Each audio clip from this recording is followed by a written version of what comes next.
Skipping. Urgent message. Eisenstein, Porcupine. I guess you're not up and at 'em yet. This is me. And they called me with the message. Alright? Thanks. Bye. Skipping. Urgent message. Trying to get a line to call you. It's been, so problematic for some reason tonight. I can't get a dial tone to call you. So this is like my fourth location, and the phone went through. I could have talked earlier because it was right there. So if you haven't gone to sleep, call me back. Thanks. Bye. Just wanted to say goodnight anyway. Alright,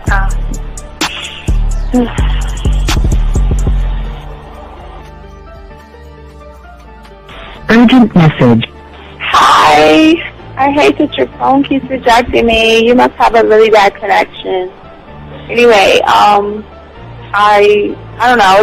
It's 11:42. It's not even late. So if you're not asleep, call me back. All right, bye.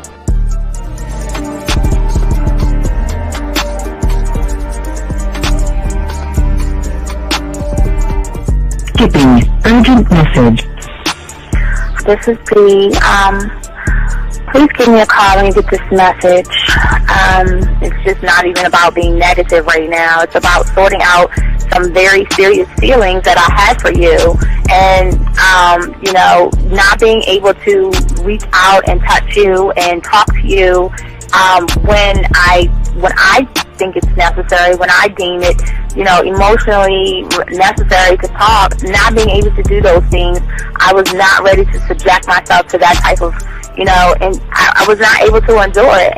And I think the way you're responding is just making it even worse for me.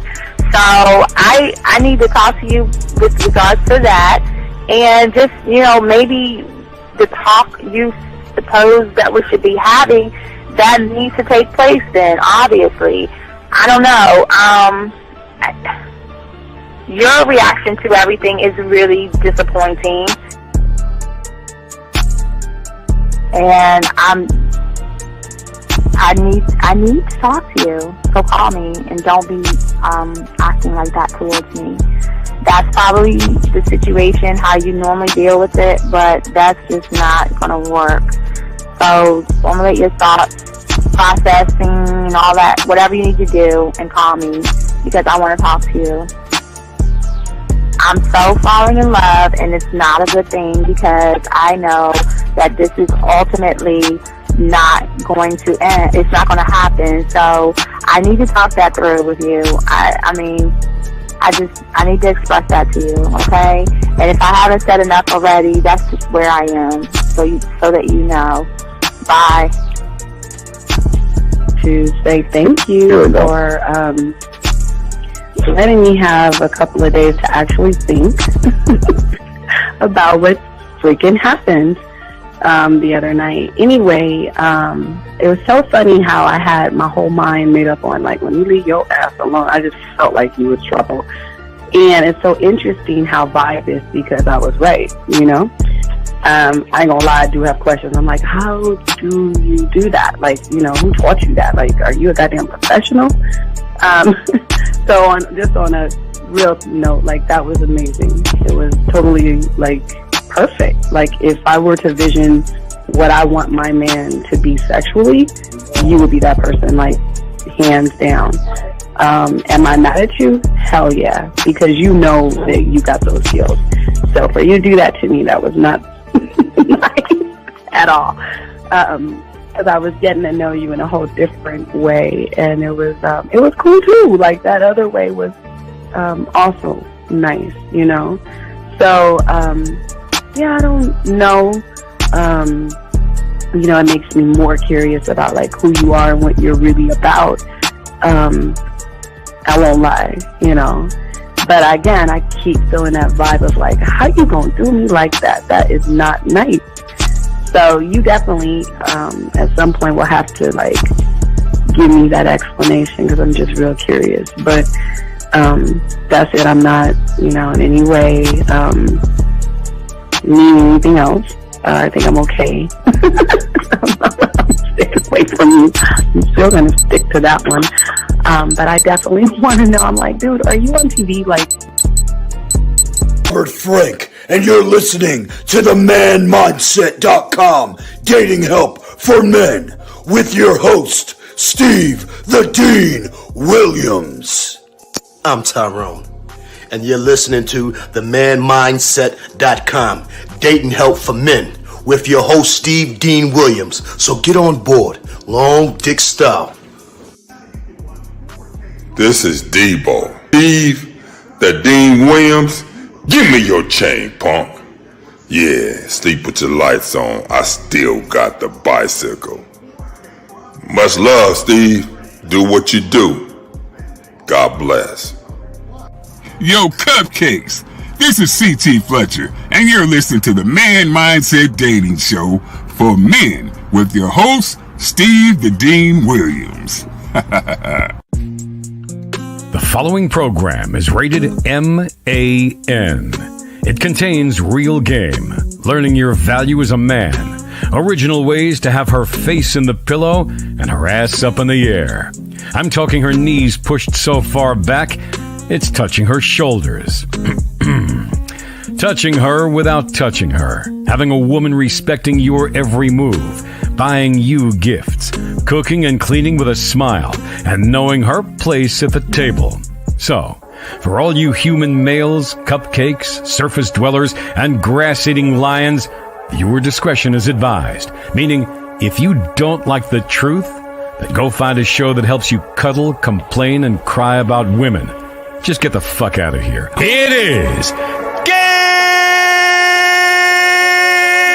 time! We have come to the most critical area of masculine behavior. What? Tune in, is it time yet? I got more maneuvers than a Heimlich. Spit a verse as good as any rhyme get. Cause to be the man is a mindset. What's a mindset? You know mindset. It's the attitude from the thoughts of your mind. Proof that we all come from something divine. That's why you will always be one of a kind. You got the power, you want to be winning. But in the beginning, you never was taught. You really already got everything needed inside you to get you whatever you want. But what do you want? What do you need? The women, the power, the money, the fame. Mentally, all of it's one and the same. A student in life and I study the game. Take them to school, ooh, that was the move. See all these mean feelings, trying to be cool, true, that's what it do. With Steve the Dean Williams, he put the flavor up into my ear. Like damn, how I play myself again. Building up confidence if we all stop and just get up on this dating help for men. Cause a happy bride and a sad groom leaves a broken heart with a stab wound. That's why I get more ass than a toilet seat in the female bathroom. It's a mindset. It's a mindset. It's a mindset. Can't be the man with no mindset. It's a mindset. It's a mindset. It's a mindset. That's why I'm the man with a mindset.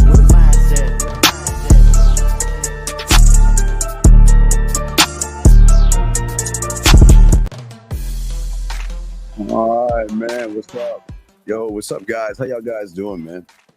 It's your boy, the Dean, class in session, guys. Just want to let y'all know the core classes are out. If y'all ready to start to learn the game, give y'all guys all a shout out, guys. How is everybody doing today?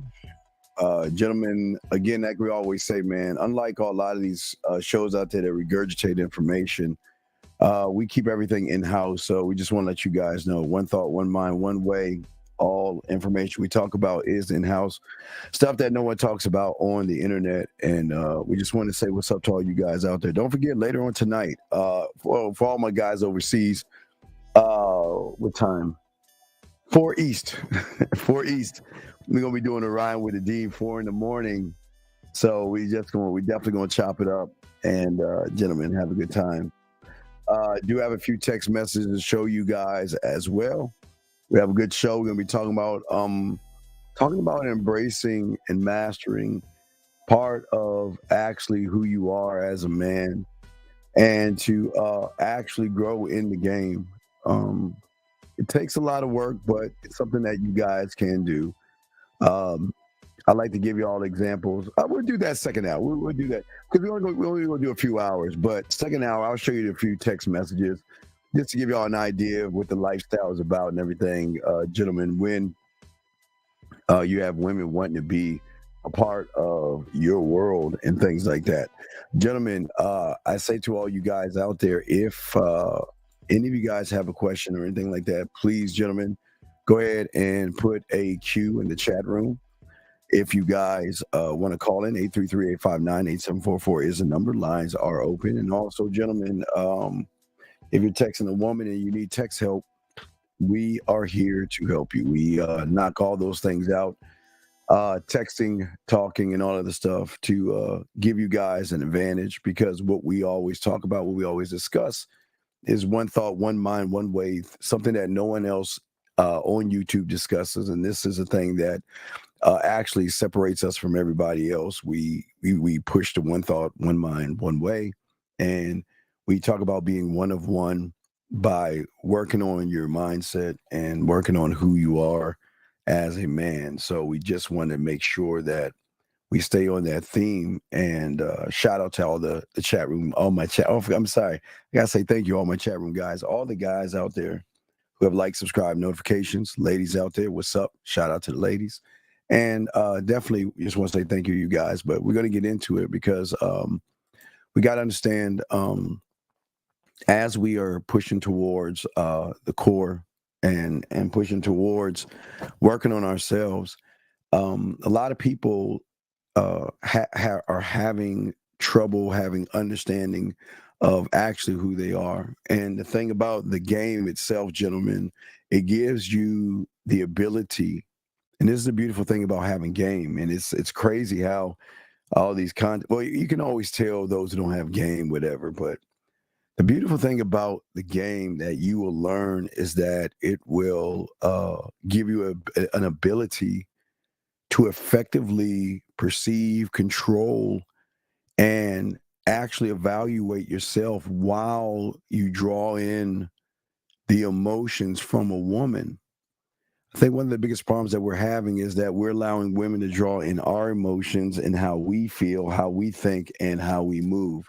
So we want to make sure that we give you guys information to change the narrative of how you're moving. There's just so much nervousness with you guys when it comes to women, when it comes to the game, and all those things. And we want to make sure that as we are learning these things and as we're growing and getting more understanding, is that the thing about learning about being one of one, it really relieves stress, anxiety, because you're moving from an area in which you don't even know actually exists, and that's actually your core. And when you are connected with the core, it changes a lot of things up, because what it does is it allows you to really connect with yourself. And connecting with yourself on the levels in which we're talking about, not just the conscious or subconscious, we're talking about on a deeper level that women are not even used to. And these are the things that draw women to men. When you have you guys right now don't understand that you can break your stereotype. And the stereotype is that a lot of you guys are just nice guys who are scared of women. But those that have game break the stereotype because they're not trying to conform to a woman's expectations. Remember, guys, women have expectations, but their expectations have nothing to do with those who actually have game. It doesn't. And the thing that women love about men is that how you move for yourself, okay? And the society in which one creates is a society, but that society is actually what we call a society of one, okay? That means you are no longer comparing yourself to other people. You're no longer comparing yourself with situations and things like this.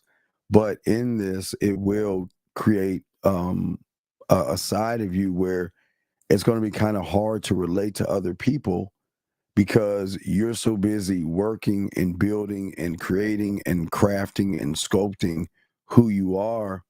You're not really going to relate to other people based upon your flexibility. And the flexibility is being able to be in different social situations being able to be around women and the flexibility from conversating, from texting, talking on the phone, and all these things are going to give you guys an extra edge over other people when you have these kind of things, because so many of you guys right now are looking to relieve certain kinds of stresses. And if you look at your stress right now, the stress is based off of the experiences that you have. It is when you get in a situation that you don't know anything about that makes you it overwhelms you. And not only does it overwhelm you, it stems from, or it's rooted from, a lack of control. And it's not even that. It's basically how you feel. And there lies the problem. You should not feel anything when you see a woman. You should already say, okay, this is what I have to do. Just like you opening a door, just like you flipping on a light switch. Okay. But for a lot of you guys out there, it can be an awful feeling. And it can be so awful and so bad that you run away from the stress, or run away from the woman, or run away from the situations. And that's something that we'll definitely talk about. And gentlemen, if you have a question, please put a Q. If you want to call in, we got you covered. But we want to talk about these things. But we also want you guys to understand that all you guys, and again, this is the beautiful thing about being one of one. Most of you, or I would say the majority of you guys, have been born with this gift. You have the gift. We just have to show you how to unearth that gift. Okay. And what happens is, when you start to listen to people who don't know what they're talking about, it really flips and destroys most of the knowledge that you actually have. Area code 603. What's your name? Where you're calling from, sir? What's up? Hello, Steve. This is Hagen. What's going on, man? I had a question about something you just said in regards to when you see a woman, it should just be as simple as opening a door. Mm-hmm. And I'm thinking about like opening a door itself, and how like instinctual that is. Like, I can't remember like the first time I opened a door, or when it became something I didn't have to think about anymore, because I just do it. Okay, it's an arrogant. Okay, so when I see a woman, it is a overwhelming feeling that I have, because I have so much to offer that woman. I have so much to offer her, Hagen, as far as sex, as far as the way I talk to her, the way I can draw feelings, just the way I can communicate with her. So when I look at her, we always see a woman that has been around average, because she's expecting me to do average things. So the thing is that I know I'm unique in how I created my world, right? So again, Hagen, look how I have set up my world. I've set up my world to be able to cook for a woman. I've set up my world to be able to express myself to a woman.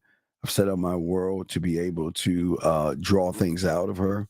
Set up my world to show her how to be an unrecognizable version of herself, right? So it's just an insatiable desire that I have to conquer, right? It's just to me, the conquering and wanting land over sex, to me, is just for me, it's a thrill. It should be something exciting for you. You know what I mean? It should be something where, okay, you see it, right? And you're like, oh man, it's on, right? And the reason why it's on is like, okay, number one, she's never met anybody like me before. Number two, the way I'm going to talk to her, not at her, it's going to be totally different. Number three, the way I'm going to talk to her, land, sea, air, and space. the thing that I want to do the most is I want to leave remnants of our conversation to make her want to think about me after the conversation's over with. When we're on the phone, for her to feel something. I'll give you an example. So we have, I'm gonna go grab. Are you watching the show right now? I can open it up real quick. Just open it up real quick because I'm gonna grab one thing. I'll give you a prime example. Let's see this. I'll give you this right here. So, see, this is what I'm talking about right here. When a woman recognizes that, you know, the way you move, they're so intrigued by it. You know what I mean?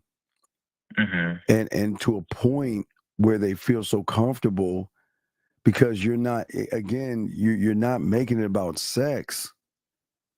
You're not making it anything about sex, but you're drawing things out of her in an emotional way to drive her behavior through the first time. Hagen, do you know how good it feels to give women free will, to say that you can decide what you want, and whatever you choose to decide has no meaning in my world. But if you want to fuck with me, that I'm going to go ahead and I'm going to fuck with you on a whole different level. And what I'm saying, Hagen, is that you know this. I mean, you know that, I mean, I've got the Sexoween. I've got the Easter thing. I've got all these remarkable ideas, the violin, the guitar strings, the clockwork, all these things.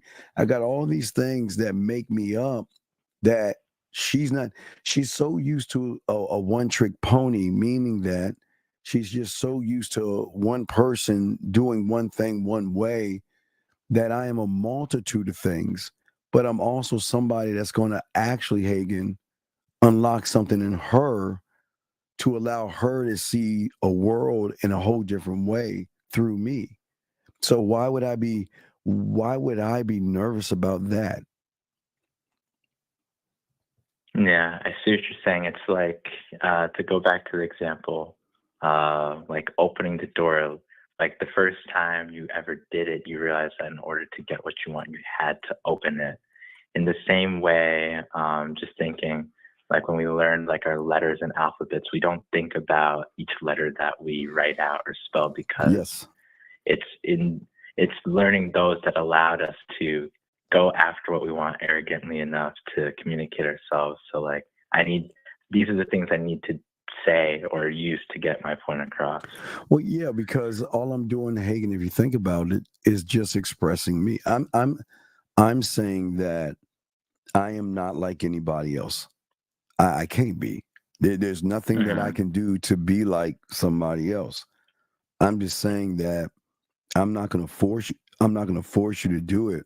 But the way we interact with each other is going to draw you to want to know more about me, because you're not used to just. But look at the behaviors. Think about the arrogance that we have as well. I mean, she just can't get her way with us, right? We're not going to sit around and kiss her ass, are we? We're not going to run behind her or anything like that, right? Which is something that she's not used to that. She's not used to it. Exactly. So if she's not used to, and again, we don't, excuse me, I'm not trying to be, you see what I'm saying? I'm always going to be me, but me is a multitude of me. It's like a multiverse of me. So every part of me is different depending on what me I like to show her. I can show her a million me's, right? From just listening. But again, another thing is that she never met a man that actually listens. She's never met a man that can actually talk to her. Never met a man that can take information. Never met a man that can actually hold a conversation without wondering, oh my God, if I say something wrong, she's not going to like it, right?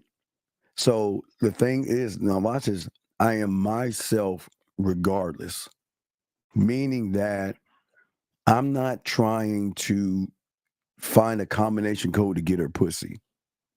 I'm not trying to get her to want to be with me. You know what I mean? I'm not right. I'm not trying to do anything. The connection I have with myself is I just understand me, right? But in understanding me, I do understand where the majority of guys go wrong. They're so pussy based. You see what I'm saying? They're so I want to fuck, which is not bad, okay? But what's behind that door? I mean, women love sex, yes, but women want to feel or have some kind of a, and I'm not going to say a romantic connection or anything, because she doesn't have to have a romantic connection, but I'm saying that she's got to be able to connect to you in some kind of a way that's, I mean, because, okay, Hagen, think about it. Think about how many guys daily try to get at a woman. I mean, think about it in every way they possibly can, right? Mm-hmm. And if they're trying to get at her every way they possibly can, then what's the separation? What is the one thing that is going to separate you? Now, one can say my height can separate me from someone, and someone can say my job can separate me from someone. But at the end of the day, I'm not my height and I'm not my job. I'm me. Yeah, I see what you're saying. Yeah, so it's you should never, it should never be nerve-wracking. That going and talking to women should be now I know it's gonna sound really cocky and fucked up. Yeah, I know it's going. I just want to warn you, I was really fucking cocky and fucked up. But it should be an honor for you to meet someone like me. And I know that sounds really fucked up, but think about it. Think about what I can do for you on such a mental and emotional level without even putting my hands on you. So it should be an honor to meet me. So why would I be nervous to give someone an opportunity to fuck with me? I mean, and that's the only way you can have to think about this. You cannot go into this thing saying to yourself that she's the opportunity. I've got to get on her level and I've got to please her. Why would you say that shit? Yeah, I see. Yeah, that the whole thinking that way is flawed because you're not focused on the right thing. You're focused on her when it should be what you bring.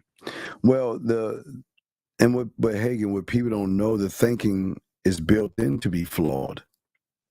You are trained to fail, and that's what you don't understand.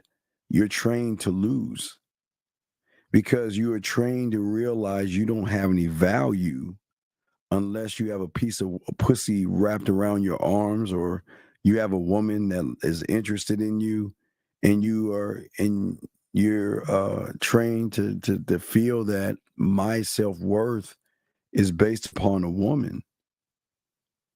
And if then what does that do? That puts a lot of pressure on you. You see what I'm saying? Yeah, I see. But it should never ever be that way where you feel like you have to beg and barter for a woman.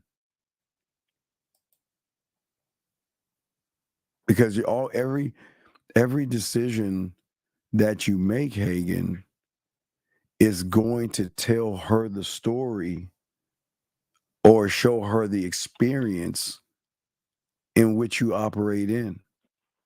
And people even and people, I mean, people always want to say women are not smart. They want to say women are easy to get and all this other stuff. But think about the power base and structure that women actually operate in that gives them a power over 98% of the guys out there. Just them. Just think about how a woman can move somebody by just saying something like, I want somebody 6 foot tall, or he's got to make this amount of money.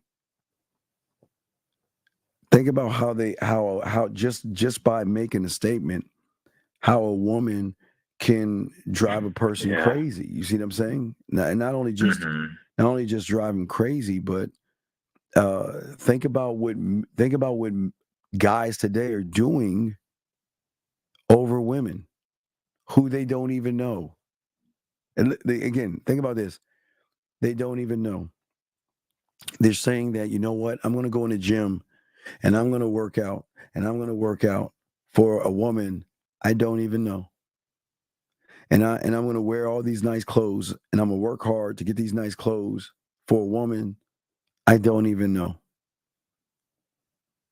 And when I meet a woman I don't even know, I don't even know what to say to her because I'm so caught up in her beauty. I don't even know what to do. And now that means I got to say the right thing because one false move and I'm going to lose her interest. One false thing I do, she's not going to like me or want to deal with me. Do you see what I'm saying, Hagen? Yeah, I see what you're saying. So it's several things, but I don't want you to feel that this is not it's not a bad thing, but a lot of people just are not used to connecting themselves beyond the woman. That's where the core comes at. That's why we're assholes and jerks and villains, because we're not looking at the world the way you're looking at it. You're looking at the world through the eyes of what a woman thinks, and you're feeling anxious. And because of your thoughts, it's not the woman, Hagen. It's the thought that you have of the woman that you're going to meet or is in front of your face. So then you feel a sense of vulnerability. There's a disapproval that you feel. You're worried about failure. You're worried that she's not going to like you. You're worried that she's not going to be interested in you, or you're worried that she's going to make you look stupid or foolish or whatever it is you're thinking, right? But the question is why are you thinking that?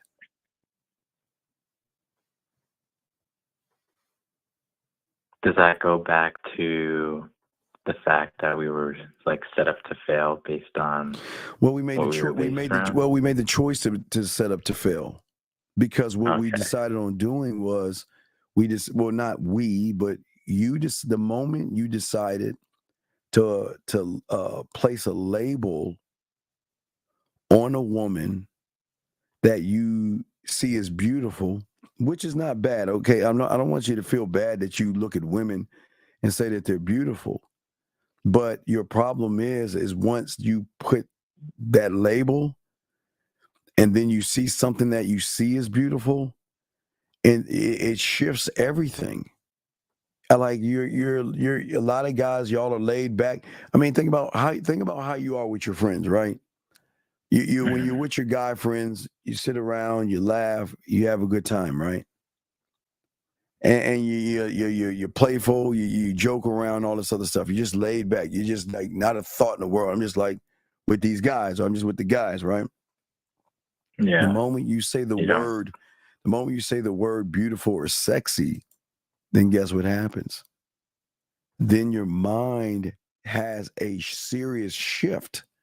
There is a shift in the way you're thinking at that point. Because because then it shifts to somebody that says, I'm undeserving, I'm inadequate, I'm ashamed, I don't feel that I'm good enough to get her. It's a shift. But when you're one of one, the way you are with your boys, It's the same way you are with a woman. She's not. Okay. She's a woman. So fucking what, man? But again, it makes you the villain to think this way. But the villains are the ones that women actually need versus want. I cannot be a good guy when good guys are the reason why most of y'all fail, because you think being good is the lie that these women tell you guys all the time. They douse you with nothing but lies. I mean, don't get it wrong, we're good people, but I'm not a good guy. The fuck would I do that? Does that make any sense? Yeah, it makes sense. So, I mean, yeah. I'm listening to you. What's up?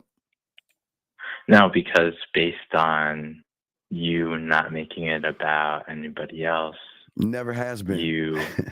It never has been. I don't even know what it means to make it about a woman. What is that like? Like when you see a woman, what do you see when you see a woman that makes you so nervous? What is it that you think about? You see a woman, what crosses your mind?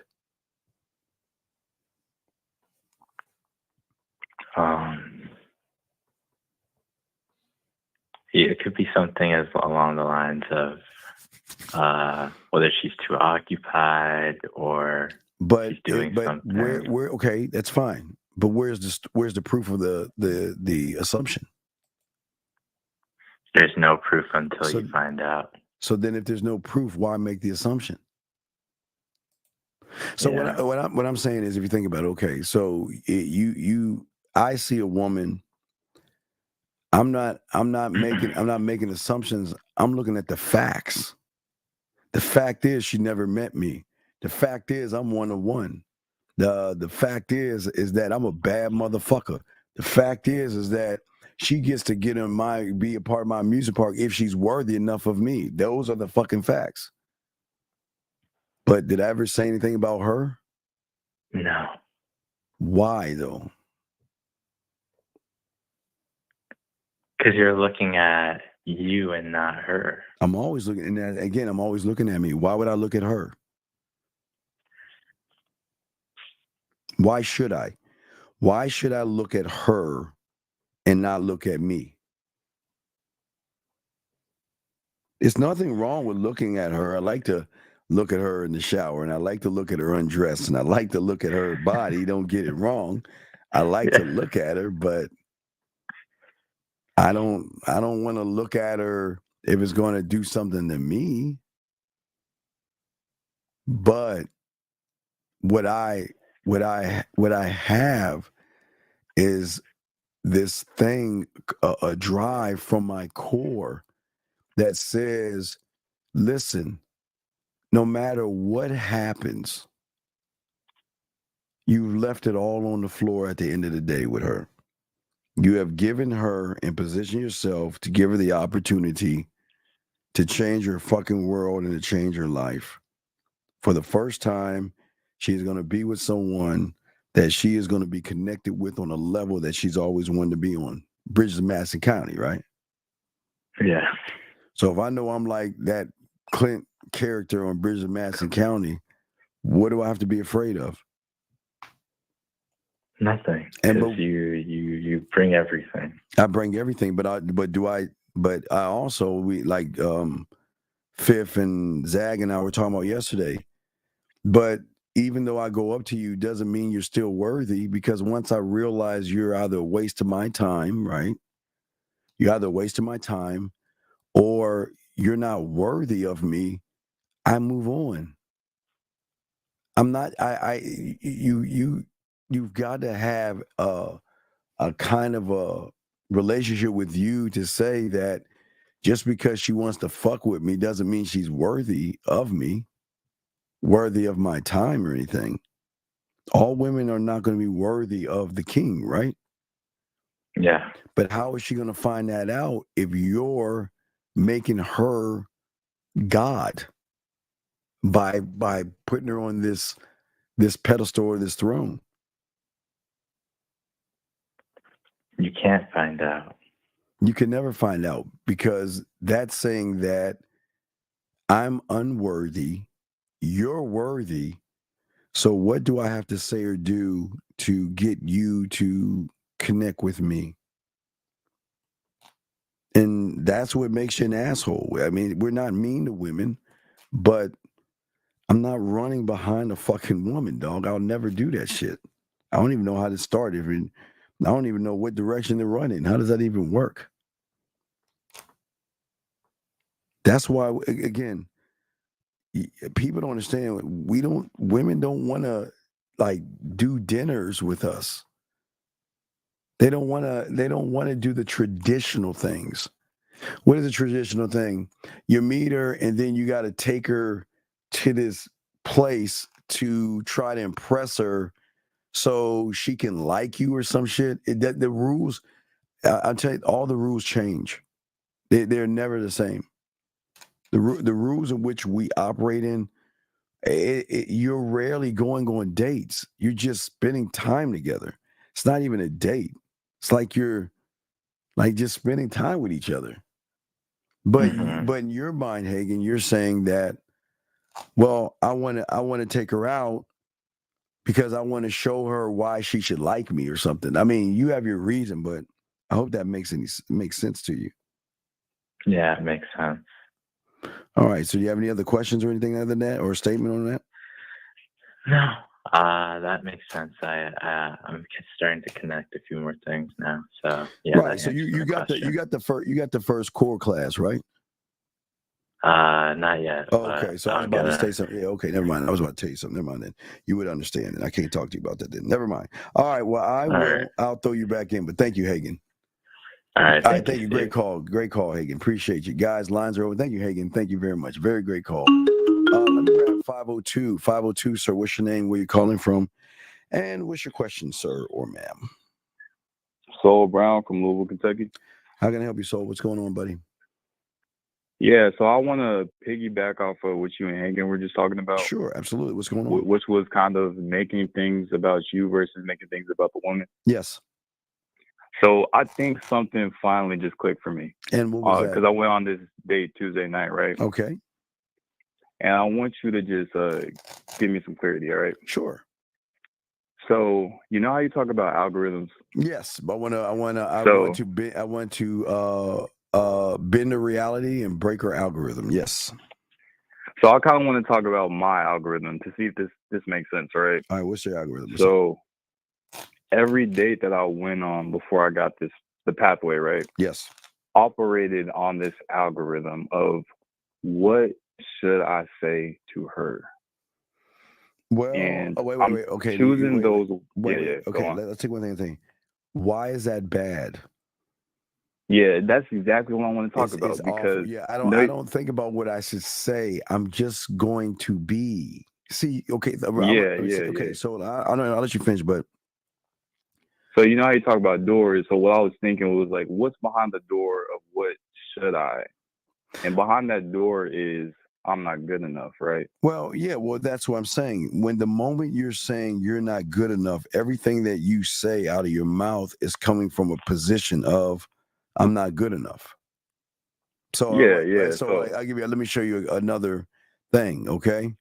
So here's another thing right now. So let's look at the message that she's saying. Again, this is women reaching out. Good morning, sexy.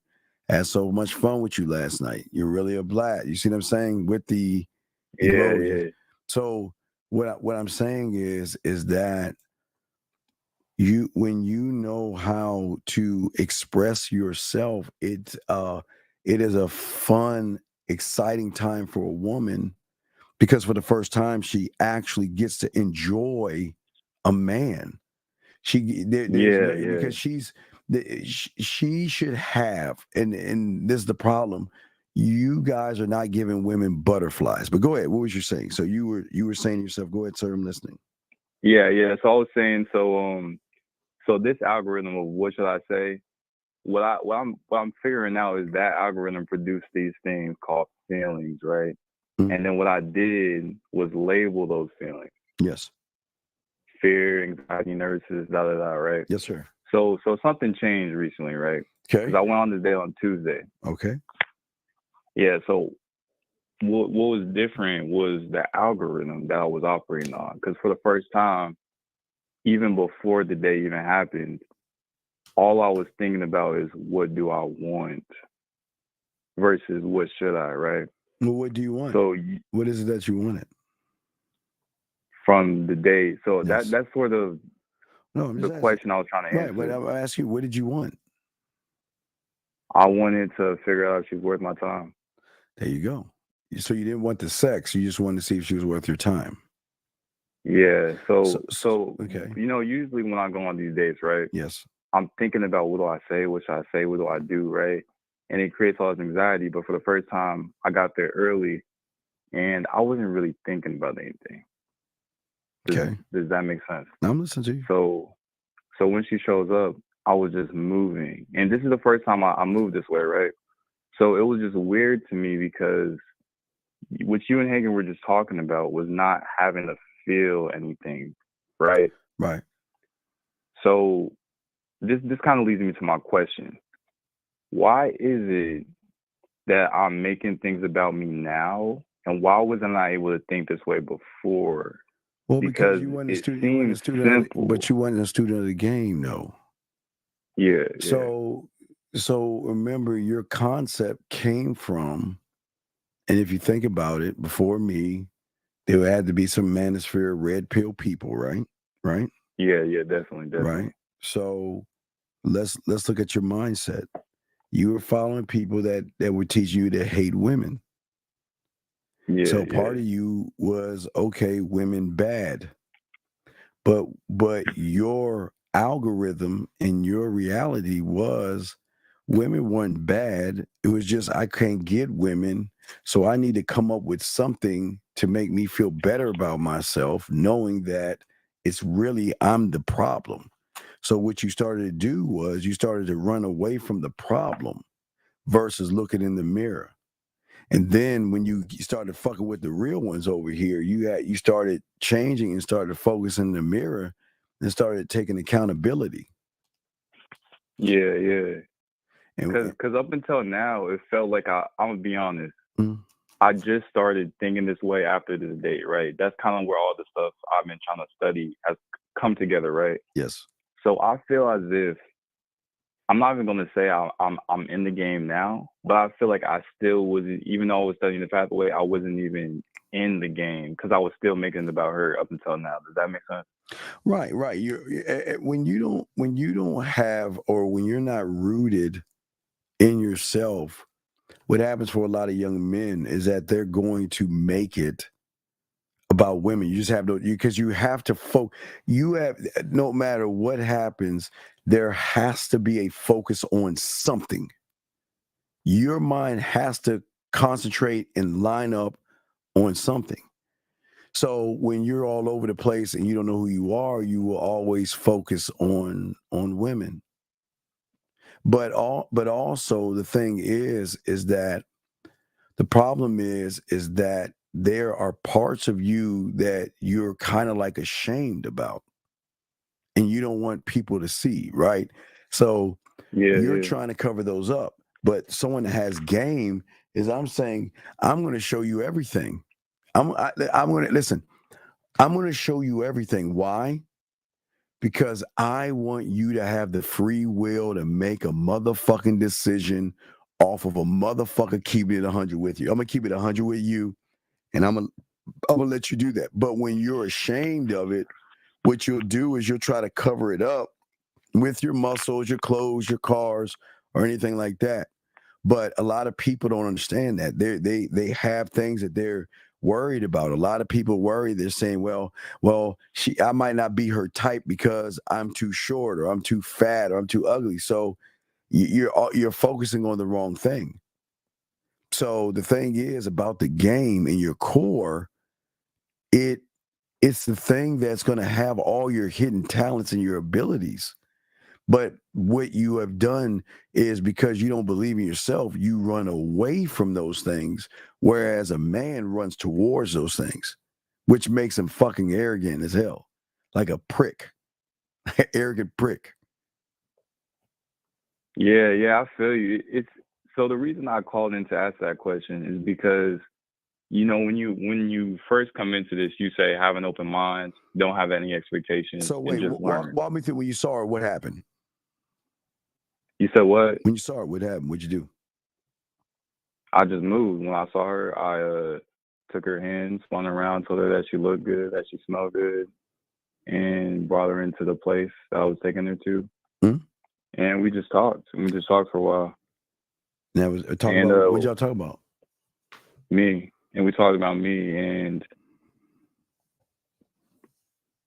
what I was trying to figure out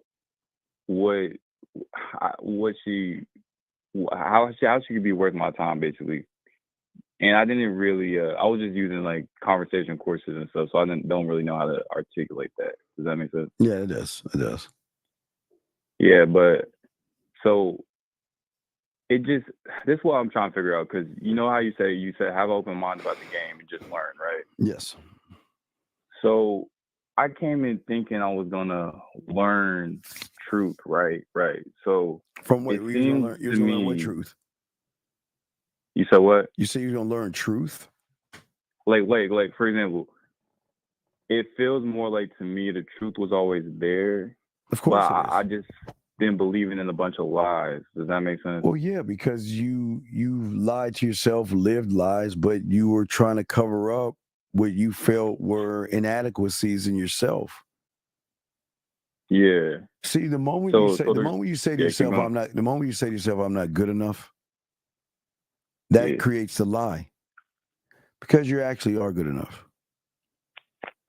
But because it seems like there's so many lies that have been like uncovering, basically. Yeah. Well, that's why you're not having the problem, but that's what's going on. The thing is that the thing about the core is that it actually connects to so many things. Yeah, it seems like it connects to everything. So if you're disconnected, you're disconnected from everything. Yeah, because you're okay, but let's look at your connection. Your connection was to a content creator or creators that were just telling you things about their lives that had nothing to do with you. Yeah. So it was just I just had to call in and talk about it because that was the first time that I operated without anxiety and stuff, and it felt like it didn't feel like anything. So it was just weird to me, you know. Well, no. You okay. You want to know why it's weird? Yeah, why is it weird? Because when you've been living lies all your life and you finally tap into a truth, it's gonna be weird because it's a different feeling from living a lie. By standing on truth is night and day. Yeah, because it feels like it was always there. It's always been there. It's always been there. Nobody wants to tell you that. It's always been there. But again, your mind is only going to let you have access to what it believes you should have access to. Yeah, I see. But that, to be honest, man, that pretty much answers all my questions. I got some other questions about the date, but I'm gonna call on the back end. That's fine. No, okay. Well, if you want to ask one, I can answer. But if not, you can do it on the back end. It's your call. All right, I'm gonna ask one real quick. All right. Sure. So I'm kind of confused about how women react to you when you move this way. Okay. Because I was using some of your texts. I was using the conversation courses. Yes. So on the date, the way that she was reacting, she was kind of I don't know what the word is, like maybe really intrigued by me, basically. Well, and that's a bad thing, right? That's a bad thing. No, it's not a bad thing, right? But this is where I got confused, because you know how you talk about the end game? Yes. So since my end game changed from just wanting to fuck, right? Yes. I couldn't this is my question. Do women have their own end game when they're in front of a man? Well, here's your answer. I don't give a fuck whether they do or they don't. Yeah. I figured that's what you would answer. Right. So when you're saying she was enamored, what was she doing to show you that she was enamored by you or intrigued by you?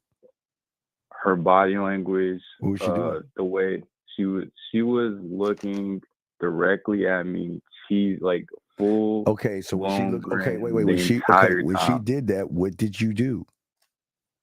I said, because I said something, and she was blushing. I was like, "Are you blushing?" Because I couldn't tell if she had blush on or she was actually blushing, but she was really blushing. What I'm showing you, what did you do?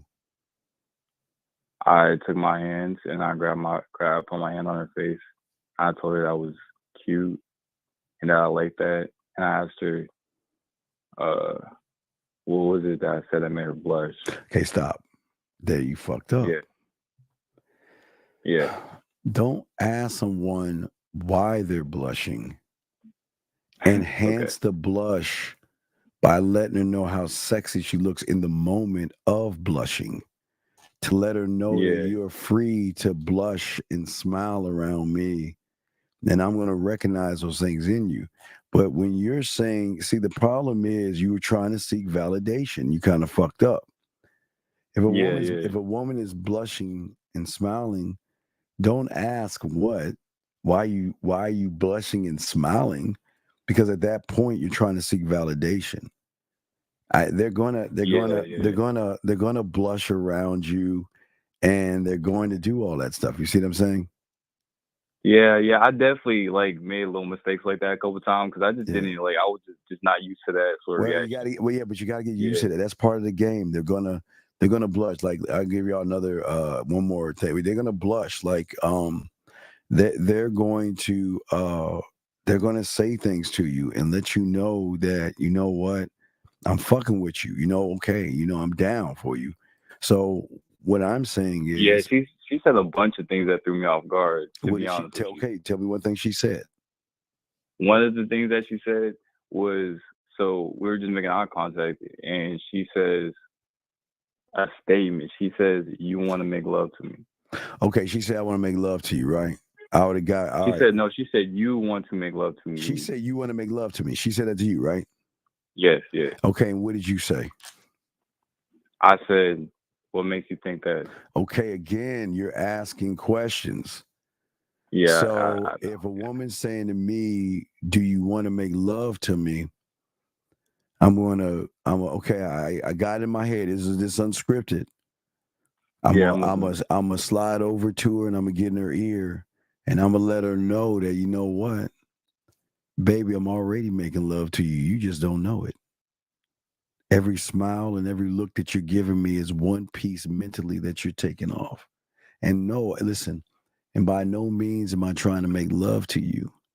I'm just trying to give you an idea or a sample of what it's going to be like when you decide that you want to take it to that point. But until then, allow me to have samples of you, to enjoy you. Let me have another sample of the way you blush, the way you smile. I mean, oh my goodness, look how you know what? Look, I need to back up a little bit because I'm gonna say something I shouldn't be saying right now. You see what I'm saying? Yeah, she was saying other stuff like that. I just feel like tell me something else. Tell me something else. What else? Tell me something else she said. What was another thing she said? Yeah, so after she said that, after I asked that question, she says, "Because you already are." I could have did something with that. She said, okay, she said you already are, and say, listen. Say, no, I'm not. Say, listen. The thing is, don't get me wrong. You are absolutely gorgeous. You're sexy. I love everything that you're doing. I love this moment right here. But I'm not here to make moments. I'm here to make memories. So allow me to keep peeling back those layers and learning more about you. All that other stuff will come in this time. But right now, I want to just make some time to show you for the first time you're around somebody that's actually trying to really see what's behind that door of yours. And that blush is giving me access to you. Give me something else that she said. So she was looking at my eyes, and then she started saying statements about my eyes. So she looks at my eyes and she says, "You know what? Actually, you know what she said? She likes poetry, right?" So she said she wanted to talk poetry. Okay, what did she say? Okay. All right. So I said, "Okay, talk poetry to me. Tell me something." Okay, what and she she say? was like, so she said, okay, I wasn't gonna do this at first, but she said, "So because she was staring at her drink and she was thinking about something. I was like, okay, what are you thinking about? And she says, I'm thinking about poetry, right? So this is what she says. Okay. She says, wait. I have okay, my glass in my pause, hand. Pause. Let me show you this. She's I'm thinking poetry. She has a drink, right? I don't mean to interrupt you, but I got a poem in my head right now, and I've got a dirty confession to make. I'm looking at you. I'm looking at you, looking at that drink, and what I'm saying to myself is, you know what? I don't know. Wait, what was she drinking? What was she drinking? She was drinking a sangria with blueberries. Sangria. Okay, so I kind of know what a sangria tastes like. But the poetry I'm thinking about is the poetic thing of you tasting that sangria and let me taste in your lips so I can see how that sangria is going to taste off your lips. To be able to take a moment and slowly connect with you, touch you, and kiss you and see, is it the sangria that is intoxicating me? Or is it that your soft lips and your skin is drawing me closer to you on a different level? Where I want to give you a sample and an intoxication of what I have, my liquor, my drink, me. But I'm just saying, I mean, you can go there. I'm just saying, but that's another level. But I'm saying, so she's saying that to you. Okay. All right. So she has a drink in her hand, right? Right. Yeah, but you said she wanted to talk about it. But you said she looked down at the drink, right? Yeah. So basically, she said she was going. I said talk poetry. Oh wait, no, wait. She looked down at the drink. All right, the curve. All right, you always talk about this curve right here. The moment she looked down at the drink, you take your curved thing, put it right near her chin, and bring her up to you and say, "Baby, I'm right here." I'm not down there. I'm right here. Yeah, I feel you. And you look right at her motherfucking ass. All right, but what else did she say? So she says, this is what she says after I tell her to talk poetry. So she's looking at her drink. Mm-hmm. She takes the straw and she has her drink. And she's stirring her drink, and she says, what I'm thinking about right now is this drink that I'm drinking and how it's making me feel. And I have my hand around her. Okay, you're stirring the drink, how it's making me feel. Yeah. What should be the reply? Come on, I want you to think on top of your head. Stirring the drink, how it make you feel. And so wait, I wasn't. So let me go on. So okay. My hands around her back, and I'm slowly grazing her back while she's talking to me, right? No, wait. How were you grazing? So I was using the tips of my fingers and moving slowly. No, okay. Lightly. So if this is her back, yeah, I'm gonna show you one. Okay, so again, we're not doing violins, guitars, but if she's saying I'm stirring the drink, then middle finger could be on her back. All right, now watch. Now, not the tip of your finger, but the meaty second portion, that can be slowly stirring in a direction, right?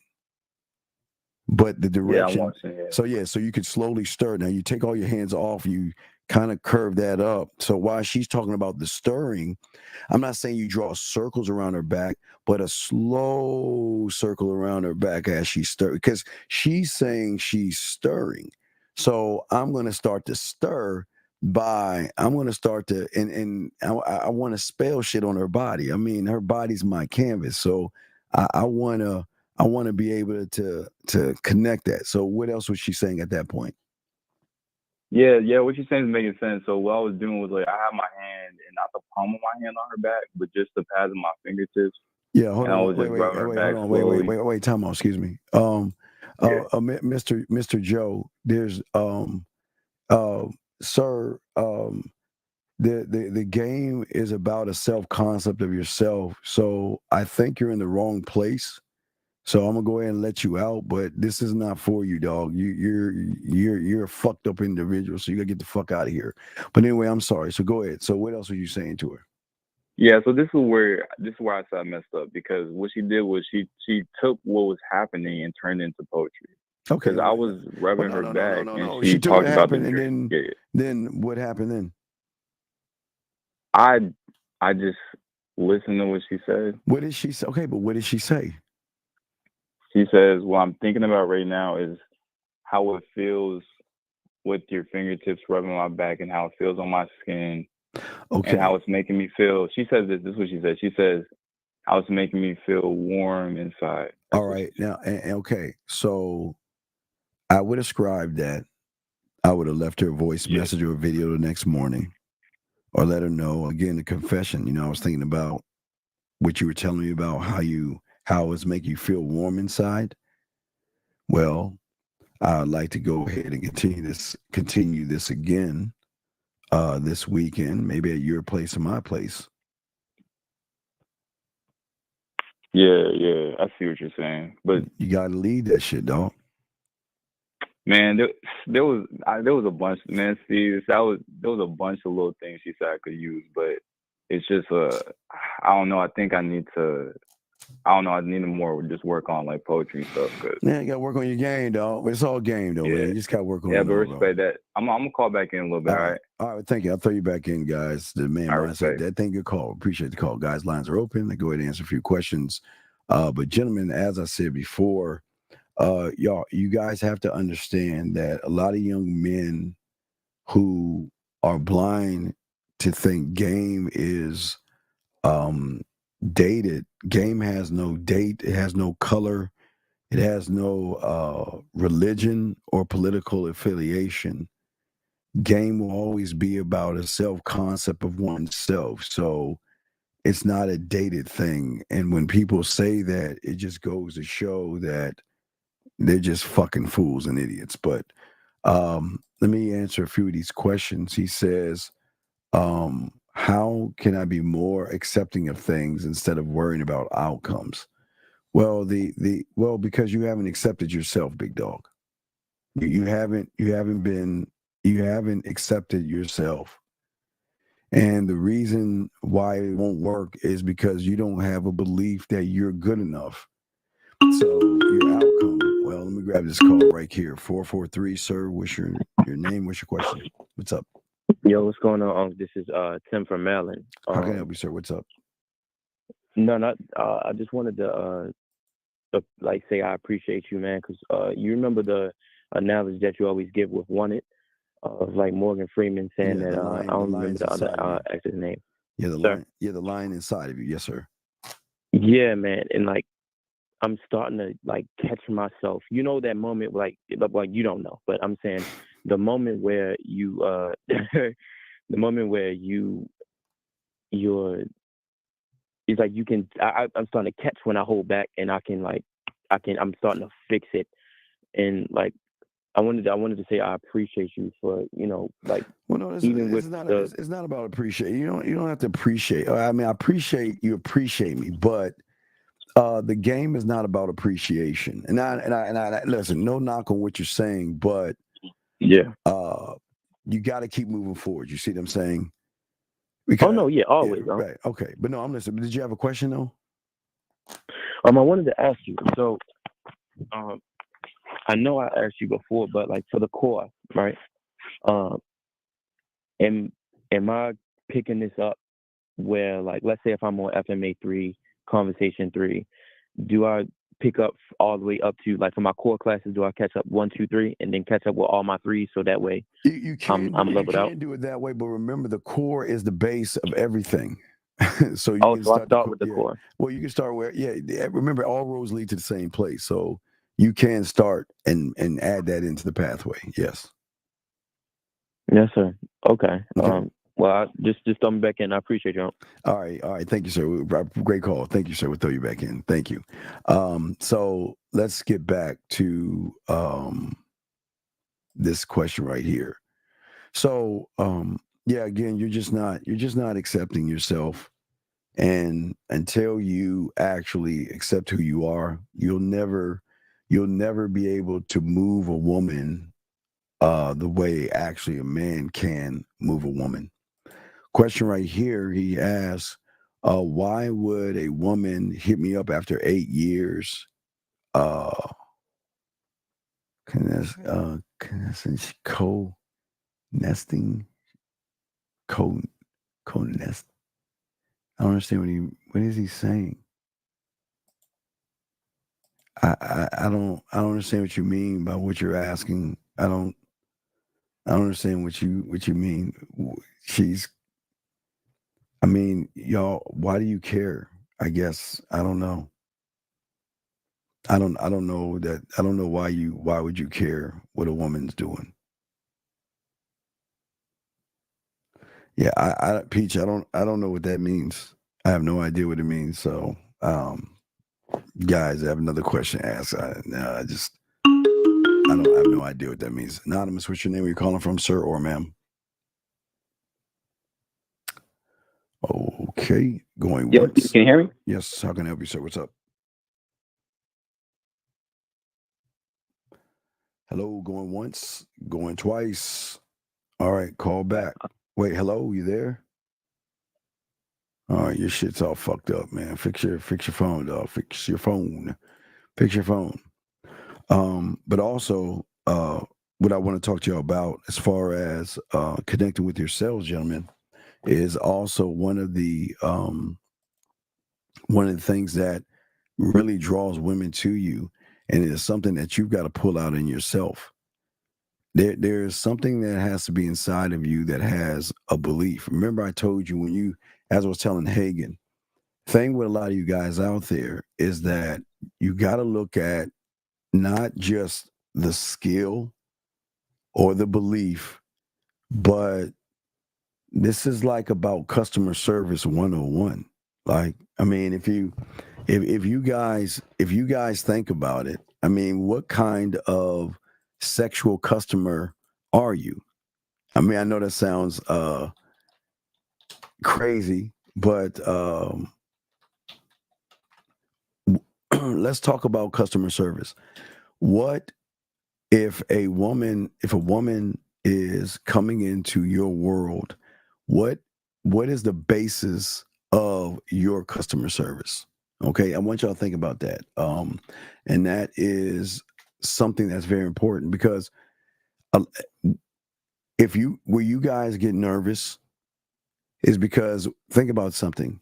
Does that woman have an accessibility to you that she cannot have with anybody else? Can she gain more knowledge of you based upon how you're moving?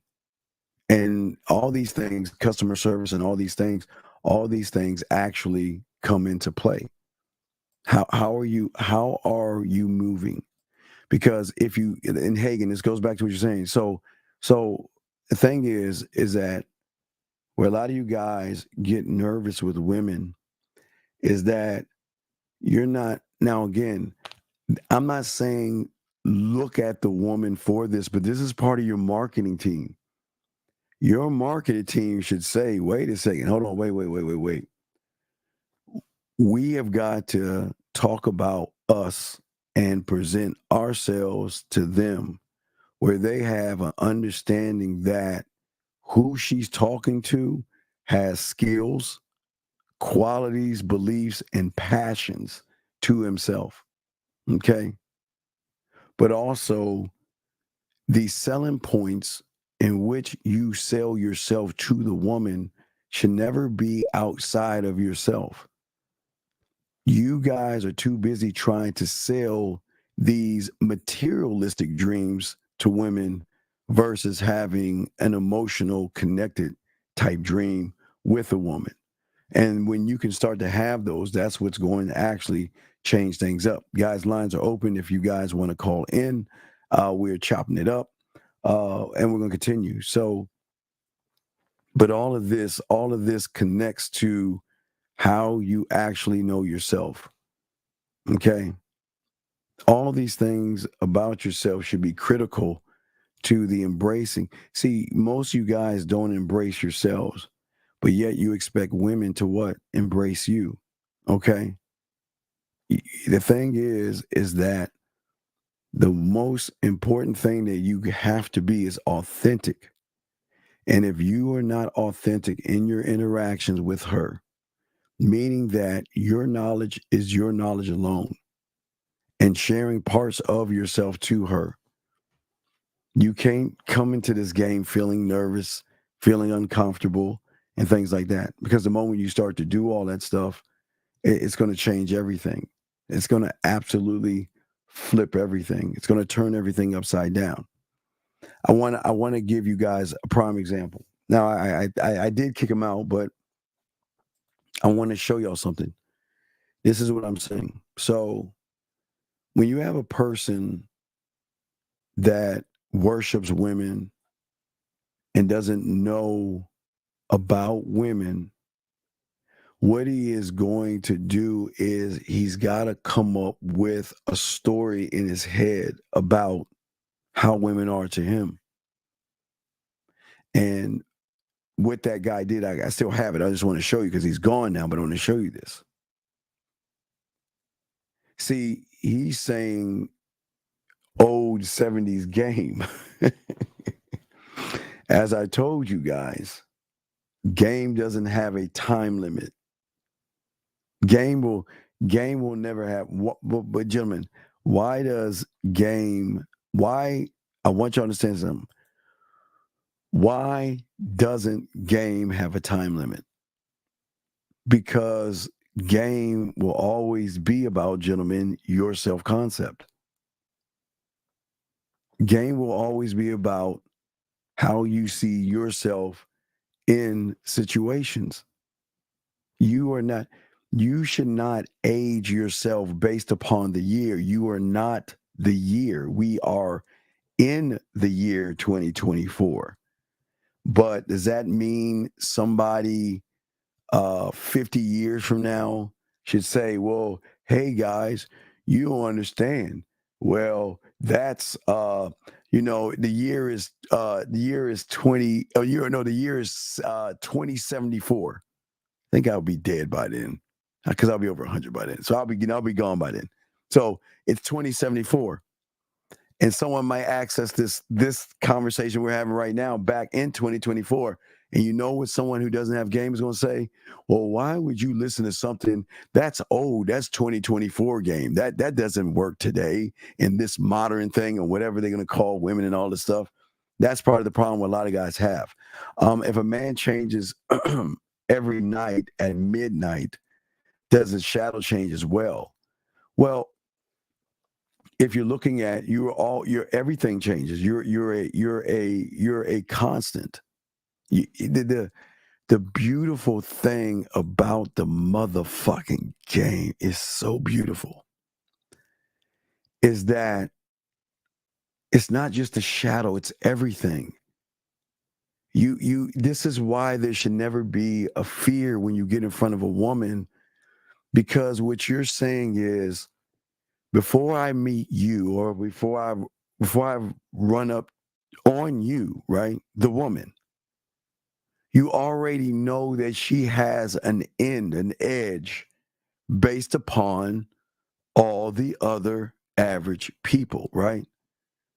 So you're saying to yourself is that, wow, that's pretty amazing, because I am one of one, right? And that means that now remember, if women are moving and driven by emotion, gentlemen, get your crayons out. It's very important.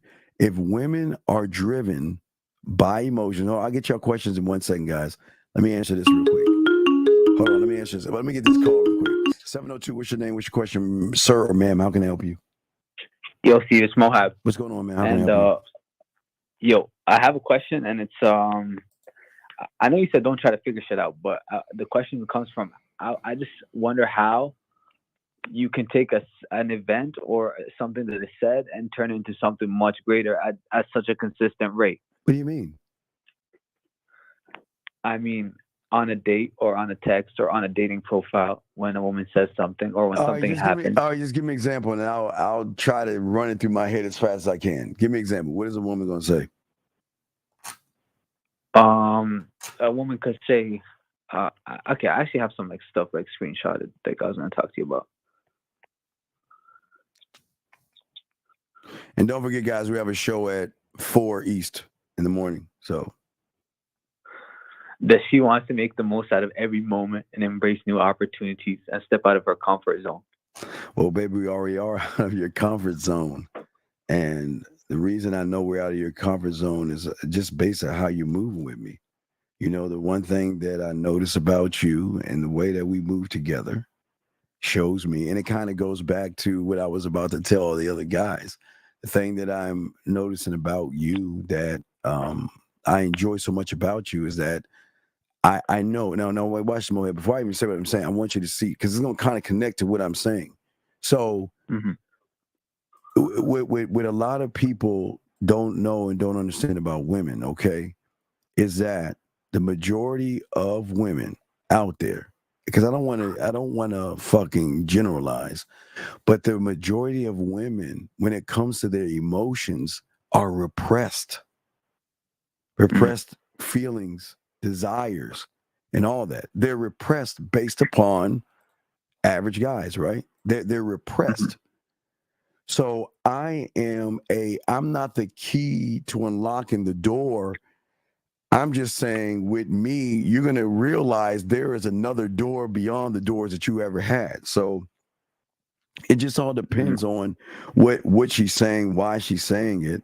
And I don't know. It just comes, man. I can't, I don't think it just comes to me because it's just expression, man. It's just me saying what's on my mind. I don't think about what I'm saying. I just say it because that's one of one, dog. That's and I guess, one of one. Yes. I guess you're just at such a high level because right. I feel like right, but okay, it's at such a high level because these women are okay because they're repressed on their emotions. I'm saying that allow me to get a little land. I just want some land in your mind. And while I have that land in your mind, I'm going to tap into that thing, right? And what I'm saying is that I'm trying to release what is suppressed by letting you know with me, you can be not only what you want to be, but what you don't even know you can be. Remember, we elevate and educate, right? Yeah. So if I'm one of one, I'm saying with her is that I'm not trying to change you.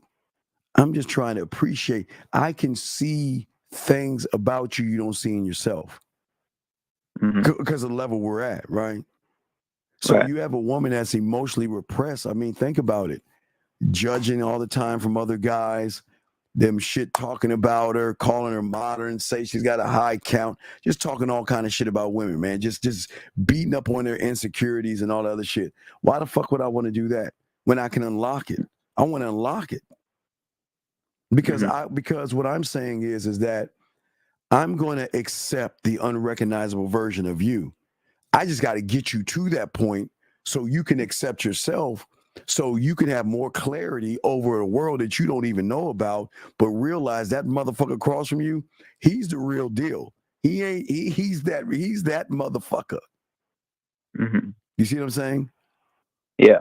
So I'm saying that I want to tap into, I want land because I'm trying to show you that what you think of yourself, that's fine. But I see you more than what you see yourself. If I'm fucking with you. Now, hold on, wait. I want to say, now I got to be fucking with you because I'm picky. I'm not fucking, every woman can't get this shit.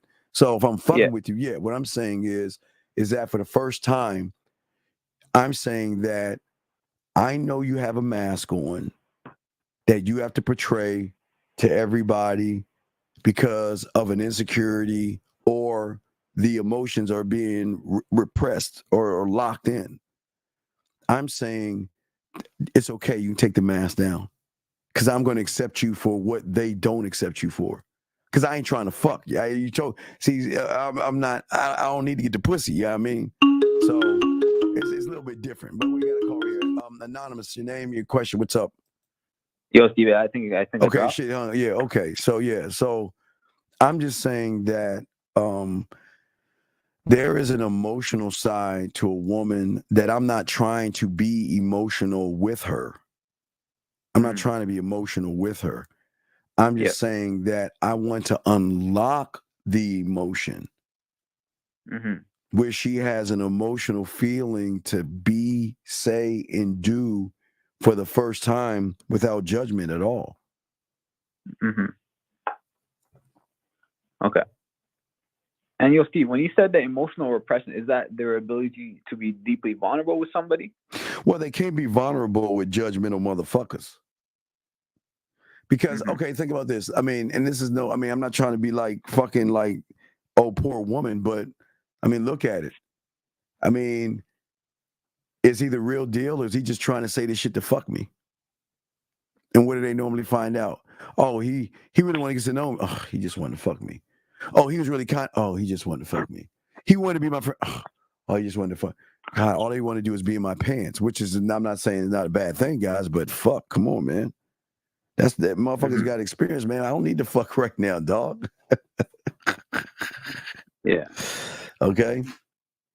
Okay. One last thing. Yes. I'm still confused, Steve, on, how do you pay so much attention to details, or better yet, how do you know what to pay attention to? Because it's like a woman could say something a week ago, right? And you somehow bring that up and use because I scribe it. Right. Well, because I'm trying to show her that I actually listen, man. I listen. Mm-hmm. So I don't like hold on to a lot of things. It's just that if there are things that she enjoys to do or has a fantasy or something like that, then I can scribe it and I can tie that into a masturbation or something like that, or a conversation or something, man. It just all depends. Mm-hmm. And that just comes from being highly attentive or being a really great listener. No, it comes with being in your core from 1 to 1, dog. That's all I'm operating from. I'm not operating from the conscious level like that. Like because I'm trying to get her out of her kiddie pool into her ocean where she can drown and shit. Not in a bad way, but you know what I'm saying. Yeah. Core classes are so fire, by the way, Steve. What's that? But well, yeah, I said core classes are so fire. Well, yeah, that's what I'm saying. So you got the first one, but it starts from the homework assignment. Yeah, I've already right. That right there is going to be the beginning of it, because once you begin to do that, that's going to make the shift. And Steve, I realized too that anytime I'm feeling any uncertainty or anxiety, and I just think of the object, it's like an inner calmness, like an inner strength, and I'm like, it's a major effect. We're going to talk about, but yeah, but you know what I'm talking about. Yeah, I get it. Okay. Yeah, right. Okay. Yeah, but there's more. Right. There's more. There's later. We're not done. It's a lot. We're just we're getting deep. Yeah. All right. So I'll throw you back in. Okay. You got questions. All right. Respect to you. All right. Respect, brother. Respect.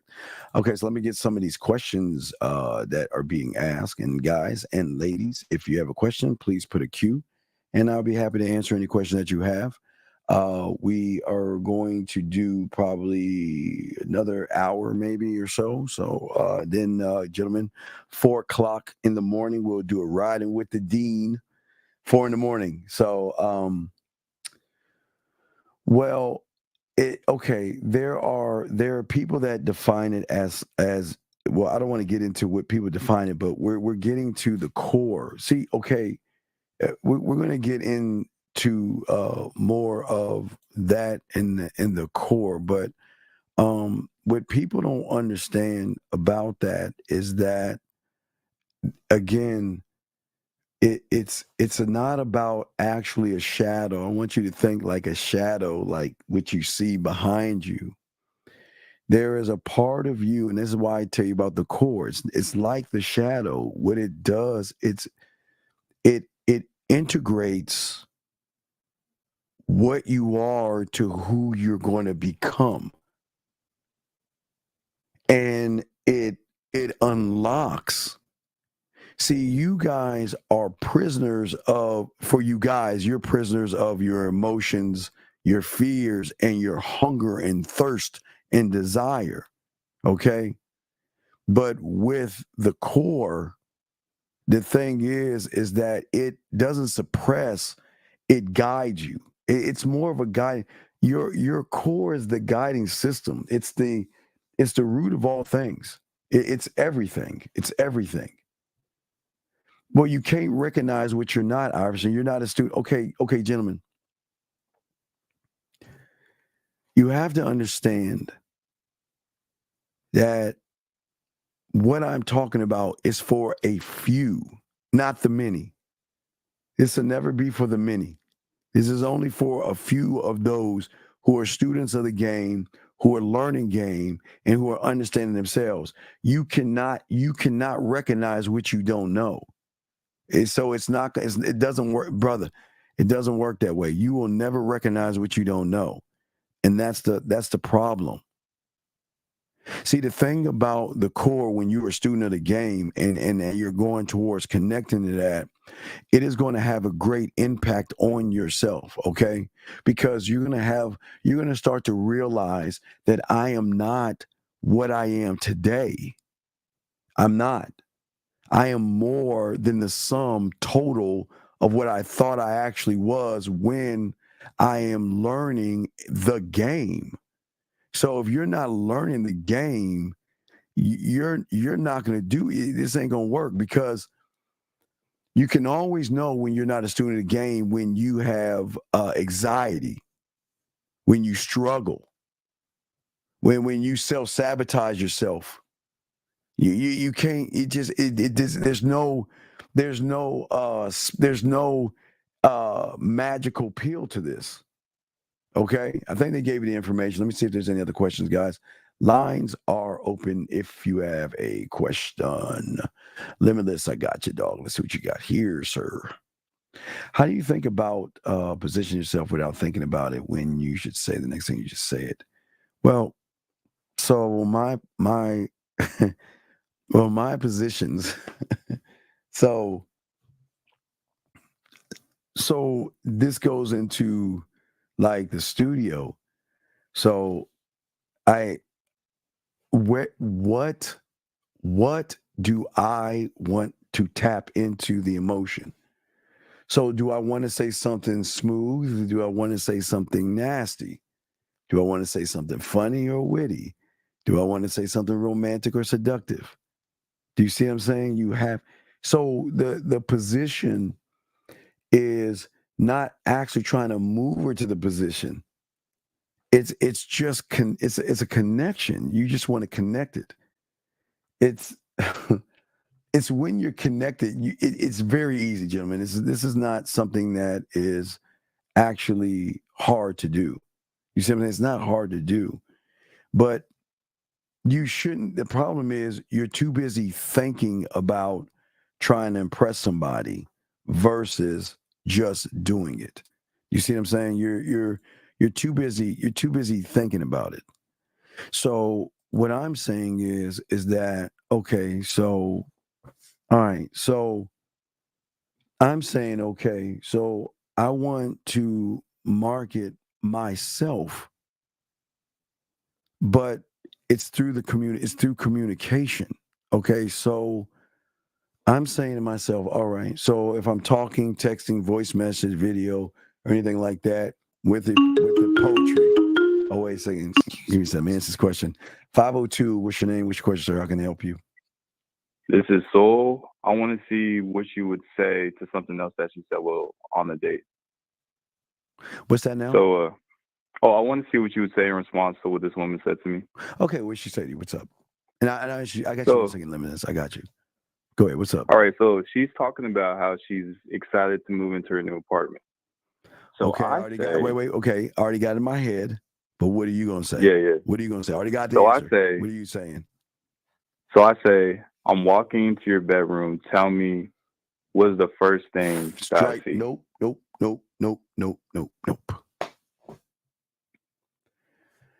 She's excited about moving to her apartment. Yeah. So I would, again, congratulations. I would love to come by and see it. Give me a tour of your apartment. You're trying to push it. See, you're fucking up because you're missing the most simple thing by trying to make it more about the pussy. You're kind of fucking it up. You're going into the bedroom. Why can't you just say congratulations? Yeah, I see what you're saying. Hey, you know what? I think that is awesome. You know what? Listen, I would love when you have time to give me a tour of your place. That's it. That's it. You don't need to, yeah. That was a bad. You don't need to move right to the bedroom and all that shit, man. Hey, baby, we I see. Hey, dog, we got time to christen that bitch later. Yeah. I don't need it. Yeah, I feel you. I feel you. You know So, what? You got your place, right? Like, let me get a tour of that motherfucker. Yeah, I mean. I feel you. Yeah, I skipped the steps. Yeah, you always don't skip. You never skip steps. Never skip steps. Yeah. So I want to ask you. So I want to ask you what you would say to what she said to that, right? All right, what she say today? So she starts by telling me where her bed is. She's like, okay, the bed's gonna be over here. Mm-hmm. And then I stopped her and I said, hold on. I'm all about details. I need you to tell me what am I smelling? What is the temperature of the room? What am I hearing? No, okay. You're doing too much. You're trying too hard, dog. Stop. Yeah. Let her just tell you where the bed is gonna. Just let her talk, dog. She's excited. Let her run her fucking mouth, cause she's excited. Let her enjoy the excitement. And then as I'm walking out the door, I just want to say, you know what? As I give her a hug and I give her a kiss, I just want to say, listen, I appreciate you sharing this with me. That's all. That's it. So, dog, lie. Yeah, I feel. You know what? I think I'm not listen. listening properly. You're not. Yeah. Yeah. I just want you. I just want to say thank you for sharing this part of you with me. And I want to say thank you. Yeah. And I appreciate that. That's it. I feel you. I feel like I was interpreting instead of listening. Stop. You're not. You're doing too much. You're doing too much. You're doing way too much. Yeah. So I'm gonna tell you what she said to that, and then I'm gonna just you can throw me back in. But after I said that, she says, I'm gonna feel the breeze because she's gonna have her balcony windows open, so I'll feel a breeze coming in. She just said it's gonna be cool. She says you're gonna hear a fountain because she's gonna have a water fountain, and she says it's gonna be. Then I would take her hand. Yeah. I'd take her out to the patio. I'd get right behind her. I'd take my hand and go around her ear, pull her hair back, get in her left side of her ear, and I'll get right behind her and I say, tell me about the breeze. Let me see what you see from this position right here. Yeah. That's all you have to do. And she also was talking about the scent. She said the scent is going to be lavender. And she says, because it's the smell of lovers. And then she was looking at me very, like, dead in my eyes for, like, because then I would have kissed her right there. Yeah. You need some work, so. I understand. I understand, man. But you can throw me back in. I'm going to call in a little bit later. All right, man. I'll throw you back in. All right. Thank you for the call, brother. Lines are open, guys. Let me get back to the questions here. Let's see here. Where you at, dog? Okay, get back to your question right here. So, the way that you got to look at it is that, okay, so the average guy doesn't know how to arouse a woman without communication. You have to create a sense of something. You want her to miss you or miss things about you when you're not around. So all of these things come into play when you're actually doing all these things, when you're actually interacting. So every interaction that you have to have is not actually gonna be when the woman is with you. You should already have those things already lined up and then add the flavor to it based upon the situation. So let's get to the next question.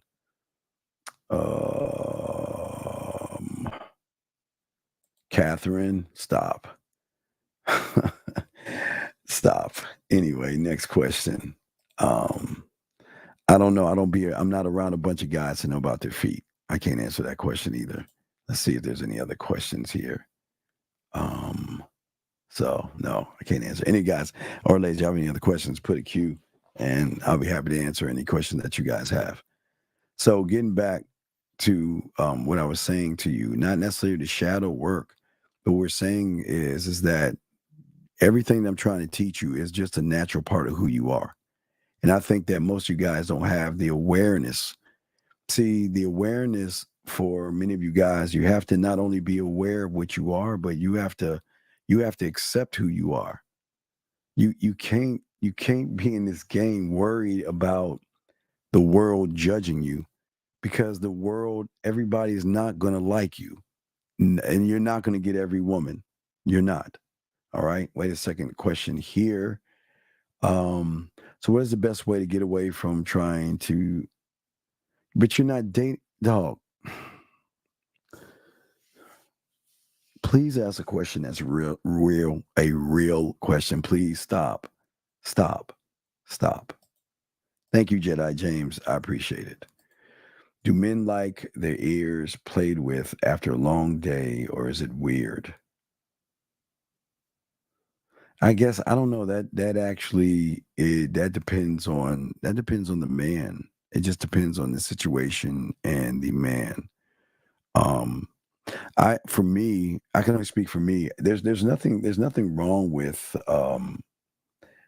for you guys out there. So there's times where a woman's gonna straddle you guys, like you're on the couch. She's gonna straddle on top of you, and she's gonna start fucking touching your face, dude, and playing with you. Yes, she's gonna play with your ears. So I don't know. It's just something they like to do, guys. They want to touch all over you and all that stuff. So yeah, but just don't let them put their finger up your nose. But I guess that's just up to the man. I mean, every man is different, but yeah, so it just all depends.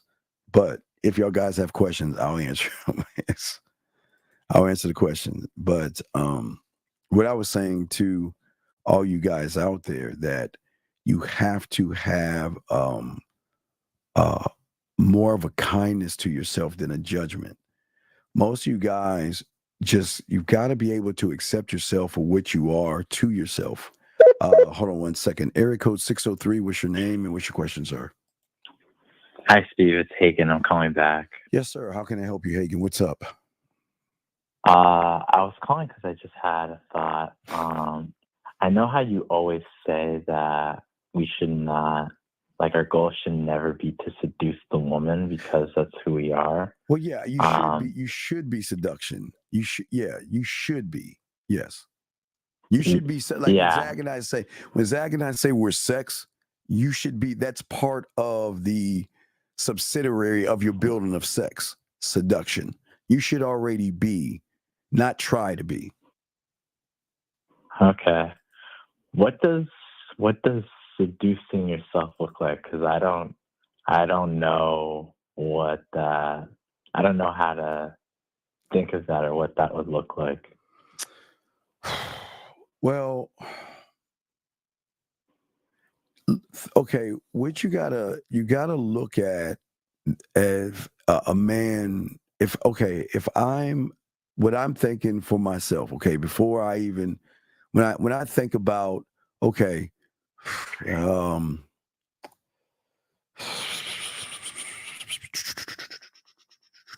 okay, all right, so, all right. I got these things for my throat, right? I got these things for my throat, right? These lozenges for my throat, right? Right? But this is going to also serve another purpose for me. Why? Because one thing I love, and I used to tell y'all this secret back in the late 90s, and I finally found something that does two things in one thing. It helps my throat, but the mentholyptus in it opens up the pores in the pussy to give you more access to the nerve endings, right? So just follow me on this now. And I'm just saying that I use this for my throat, but I will also use this if I'm eating their pussy as well. But I'm going to explain. I'm going to bring that around. Okay, so the reason why I'm saying that to you is because everything that I think about and everything around me, I'm always thinking about how can I utilize that to actually open more doors in her mind sexually. Master the bedroom. It's always going to be master the bedroom, right? To actually connect, to actually connect to her, right? I want to make that motherfucking, like, that connection, right? I don't necessarily want to intoxicate her, but I do want to seduce her. I want her to get drunk off of me. I want her to smoke me. I want her to feel me mentally before physical. So I've got to think of things for myself and what the qualities of things that I have. So, because I'm a very passionate person, right? And through my passion, like, I have values, right? But I also have sexual values, right? I got sexual skills that I have because I'm always creating things, right? Creating ways to make her come, creating ways to give her more access. You see what I'm saying? I'm always looking at pushing and going further out. So she's going to recognize my passion that I have in myself that she can't recognize with other people. Because, okay, so she'll recognize in me through my passion, but pussy's not my passion. My passion is land. I'm the only one saying, I swear to you, that is my passion. I want to be a land owner above all things. But she's going to recognize through me, there's no fear, there's no indecision, there's no procrastination, and there's no uncertainty. But when she has uncertainty, I can guide her out of that fog to give her certainty of an unknown that she doesn't even know about, because I'm creating it. See, I've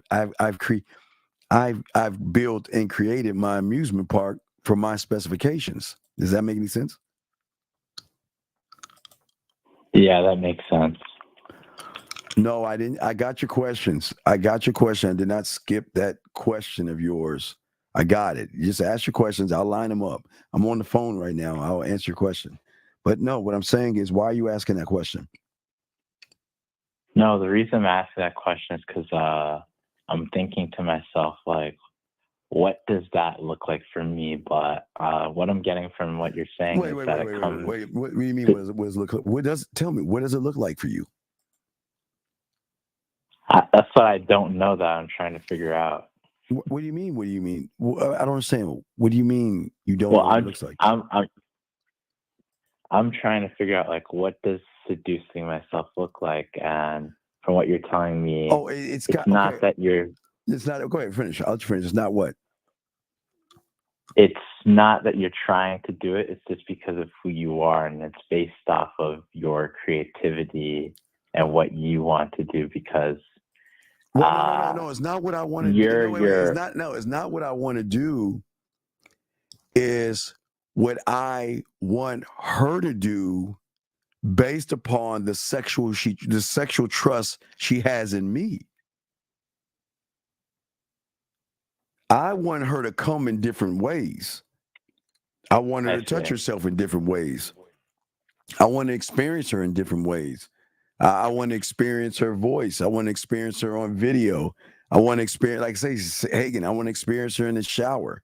I want to experience her masturbating. I want to experience her looking at me while she's masturbating. I want to experience her touching herself and showing me how she's masturbating. So then I can take that and then what?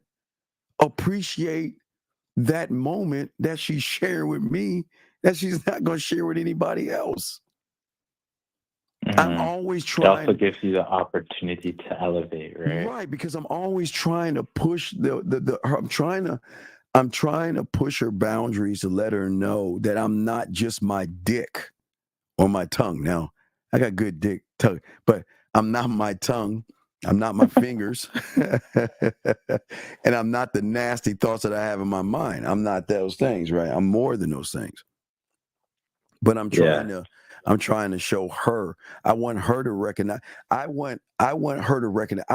I told you, Remnant, dog. I swear. It's. You want her waking up. You want her waking up with you on the mind. You want her, even if you have a glimpse, if she's playing with her pussy and she's masturbating, you want to be in that movie. Like if there's a movie called Her Playing with Her Pussy, excuse me, ladies, excuse me, but if there's a movie called Her Playing with Her Pussy, you want to headline that bitch. You're the feature. You want to be the feature. You want to starring Hagen. You see what I'm saying? You want to be the headline motherfucker, right? You want to be the headline guy. So. First one in the credits. But in the credits too, right? You want to be the one directing it, the key grip, the lighting. You want to be that motherfucker, right? That's what I'm saying. Yeah, I'm dead serious. I want to be all those things. I want to be all those things. But question is how do you build up to be all those things? You've got to build those things up by showing her that, listen, I don't want to overwhelm her, because you can become overwhelming, because the mind, okay, the only time her mind can process sexuality is when she is one with her mind as she's playing with herself, because she can push the boundaries herself of how far she wants to go. Now put it with a grassy motherfucker. Is it okay if I kiss you? Is it okay if I put my arm around you? I'm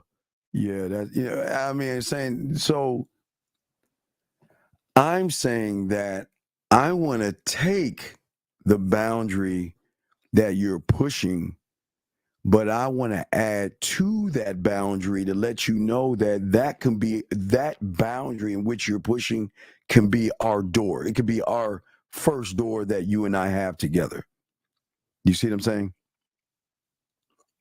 Yeah, I see what you're saying. Does that make any sense? That makes sense. Yeah, it does. I'm seeing it now. Actually, it answers a lot of questions. What question are those? Just like how everything like connects, because if you're the one doing it and she has enough trust in you to see how she can be with you, it opens the doors for her to see the other side of you, like to see what you're really about, because she doesn't really know what it's like. I don't want to see another side of me. I want her to see another side of herself while she's with me. Ooh. See that? Another side of herself. Yeah. She can't see another side of herself with average motherfuckers, because average motherfuckers are average. So, as I'm saying before, they're stopping her sexual growth. Oh my God, we're gonna have sex, and she's bringing in the toy. Bring that fucking toy in, right? They're saying, oh my God, she has that toy. Oh, I'm so intimidated by it. No, I'm saying bring that bitch in. Bring that toy in. Yeah. They're saying, well, why are you always doing that? I'm saying don't stop. Keep going. You see what I'm saying? Yeah, it's completely different. Completely different. So it's just something that you create. Any other questions though? Because I got some ladies here asking questions and they feel like I'm ignoring them. No, you're good. That was my question, and that it makes sense now. Okay, so if you have another question, let me know. I got you. I will continue and I will answer. I got 2 questions from the ladies. Thank you. Thank you, Hagen. And yes, ladies. But ladies, I do take phone calls over questions as well, gentlemen. So let's get to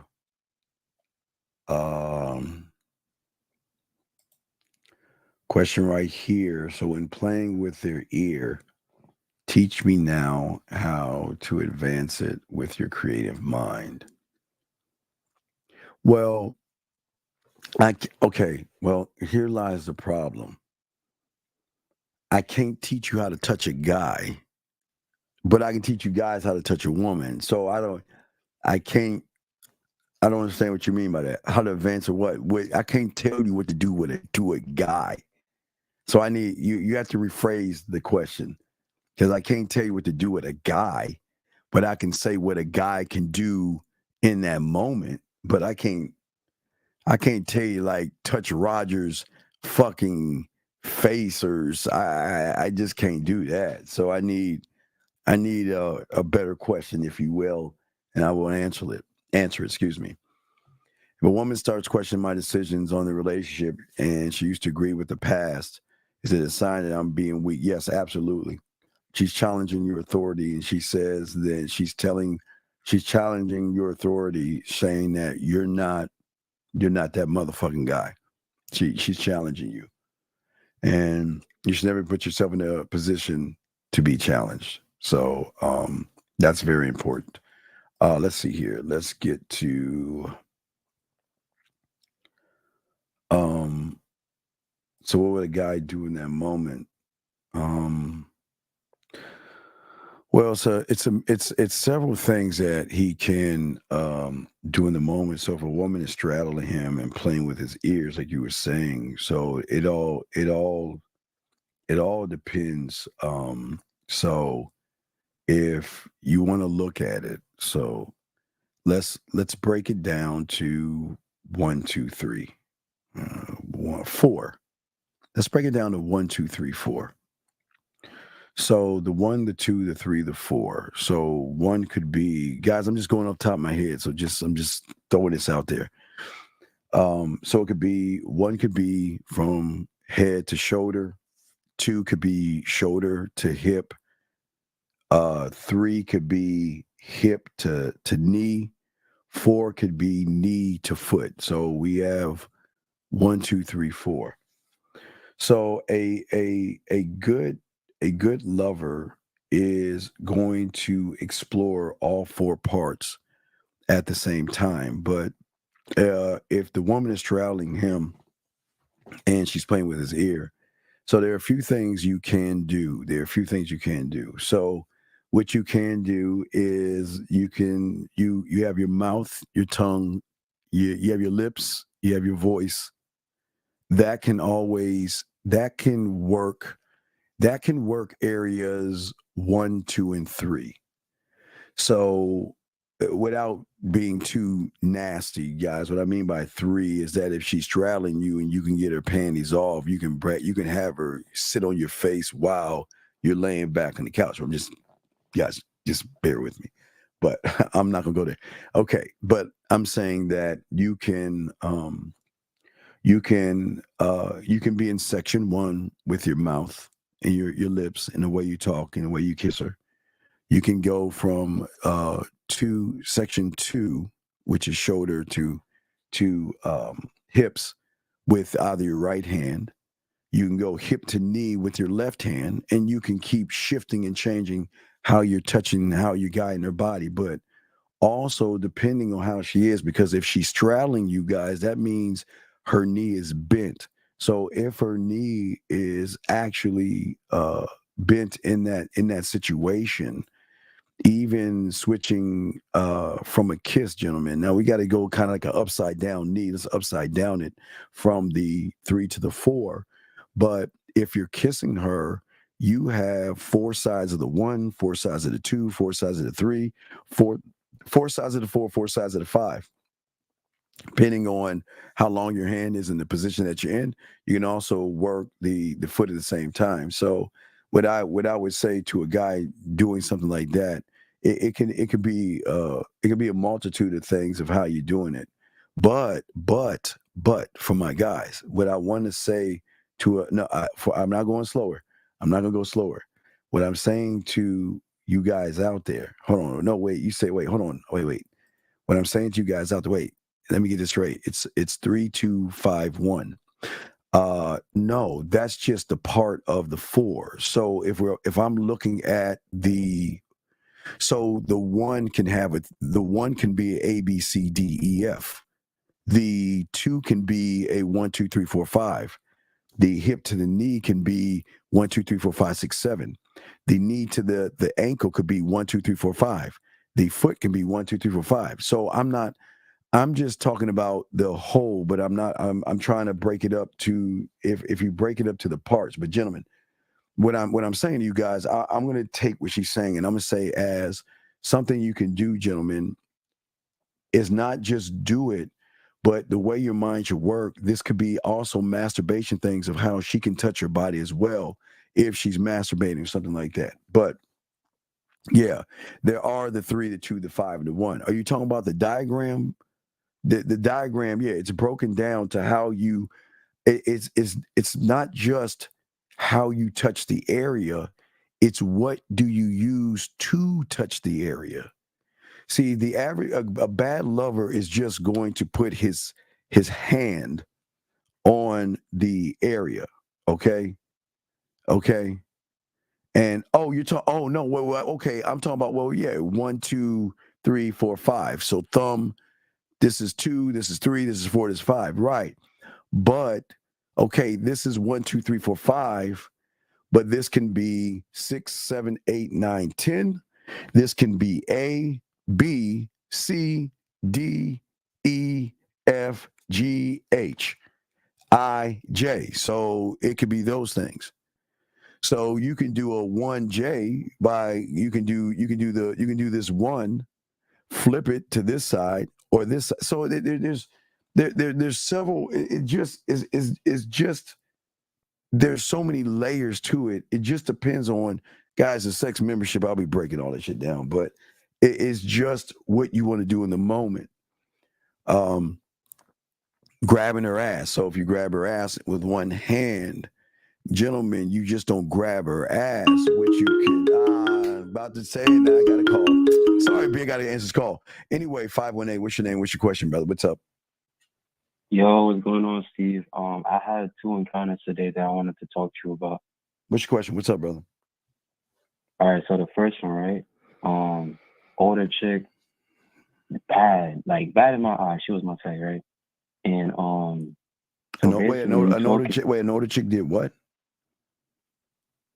Say what I'm saying? An older chick did what now? Oh no, yeah, older chick was like she was my type, so I went over there and talked to her, right? Yeah. And so as we talking, she tells me, oh, she got a kid, but she didn't say, oh, I have a boyfriend. Like she didn't say anything about like a man. So she said, oh, so she said she had a kid. Okay, I already know the answer. What's your answer? A woman says I have a kid. What are you saying? No, I said, yeah, I'm not here to, step in that role. I'm just here to find out. No, it's not about stepping in that role. Listen, no, listen. I appreciate what you're telling me, but you don't have to worry. I'm more about you and I. I'm not. What you have. Remember, what you have, what you don't have, is not defining you. I'm not defining or judging you off of what you have or what you don't have. I'm just trying to make it you and me right now, or you and I. Yeah. So yeah, so what I did was surface level. It was just like kind of like bluffing it off, and what you're doing is not only shifting it, but taking off judgment and bringing it back to you and her. Always shifting it. Yeah, always shifting. Yeah. Removing judgment. Yeah. And bringing it back to you and her. So keeping the focus, right? So that's good. And then the second time, there was this other girl, right? I step up and I let her know that, okay, I'm interested in you. And she said, oh, I have a boyfriend. And I left it after that. So listen, if you have a boyfriend, here's my number. If you want to smile, laugh, or blush, you can get in touch with me. And it was nice meeting you. And that's it. Hey, sometimes women, okay, sometimes a woman has got to see what kind of motherfucker you are. Think about it like this. I want you to think about it like this. Sometimes a woman's got to say, is this motherfucker, okay, if I not give him pussy, if I give him a pinch of my time, is this motherfucker insecure? Or is this motherfucker secure in himself? But how do I know what he is? How do I know what he is?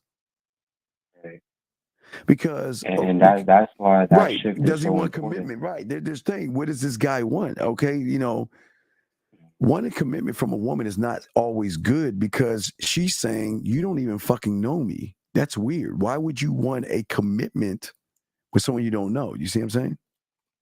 Right. Okay. Perfect. Yeah.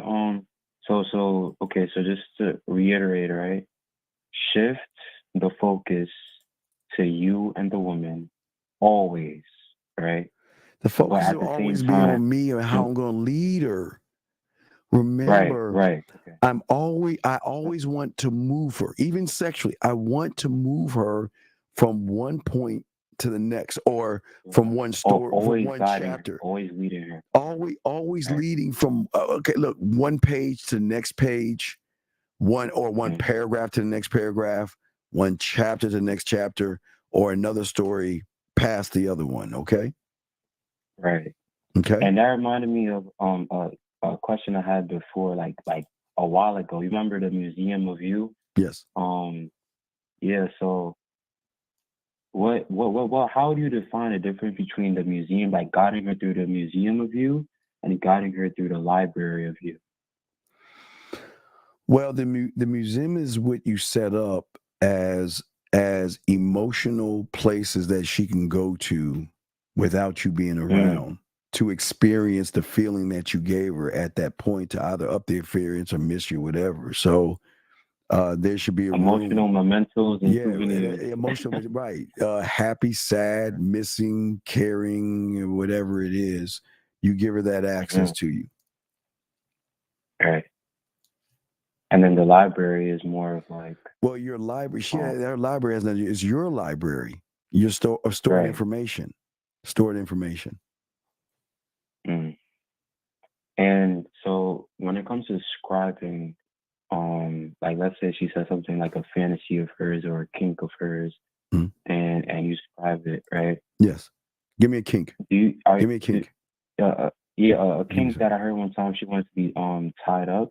Okay, she wanted to be tied up in public. She wants to be tied up and tied up in public. Okay. Yeah. So before I give her that before I do it in 4D, I want to make her come in 3D. I want her to come off of the thought or the picture I'm going to paint of me taking her and having her tied up and having her, I guess, on the hood of my car in the middle of nowhere eating her pussy at nighttime or whatever you want to do, whatever, right? Right. I want to get that orgasm because think about how the mind works. See, a lot of guys think, okay, well, I'm just going to talk shit about shit and make her come. Yeah, that's good, but we're sex, right? So what happens when you take something from the mind and make that a reality? That changes everything because the mind's processing that, okay, that was a good nut, right? That was a good fucking me playing with myself. I enjoy that. But what? Wait a second, this can actually happen? The mind can't process that because their women aren't used to motherfuckers doing that kind of shit. Okay. Right. Okay. I think I have one more question. It was on the tip of my tongue. What was it?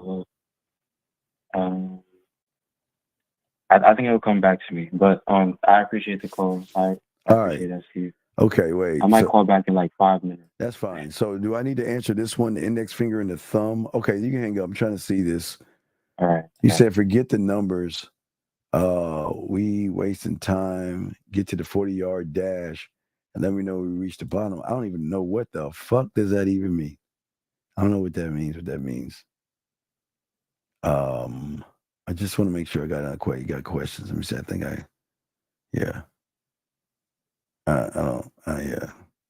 they're contemplating both calling at the same time. Let me do this.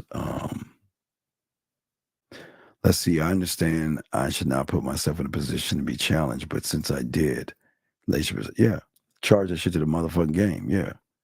Charge it to the game. But I'll take the index. I'll take because I don't know what other question you have. I don't know about the 40-yard dash thing. Okay, guys. Okay, so index and thumb, gentlemen. Index and thumb. So what can we do with the index and thumb with a woman? the index of the thumb, depending on where you want to place it, gentlemen. Several things that you can place. Now, gentlemen, you can, gentlemen, as I was saying, like rubbing her ass, you can do a slide up the leg, rub the ass, and come underneath. Guys, there is a way that as you have her on top of you and you're bringing her closer to you, she's kind of lifting her ass up. So at that point, you want to go from the edge of her knee all the way up the side, around her ass, and right underneath. Gentlemen, it can be a slide under and come under with your index and your thumb. That can be underneath. Oh, wait. Got a phone call. Sorry. Too late. 518. What's your question? What's up, brother? Or ma'am. Sorry, ma'am. This is track again. Yes. And I remember the question. So with 4D, right? Because it was crazy because I was reading something today and it reminded me exactly what we were talking about. 4D imagination. So all ways that you can think, and you're pulling from all ways that you can think in order to think the best way or a way that I'm making her come 3D. But I'm gonna make that orgasm not a mental, it's gonna be a physical reality. That means it's gonna move from her mind to reality at that point. That she's gonna be, she's not just in the movie, she's the fucking story at that point. Okay. Making her the heroine, basically. Yeah. Okay, but she really has to earn that though. Yeah. And then all right. So let me show you. All right, wait. I'm gonna use this back of the head as a butt cheek to show you the move. Okay, I'm gonna use the back of the head as a butt cheek. All right. So all right. But yeah, all right. You have any other questions? Yeah, I actually have one more. It's about spanking. So I found out actually that you can but a woman can come off of spanking alone. Well, I got a different kind of spank. I call it pussy pats. I don't want her to spank her ass. I want her to pat the pussy. So there's like it's after that I would do so. Right. So I was thinking about it, right? Because you could have her have a mental orgasm before the sex. You could have her have orgasms during the sex. Yeah, absolutely. The mental orgasm, yeah. But she's the one, I'm just conducting it. Just doing it. And then I was thinking, okay, so mental orgasm before, 3D orgasm during, and then after, it could be like a pussy pat, or it could be an upward spank that can allow her to have that last come to really build that experience. Well, it can be one of those things where, like I was saying, I was telling beautiful and the women about the index and the thumb. Mm-hmm. See, what you guys fail to realize is movement. So if you get around her ass cheek, right? I mean, if she's straddling you, right? She's straddling you. You should be able to work the side of the thigh, right? Side of the thigh, thumb around. Thumb around. You can go around. You can trace around the ass. Okay. And then when you're tracing around the ass, you can do a trace with your thumb, or you can rub around. But then you can come up under. Right. So right. Because okay, watch this, because I'm not done. Watch this. So she's straddling you, right? Mm-hmm. So while she's straddling you, you can be in her 1 and 2 in her ear. You can have your other hand coming down her back or side. You got to listen to her body to find those points, right? With the left hand. But the right hand, as you are bringing her closer to you, if you're kissing her, you can take your hand, you can come around the ass, but then you can come up under. You'll be able to come up under. So then when you come up under, so what you're doing is that this is a beautiful thing about the 5-play. She can have her clothes on and do this. So you can come up and rub from then hold to clit with her clothes on like an underneath. But it's not just an underneath, because you can go underneath and before you even and tease the pussy. Okay, let's do a pussy tease. So you can rub the ass, come up under, and there's this crevice where the thigh. Yeah, right. Right. Yeah, There, right. Right. Before the thigh starts. Right. Yeah. So I can come up under the thigh. Mm-hmm. Tease the pussy and then come back down on the inside of the now remember, she's still on me, but I can still get the inside of the thigh. She's still on me, but I can still get the inside of the thigh. And then because I know the more I bring it up closer up to the pussy to feel that heat, the more the body's going to react, the more the moans and noise and all the other stuff. But then I'm in her ear. I can be in her ear at that point. Or if she's wearing something loose, because something loose, because if you're coming up, she can move her hips to give you a signal as go underneath the clothing at that point. So you can be up under and play with the pussy under an underneath move with your one hand, and from that point. But then from that point, what I can do is I can shift from the one the section 2 of the back. Then I can take my thumb, hit her calf. I'm saying like, okay, so I'm under, right. So now I still, because her knee is like right under me. So I have access to her calf and her foot. You see what I'm saying? Right. Yeah. Calf. So I can work the calf, the foot, and the ankle at the same time while I'm playing with the pussy underneath. To then, when she's about to orgasm, right? Then, right before she's about to come, I can lift her ass up, slide that motherfucker over, and let her come, and put it on my face. I can orchestrate. Right. But the thing is that this is the kind of thing you should be able to say to her while she's playing with her pussy, and you can make her actually do the move herself. Right. Okay. Because they're on their back. Depending on how you have them, they're on their back. They're playing with their pussy, but you can tell her. You can tell her get on her back, and this is what I want you to do. I want you to rub that pussy from underneath. You see, nobody's ever told him. I'm be quiet. No one's ever told. I'm be quiet about that. I'll be quiet about that. But anyway, you see what I'm saying? I ain't gonna talk about that, guys. I'm sorry. I got caught up in that. Okay, so I remember. No, there was this one girl. I think she had a man in her life because she told me to do that same thing.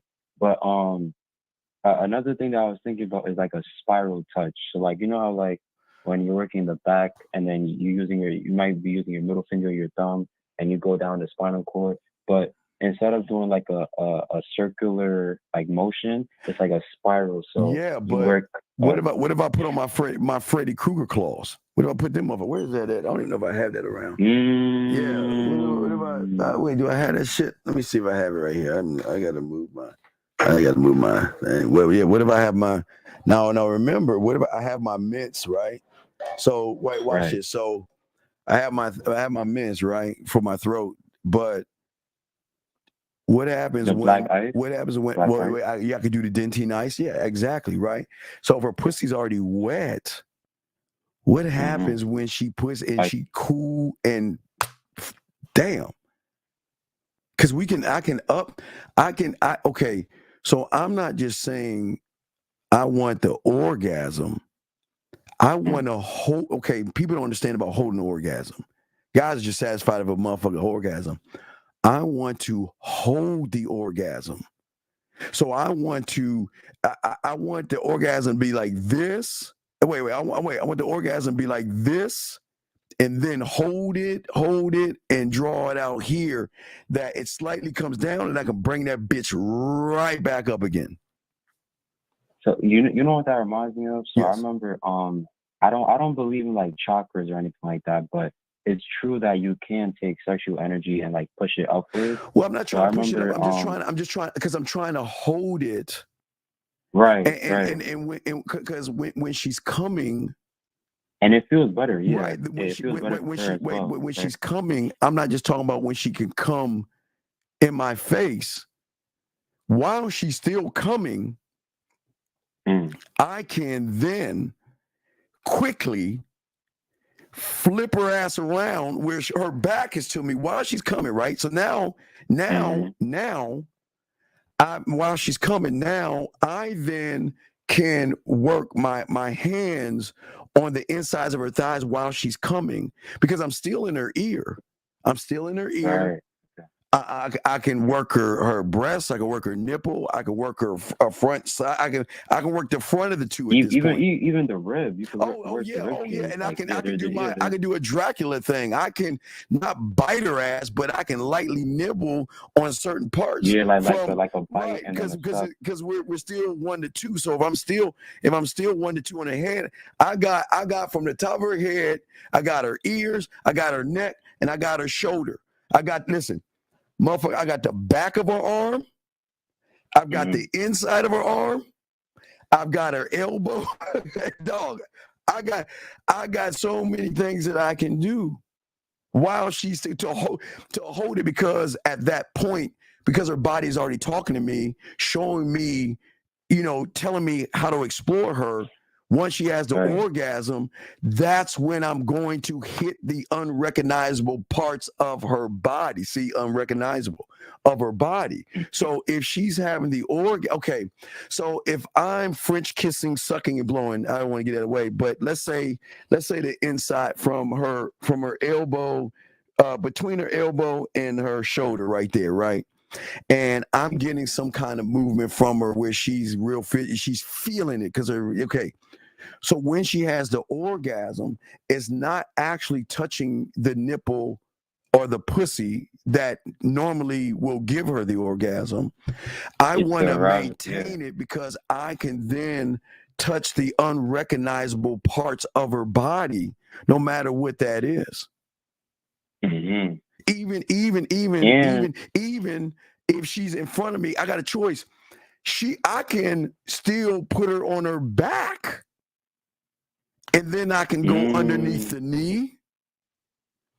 I can suck on the foot. I can go on I can get right there's a spot like where a hip and like back where I'm just saying. I'm saying that I can hold it and maintain it because you want to carry the orgasm over to another level and then as it tapers, then I'm back in her ear again. So one thing I would add on to that is to tell her to clench, because the tighter she clenches, it's gonna be real. She's holding it even harder, but it's gonna be real sensitive after she finishes, and then you go back in her ear, and then. Yeah, I'm gonna teach you how to hold the orgasm. I'm gonna teach you how to hold it, dog. I mean, I can't talk about that. I'm gonna teach you how to hold and maintain it. You can stretch it out. And Steve, you could push it to her head, like you could literally push the orgasm up, I'm pushing that bitch up, left, right, down, and everything in between, though. I'm not right. I'm bending the orgasm. Shit, I'm a nasty motherfucker. Right. All right, man. So I'll throw you back in. You got a question? Let me know, okay, brother. All right, thank you, guys. Y'all got lines are open. Y'all can call in if y'all got a question. We got y'all, okay? So when I'm saying, I mean, we're talking orgasm here, but y'all got other questions. I got you, but we'll have so many questions. Yeah. So I'm just saying that, gentlemen, that we got the sex, but I'm just saying, I don't know how we got here, but I'm just saying that if y'all have questions, just put a queue. I'll answer any of y'all questions. I had to add area code 832. What's your name and what's your question, sir or ma'am? What's up, Steve? This is Jeremy from Houston. How can I help you, sir? What's up? Yeah, I sent you an email. I just want you to critique my text game. All right. Let's see what you have right here. All right, hold on a second. Let me grab it, sir. Let me grab it. Let me see here.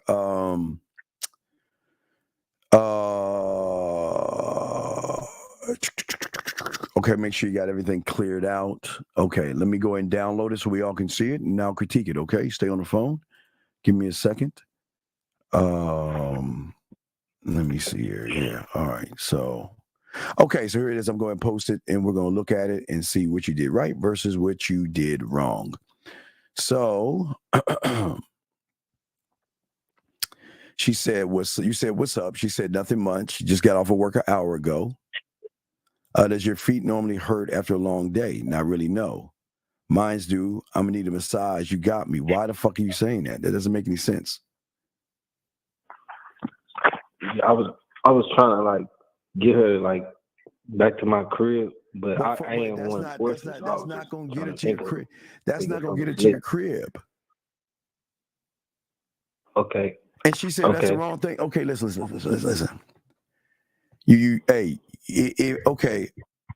Okay. This is where y'all guys go wrong. Slow down.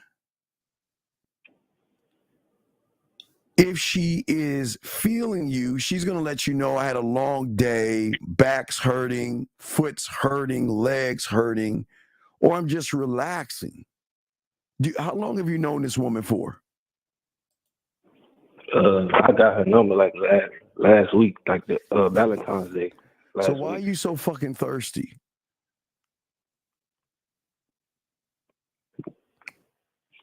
I'm not thirsty. I wouldn't say I'm thirsty. You are thirsty. Listen to this thirsty ass shit. You know nothing about the bitch, but you're trying to get her back to your place. So you're telling me you're not thirsty? You're telling a woman to give you a fucking foot massage so you can get her back to the place and get some pussy. So what are you talking about? You're not thirsty. I'm lost. Help me understand that. What does that look like? I was just trying. Dog, you're being thirsty, big dog. You're being thirsty.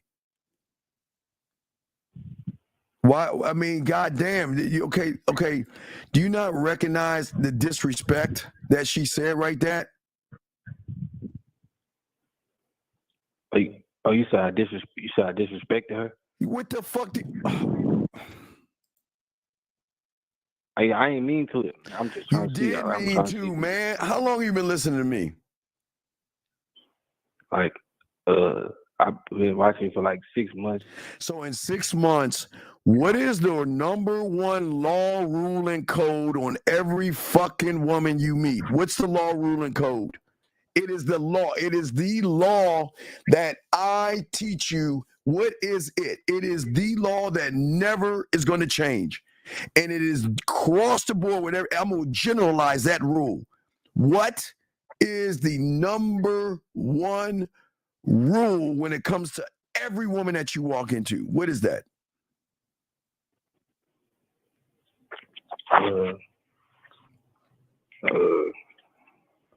I'm not sure. Because you ain't paying the fuck attention, and that's why you fucking up. Had you known the number one rule, you wouldn't have had the problem.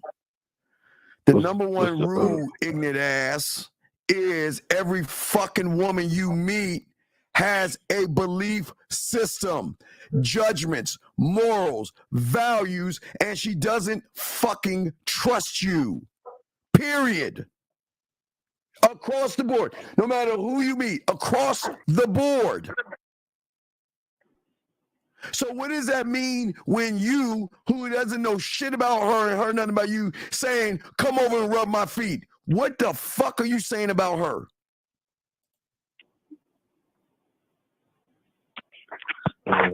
What are you saying? What are you saying? You're not only saying I'm a loser, I'm a weird, creepy fuck. I'm a thirsty sucker. I'm a loser.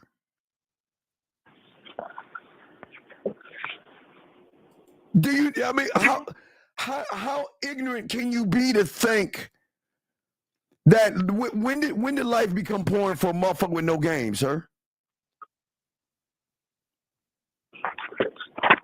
Yeah, I was nothing. I'm telling you, if you're fucking with us over here, that is the beginning rule of every interaction you have with a woman. Period. And it ain't no lie. It's the truth. It is the truth for every woman you run into. Everyone. They don't know you. They don't trust you. They have their own belief systems. Do you not understand that? Y'all have got to be the dumbest motherfuckers on the block to think that a woman that I don't fucking know is going to come over and rub your fucking crusty ass feet, motherfucker. All right, I'm going to hang up on you now because I'm done with you. Go, please carry on. Guys, lines are open. If you have a question, or ladies, if y'all have any other questions, the ladies who's asking them fucking crazy ass questions, y'all got a question, please let me know. We will answer any questions. Guys, lines are open if you want to call in as well. But as I'm saying to you guys, is that most of you guys have to understand what I mean by the shadow. And the shadow is actually part of your one of one. It is the one place that will embrace imperfection, because we're not perfect, but you are perfect. You might not be perfect to the world, but you're perfect. Why are you perfect? Tell me. You're perfect because, wait a second, wait. Oh, fuck. Hold on. Wait. German, I know, guten Tag, and you say wie geht's, and I say danke gut an dir, you say auch schön, and I say tschüss. Okay, I know German too. I know a little bit. Right. Okay, that. If he doesn't get on your nerves, you don't really love him. Is that a statement or a question? If you have a question, I'm missing it. I'm missing. What are you saying? I see your comments. Yes, I see your comments. I clicked. If you have a comment or a question, just put a Q. See, you put a question there. So I answered your question. Now I got to grab 407. 407, what's your name? What's your question, sir? What's up? What up, Steve? It's Damani. Can you hear me good? Yes, sir. How can I help you, Damani? All right. I want to know how can I approach women, but I don't want to mention sex anymore because I'm seeing that it's not getting me nowhere and it's shallow and it shows that I have no game. So I need an alternative. You got it? Yeah. Okay, caller. Yes, sir. The problem isn't the approach. And that's where you fuck up. That's where your mind is all fucked up at. The approach is what we call the 5th or 6th step. The problem is 1 to 5. It's not the 6. The 6 shows why you have the problem. The problem is you don't have a standard. You don't have laws, rules, or codes. You don't have any confidence. You ain't moving off your core and you cannot communicate yourself. So it doesn't matter what I tell you, because the way you're looking at it, you're saying, Steve, teach me algebra, but I don't even know how to count. I don't know how to add, subtract, multiply, divide, do division or fractions or decimals, but I want to know algebra. You can't do that. That's the problem. You're looking at the game the wrong way. The game is not about the approach. The game is the belief in who I am when I roll up on her, that I'm saying that I am the opportunity of a lifetime and either you're going to take it or not. But you don't see yourself like that because you don't believe in yourself that way. So it doesn't matter what you say to a woman. She's going to recognize that you're not the guy. So you're saying, I want to know how to approach. No, that's not the problem. The problem is the person doing the approaching. The problem is the motherfucker doing the approaching doesn't believe in himself. He has no understanding of understanding. He has no mouthpiece, no direction. He's not smooth. He's not clear. He's not concise. He's not impactful. He doesn't make good decisions. He cannot lead or influence. So what does it matter if you approach a woman? she's going to recognize you got a tight pussy and ain't going to fuck with you. That's what I'm saying about the game. Don't be sad. I'm just saying. Don't get frustrated. Oh, no, I ain't sad. Yeah, I'm just saying, but yeah. I'm saying I'm just trying to be me and be myself. I don't know what else to do. That's the problem. Don't be yourself. That's the biggest problem. Being yourself. Why would you want to be somebody that doesn't have a mouthpiece? Why would you want to be someone who is not sexually confident? Why would you want to be someone that is scared of women? Why do you want to be that person? I keep telling myself I'm not. I don't listen to my thoughts. I just. Oh my God, dude! Please stop lying to yourself. All right, caller, just get some coaching back in, get your pathway, and I got you. Okay, buddy. All right, Steve. It's all respect. Great call, sir. Thank you very much. Thank you for the call, gentlemen. Lines are open. If you guys have a question, please put a Q. I'll be happy to answer any questions that you have, no matter how nasty or dirty they are from the ladies out there. But guys, if y'all have any questions, I will answer those things for you guys out there. And what I'm saying for most of you guys out there to learn and have an understanding of the game is that, as I was saying, the shadow or your core that you have, the greatest problem that you guys don't see is, I was saying, the uniqueness. You are not. There's nothing wrong with you. Okay. Wait. What was the one comment I missed? What are you talking about? I answered the comment. Oh, okay. Okay, I got your comment. All right. Okay. All right. So, okay. You asked to drop a link. Catherine, she didn't ask. If she asks if she wants one, she'll let me know. If she wants, or she wants a call, she can, but it's up to her. But what I'm saying, for you guys out there, most of you feel like you're not perfect, but you are. But before I say this, don't take this as motivation. Take it as a truth. You are perfect because there is only one you. There will never be another one like you.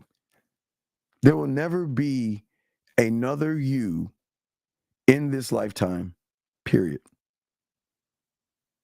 But you don't see that. You see imperfection. You see a person that is not strong or whatever. Well, the line is open. You can call in. The line's open. If you guys or you want to call in, the line is open. Call in if you want. If you got a question, call in. But what I'm saying to you guys out here is that you guys don't know what matters most. And what matters most is how you build your kingdom, how you build your core, how you build your life, and how you live a life beyond what most people, of the expectation that people have of you. You build it, you create it, and you live by it and move by it. You don't ever stop moving because you think someone wants you to stop moving. You got to have a love, drive, and compassion for yourself, gentlemen. That's what I say for all you guys out here. There's got to be an acceptance. So let me grab this call. Area code 204. What's your name and what's your question, sir or ma'am? Oh, hello. This is Shane calling. I've been texting you. I mean, I've been emailing you throughout the day. It was just I guess I got. Let me ask you a question. You got the 6 text messages, yes? Yes. And did I not show you how game works? Did we not get her to show her, do all the things and move her where she said to you that this is a different side of you? Yes? Yes. But that's game, brother. So you got to learn the game. I'm telling you, I can. Look, if you want me to keep talking to her, I can. It's up to you on the back end. I understand. Thank you. I've been texting her a little bit here, and I was hoping to send you some screenshots. Send me a screenshot of what you're saying. I'm gonna tell you if you fucking up or not. Perfect. Just send me a screenshot and I'll tell you if you're fucking up or not. I have a feeling you are and shit, but let's see. 4, 3, 2, 1. I'm pretty sure I got this all set to go. Just send me one. We want to look at. Just send me one and we'll look at it. Frick, come on. I'm sorry. I saved it in the drafts here. Here, I'm just gonna see if I can hit this button here. Yeah, let's send it. Okay, sending. Send. Hopefully that shows up. All right, let me look. And all my dogs out there, we got a live show 4 East in the morning. 4 East this morning. Don't forget. Let me see if I got it. And no, I have not got it yet. You gotta send it again. I did not get it. Wait, I think I got it. I got it. Wait. No, awesome. No. That's from Jordan. That's from somebody else. No, here we go. I got it. Sweet.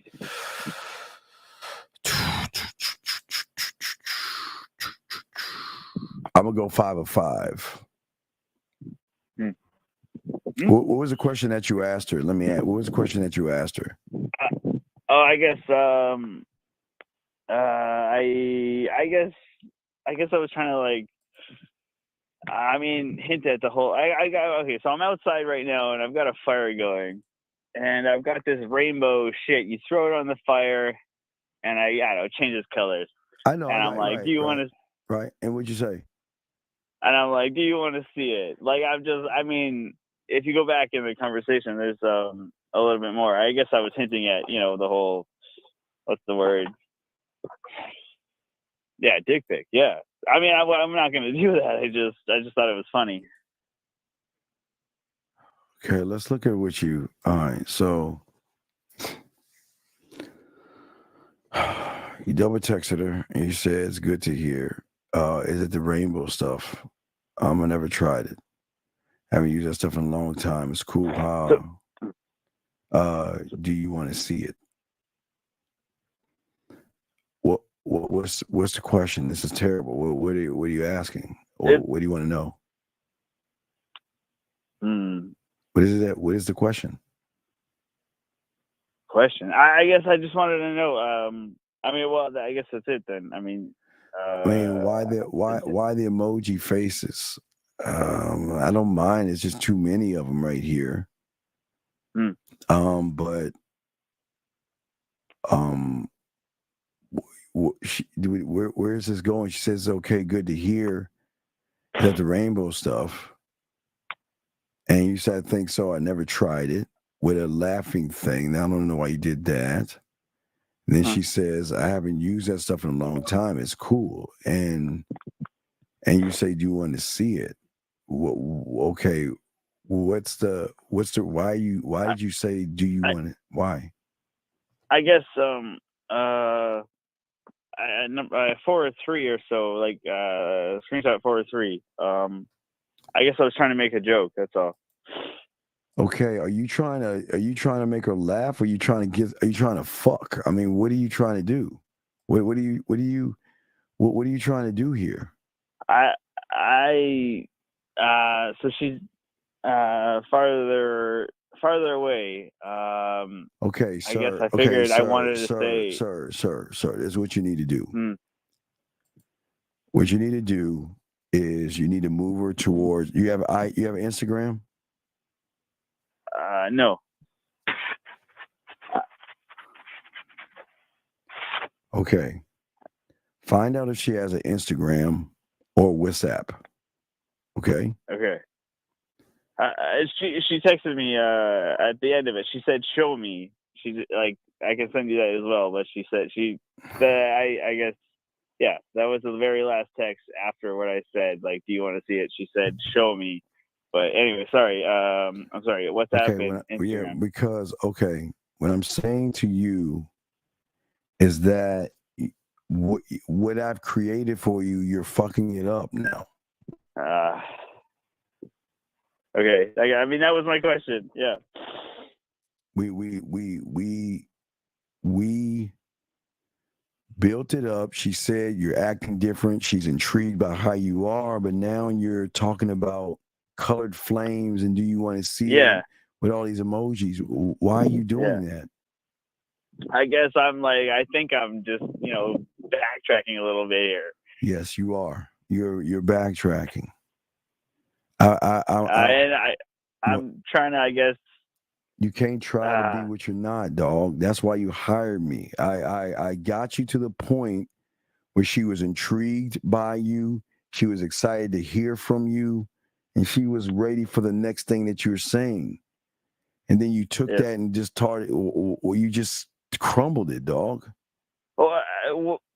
So like, but I mean, where does it go after the last thing you sent me? But you gotta. This is what you gotta. Okay, listen, sir. You gotta learn this in the same process while I'm helping you. She's fallen in love with my words, but I'm trying to help you out and put you in a position where I had you in a perfect position. But you can't take a woman, a grown-ass woman that's like really now she want to flirt a little bit, and you're talking like you're a third grade kid.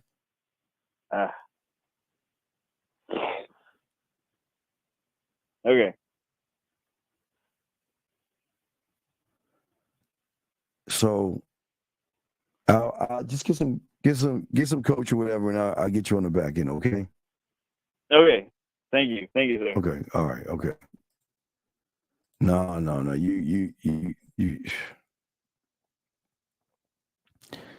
You would eat his lunch. He ain't ready. No. He would never be the same again. He just, you kill that dude, man. You're too much. You couldn't handle that shit. He couldn't handle that shit. But if you have questions, please put a queue. Guys, you can call in. The lines are open. We're chopping it up for probably another 45 minutes, guys. Then we're going to go at 4 in the morning, guys. 4 in the morning. We do a round with the Dean 4 in the morning. So we want to, guys, if you have questions, go ahead and put a queue or call in. We are chopping it up and breaking down this game for you guys out there, okay? But as I was saying before, 443, how can I help you, sir? What's up? What's going on? This is Tim from Maryland again. So I got 2 questions for you. The first question is like regarding the shadow self. So when you say like you're perfect, right? Is this just like the full self-acceptance, like regardless of like what anybody else? Because it's me. I fully accept me. Yes, I accept me for what I am. And I'm not ashamed of myself. I'm not going to put myself down. I wholeheartedly accept me. I love the fuck out of me. Huh? Got it. Yeah. No, I was agreeing with you. Okay. The second question was, I don't know if like the week before, whatever, I tried to hop in with one of the lives from like the 4 a.m. live. Like, do you save them on YouTube or? No. Is that just it's special. Something special. I just give the guys for an hour, and then I let that joint go. So no. It's something I do something special for the guys. All right. Okay. Say no more. All right. Say less. Okay. Appreciate you. All right, no doubt. Throw you back in there. All right, there you go. It's all good. Now, guys, got a question? Go ahead and call. If you have questions, go ahead and call. We got you covered. But the thing that I'm trying to get all you guys to understand and see in this process of the game. Okay, it's a process, but again, there's so much trauma that has happened to yourself. And I'm trying to get you in the process of understanding yourself through the core. The core will always guide you the right way. The core is going to make you the villain. The core is going to make you an asshole. And the core is going to draw women in because you're unrecognizable. They're not used to meeting, knowing, or talking to someone like you. And that's what's so great about the game. What the fuck do you mean there's no sound? There is sound. What are you talking about? What does he mean no sound? Fix your phone. I don't know if you have an iPhone. Fix the iPhone people. How do they fix their iPhone? All you iPhone people, right? Yeah, it's your fucked up ass iPhone, man. There's sound in this motherfucker. I know it was you. Yeah, but no, I'm here to answer questions, guys. If you have questions, go ahead and ask, and I will be happy to answer any of your questions, gentlemen. to actually chop up this motherfucking game that we're chopping up right here, gentlemen. It's very, very important to learn the essence of who you are, because it is in the essence of who you are you will become this weird thing of being self-sufficient. You are not going to be afraid to take risks. And here's the thing, is it a risk to talk to a woman? It becomes a risk when you worry about a reply that does not line up to what you want it to be. I risk it all, right? Right? I have a gambling addiction, right? So I risk it all. I push all the chips to the middle of the table. I risk it all. And the reason why I risk it all is because I believe in me, because I'm moving from the core. Gentlemen, until you unearth, gentlemen, I didn't say find, unearth the thing that is there. It's there. It is there in damn near every aspect of your life, except when it comes to relationships. You chop that shit off. You should be, when you see a woman, man, it should be fun. Guys, it should be exciting. You should never doubt yourself, put yourself down, or worry. But where are you operating from? When you're operating from the surface, modern male, operating from the subconscious, male, and then the problem is y'all don't understand man. It's how we operate. It's how we move. And we have to learn how to think beyond, because we remember we have to sell. I'm not saying sell as in beg. I'm saying influence, gentlemen, influence. You gotta understand influence to actually be able to draw, to say to yourself, okay, I can do soft gestures. I can be playful. There's digital flirting and digital seduction by the text messages. I can be social in a sexual way. I can have very great, in-depth, sincere conversations where I'm paying close attention to the woman who wants to share not only her thoughts, but her vulnerabilities, opening up to me. You see what I'm saying, gentlemen? But at the same time, I can shift it down to tease and have fun banter. But I can then shift it to make her say, damn, I'm intrigued by this person, or leaving a little bit of mystery after we get done talking. Gentlemen, these are all the things that all you guys out there have the power in doing, each and every one of you. I can give her a genuine compliment because you know what? Okay, guys, you know what a genuine compliment is? A genuine compliment is complimenting a woman not for the purposes of pussy. I don't look at her appearance. I look at her personality. I look at her characteristics. I look at the things that she moves and how she achieves things. That's why we always tell you, if you fucking with someone that ain't doing shit, y'all better leave them ain't shit bitches alone. But also, I can shift down to be playful. Okay? I understand timing and pace. I understand the right time to make the right move, and at what pace do I want to do it. Do I want to slow cook it? Do I want to do it a little bit faster? How do I want to do it?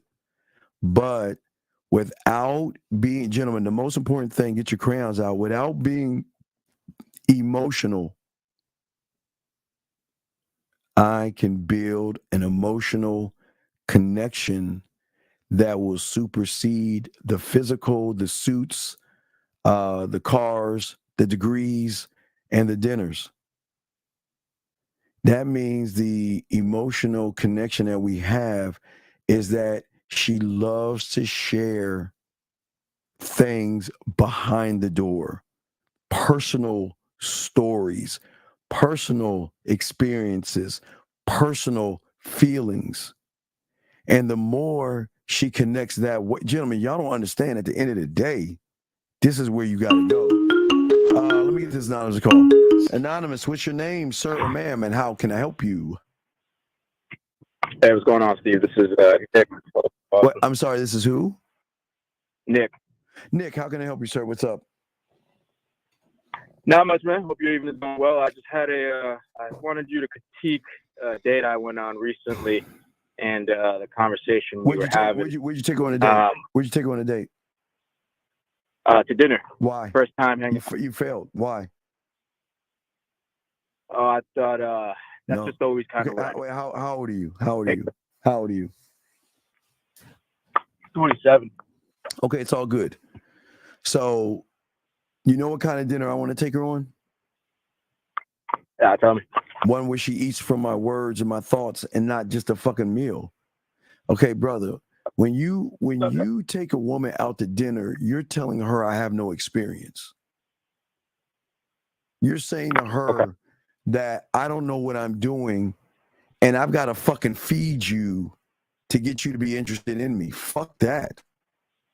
Because see, listen, a dinner is not going to show you her character. Because I'm going to show you why that dinner is all fucked up. So you went to dinner and y'all sat down, and what was the conversation? I mean, it was cool. We were having a conversation and all that. About what? Wait. About what? About what? You know, just get to know her. Okay. What boring questions did you ask her? And I need to know why. What did you? Because you want to get to know. What are you trying to get to know? Well, see, this is where I want the critique. So we was talking, right? And then I tried to spice up the conversation. So I asked her, you know, where's the craziest place you had sex? Okay, sir. But wait, sir, stop. Okay, you're new here, right? Yeah. Okay, so I can't knock you for being new like the other knucklehead who's been listening to me for 6 months. There's a golden rule in the game. There's a golden rule in the game. Yep. And that golden rule is simply this. She doesn't know me. She doesn't trust me. She doesn't know me. She's not going to share personal information. She doesn't know me. And she has a belief in how she sees the world and how she sees dates. She has a moral compass and she has a judgmental compass, which means that she feels that she has value and she feels that she is special, which she's allowed to feel. So that means when you say something like that, on top of taking her to a date, which shows you have lack of experience, you just reinforce to her why you don't know what you're doing. Why are you talking about sex to a complete stranger who doesn't even know anything about you? And that's none of your business anyway. So why would you ask for that kind of information from a woman that you don't even know?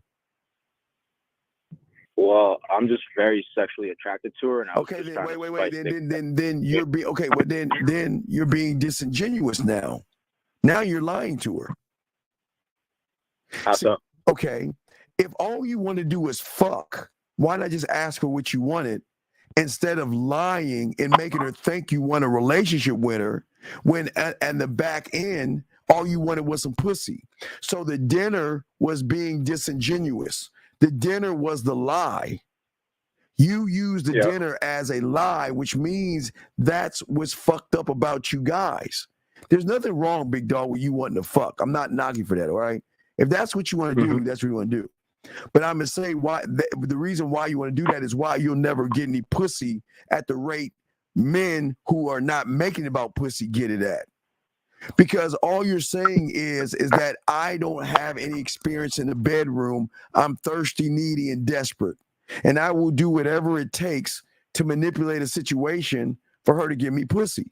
Because you didn't want to take her to dinner. You didn't care about what she does for a living and all that shit you probably asked. Because you wanted some pussy. And that's why I'm just asking you, if all you wanted to do was fuck, why didn't you just say, let's go fuck and get it out the way where you don't waste your money, you don't waste your time, and you don't waste your words with someone you really don't give a fuck about anyway? Yeah, you're right. I'm just not gamed up like that. So, well, no, wait, big dog. That's not the game. That's just common sense. That's not the game. I'm just saying to you, my brother, listen, I know you want pussy. I get it. I'm not knocking you. But the reason why women that woman you're talking to, you want to know why she would fuck me faster? Because number one, I'm not taking her to dinner. Number two, I know how to hold a great conversation without us even going to dinner. And number three, she's going to be intrigued to wonder why I'm not you. Why aren't you trying to fuck me? Because she already has in her head that all you guys are trying to do is cloak your intentions by taking them out and acting like you want a relationship. Me, on the other hand, I can't give you a relationship because I don't know you well enough to give you that. But with that being said, I'm not trying to fuck you because I value my dick. And I'm not just going to give my dick, my time, my attention, or me to anyone who is not worthy of me. You know what that makes me? A dick, an asshole, cocky, conceited, arrogant. Who the fuck does he think he is? But he's very intriguing because, okay, watch this, caller. I always use this analogy because it should stick. It should stick to you. You watched James Bond before, am I correct? Yeah. And can we agree that James is fucking? Yes?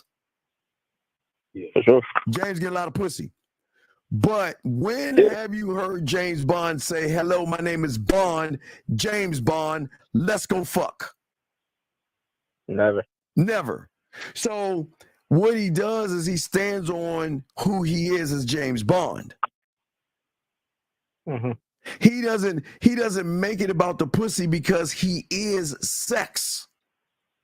His movements is sex. His arrogance is sex. The way he talks is sex. So James is saying, I don't need to ask for something you're going to want to give me when you realize I'm not like the average motherfuckers that you're dealing with. So critiquing what you were saying in your conversation, big dog, is not the problem. The problem is the lie. You're lying and being disingenuous, brother. And I hate the fact that you wasted your money on a date and you wasted your time on a date and you wasted your work. I'm trying to prevent that shit, dog. I don't want you to take these motherfuckers out. And if you do, you take them for coffee or some ice cream or some shit like that. You don't take her ass to fucking dinner. But what I'm saying is that, and again, how much red pill stuff have you been listening to before you ran into us? A ton. Okay. And it's okay. And it's cool. And that's part of the problem. See, the problem is that part of you looks at women like whores and sluts. Or you're looking at them ain't shit because of the cult of the red pill, which is pushing you because you're listening to them, but they're not teaching you anything about yourself. So then you meet a woman and you want to fuck her, but you don't know how to even ask for what you want. So you think that I got to take her to dinner. Thus, let me show you how the red pill got you. Because if you didn't talk to me, you know what you would have said? See that fucking bitch-ass woman? That bitch, see, I took her to dinner and she ain't even fuck me. That's fucked up, that modern-ass woman or whatever, her hypergamous name, whatever these fucking guys have inwoven your head. I'm saying to you is that the game is not about pussy. I don't need to get something from you that you're going to actually want to give me. Not all, can't say all, but I like James Bond, I'm a smooth motherfucker. My words can represent me. The words and how I communicate myself can represent that I have experience, because experience says that I know you don't know me. I know you don't trust me.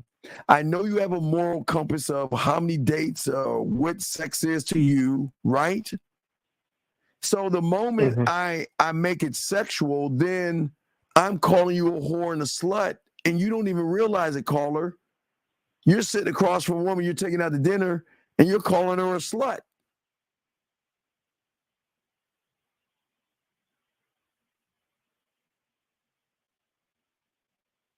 Does that make any sense? Yeah. It does. I'm just thinking about it all. It's just processing new information. You're right. Because we're not red pill, and we were men over here. And listen, I am not knocking you for wanting pussy. Please understand that. I'm glad you like women. Thank God you like women. That's not the problem. The problem is you're not presenting yourself like, it's like you going on an interview with your clothes off. Would you do that? Would you go to an interview at a Fortune 500 company knowing you get a corner office? Would you walk in that motherfucker butt ass naked? Nah. Why? Tell me why. Because I ain't gonna get the job. Because in order to get the job, you got to be presentable, and your resume should talk for you. Okay.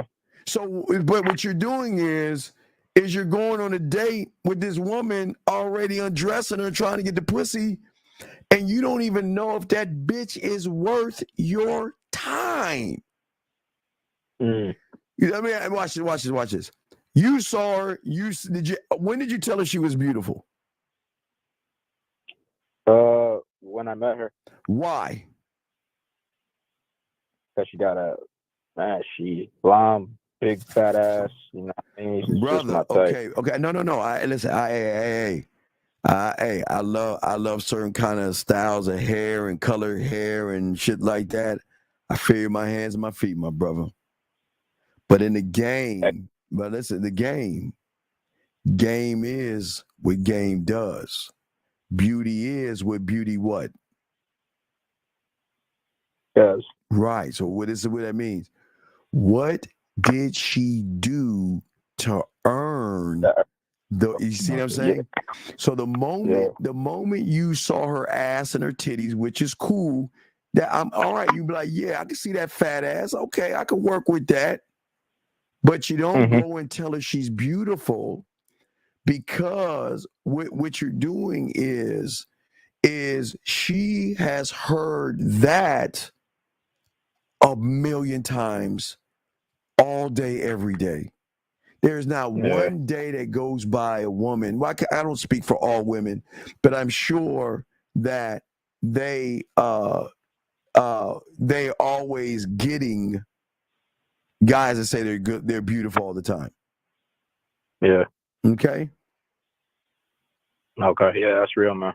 Okay. So you get that on the back end, and I'll get you your pathway, and we got you covered, big dog. Okay. All right. Appreciate you, man. Have a good night. Respect to you. Great call. Okay, buddy. Great fucking call. Okay. All right, man. All right. Respect. Area code 702. What is your name, sir or ma'am? Area code. Oh, hello. Yes. I'm sorry. Yes. How can I help you? What's your question? What's up? Well, I was wondering about why you wouldn't let me talk to that guy. Well, he's not. Why is stuttering? He's not mentally balanced right now. He's not the kind of person you need to talk to. He's not. What is it? Oh, okay. Yeah, he's not there. He's not there. If he was there, yes, but he's not there. You see what I'm saying? He's not there. He's really, really off. So, but Did you have I mean, you asked me a bunch of questions. Do you have any questions that I can answer for you? Because you felt like I was ignoring your questions or whatever. No, I didn't really have that. I was just wondering more that one question I asked. Oh, okay. Yeah, I thought Catherine was gonna call in, and I got excited. Yeah. But no, my questions were valid. I thought they were like, I don't know, different. Well, they were a little. Well, I did. Is this like a girlfriend night tonight, or is it just you sipping wine by yourself tonight? Oh yeah, I'm just by myself tonight. Okay. All right. So yeah. So just reading you're going over your questions that you're asking here. Just looking at it right here. Yeah. So yeah, what is you're asking about the ear? Well, what is? Or the foot thing? I think it was the I thought that the ear was like a sweet spot to a man. Well, every man has his own spots. I can't say that the ear. So it's like depends on the man. Well, I think any man being touched by a woman is gonna say it's I guess gentlemen y'all gonna say it's a sweet spot. So, so I guess they would say that shit. Okay. So, would a woman be able to? Can I ask you questions? You can ask me any question. What's up? You can ask any question you want. That's what the show for. So I can help you out. Any question? Yeah. What's up? Duh. Okay. What I was trying to say was, can a woman get a perspective, I guess, from a man with asking this question I'm about to ask? Like, would it be even valid to ask you? Can women tell from the jump what a man's sweet spot is? Or do you have to spend time with him? Does that make sense? Well, here's the thing that's weird about guys. Because they rarely get touched by women, they really don't know what their spot is. So you can just put your hand on his neck and he's gonna like it. So it's just the power of a woman for a guy. Most guys are not used to women touching them. So just being touched by a woman doesn't matter. It would be, yeah. You don't need to spend time. No, but yeah, so you wouldn't even need to spend time, right? No. You would not need this. I agree with that too. Because why? Okay, so the second part of the question: why is it most men are not, I guess, used to being touched? Would you think it would be more because of a woman and her comfortableness, or because of the man and it would fall back with leadership? Wait, he doesn't provide that safe haven for her? Wait, why men are what? Well, I'm lost. I didn't understand the question. Why men are what now? Oh, they're not like used to being touched. Well, they're not used to being touched because they don't. Again, a lot of guys don't talk to women that much. And if they talk to a woman, it's just hard to find because nowadays it's hard to, I guess, fully believe. I don't know, just because. I'm not saying they're doing a good job at it, but I think they are talking to them because dating apps are popular now. Social media is popular. Okay, yeah, but okay. People stream now. Okay, you can say a bunch of nothing though. Yeah, it's they're still talking to them. Yeah, but okay, but they're talking at them, not to them. Right. Right. So exactly. So if you're talking at, I'm just picking your brain. I'm sorry. No, pick it. I'm fine. I'm just picking your brain. Pick it. Pick away. Okay. So then, if it's about talking at them, correct? Then with them having that mouthpiece and skill set to be able to talk with them and not at them, do you think that they would become more, I guess, guys out here that would understand the experience of being touched by a woman, whether it's on the back of their neck, like whatever? Well, yeah, but okay, but that depends on the lover, because think about okay, so Zach and I, we see there's those that would preach to let the woman kiss all over you. Zach and I preach being an unselfish lover. So we don't even make it about us. it's pleasuring her and taking her places. So so it just depends. That actually Right. They depends. say you need a woman that enjoys pleasuring her man, right? And she tells you that from the jump. I'm a very affectionate woman. That'll be a bump heads for Zag and I, because our pleasure is pleasuring the woman, and if the woman wants to pleasure us, then we're like bumping heads, because I mean we get the pleasure out of her in pleasure or having pleasure. Wait, like actually bumping heads, like you like to wrestle, or you're talking like you would argue and be problematic? No. It's not. There won't be no arguing, anything like that. I mean, yeah. I mean, if a woman wants to kiss all low on you and do all that stuff, we're not going to say no. I mean, if that's what you like to do, yes. But I mean, you're talking to right, like unselfish she love. actually enjoys it. So would you receive it? Well, yeah. Or is that not men in your perspective? A man would never. Okay, there's no man on this planet that would not mind a woman touching and kissing all over his body. Okay. All right. Let's get it up. So it's not like a feminine trait to want to just be enjoyed. So why would you be bumping heads then? Wait, why would be what now? Oh, I said, why would you be bumping heads? Well, the bumping heads is because we don't need you to pleasure us. We're walking pleasure, so we want to give pleasure. Okay. Doors behind doors behind doors behind doors. We're unselfish. We're just unselfish lovers. That's all. Some guys are selfish. Some guys is like, you please me. It's like the guy. Let me hop on you, smash, roll over, and go. You know what I mean? Give you 2 minutes, 3 minutes, and gone. So you have unselfish people and you have selfish people. We're just unselfish. What's the precursor? The main precursor of the difference between selfish and unselfish lovers?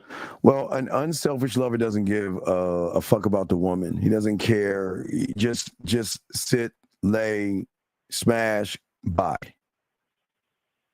Okay. A unselfish lover is making a mental connection first that rolls into more, then to the emotional, to the physical. It's like a pop quiz. Like, this is all the stuff that, like, this is the basics. Everything that we're talking about right now is really the basics. Well, it's not really basic to average guys, though. They don't understand. Like, they don't understand. I know. I'm talking about those that call in game time. This is the level of, like, the natural, like, me asking the question and wanting to pick his brain, and Stephen, having like a response off the top of your head. Like, these are the basics. There's nothing you can't ask me that I won't have a response to. I mean, you can try, test me, but I'm just saying. I'm just saying that's how it should be. I mean, I don't know. I'm not stuttering what I'm saying to you. I'm being dead ass. So, but yeah. No, it's good. No, I know. I'm just picking your brain. Any other picks of the brain that you'd like to have that I can answer? Guys, I can answer anything. Yeah, what is this hygiene? Like, apparently somebody put in the chat. Well, the hygiene process? The hygiene that I always tell guys a few things. I tell them, okay, what I want them to do is bring in peroxide, scope outlast, toothbrush, the water. I like to use a water, fucking, what is that shit called? I can't forget. Now I'm studying because I can't even remember what it was called. The jet thing they use to get in between your teeth, whatever, water flosser. Anyway, get that. And also bring in your cologne, because when you take a shower, you get when you're hot, your pores open up. So I want, take your favorite cologne. Hold on, wait. Are you watching the screen right now? No, I can. All right, wait, watch the screen. Let me grab something. Hold on. Give me a second. Okay, I'm watching. Okay, so, all right. So I was showing my guys this. I was about to show the guys this. I'm glad they said so. So I am, guys. Y'all know me. I'm an allure kind of guy. So instead of Your signal is like choppy. That Android over there is, I think, giving out on you. Okay, wait. You can see me now. Am I better? Am I choppy? Okay. Oh yeah. Okay. So guys, I'm an Allure guy. Y'all know that. So I don't have to take my Allure cologne and put it into my my soap. So this is what I have right here. I've got the body wash. I got the Allure body wash. So this is one thing I have right here. So guys, so I would tell them to take the body wash and wash their body to put the cologne in the pores. So if y'all are smashing and you're sweating, you're gonna smell good versus just sweaty. So that's kind of like some hygiene things we have for the guys. That's nice. I like that. Because we can pick up on that stuff. And honestly, like, yeah, it also is the things that you talked about, right? Talking with them and not at them. But there's, like, so many different things, too. You could talk with me and have bad hygiene, and I definitely wouldn't I wouldn't want to touch you, nevertheless let you touch me. Well, there won't be, and the reason, it doesn't matter. Okay, hygiene, but it's connection. It's got to be based off connection. I'm sorry, I didn't mean to interrupt you. Go ahead. I'm sorry. What were you saying?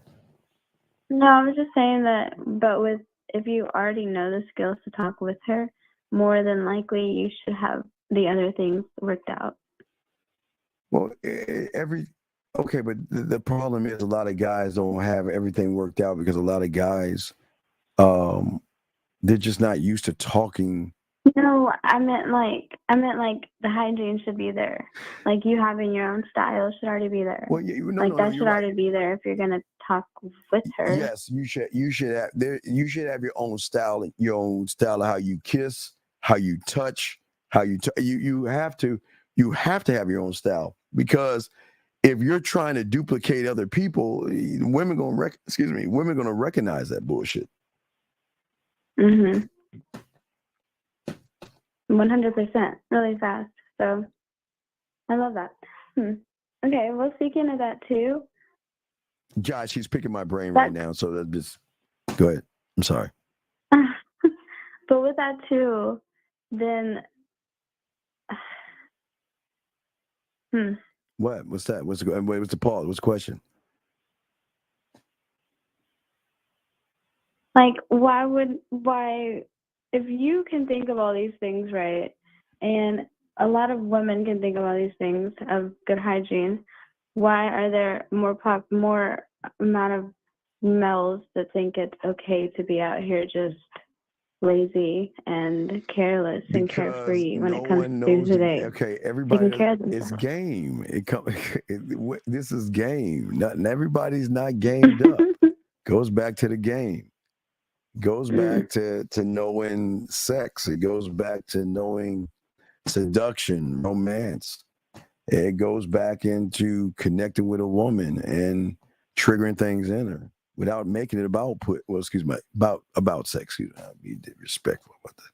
I want to say, so, yeah, but it's not about. And like, yeah. No, the shadow. Sorry. I hear you. I was reading Julia's comment, and like, you can't keep the shadow self. That's the thing. Like, when it comes to things like that, even what you just said, I've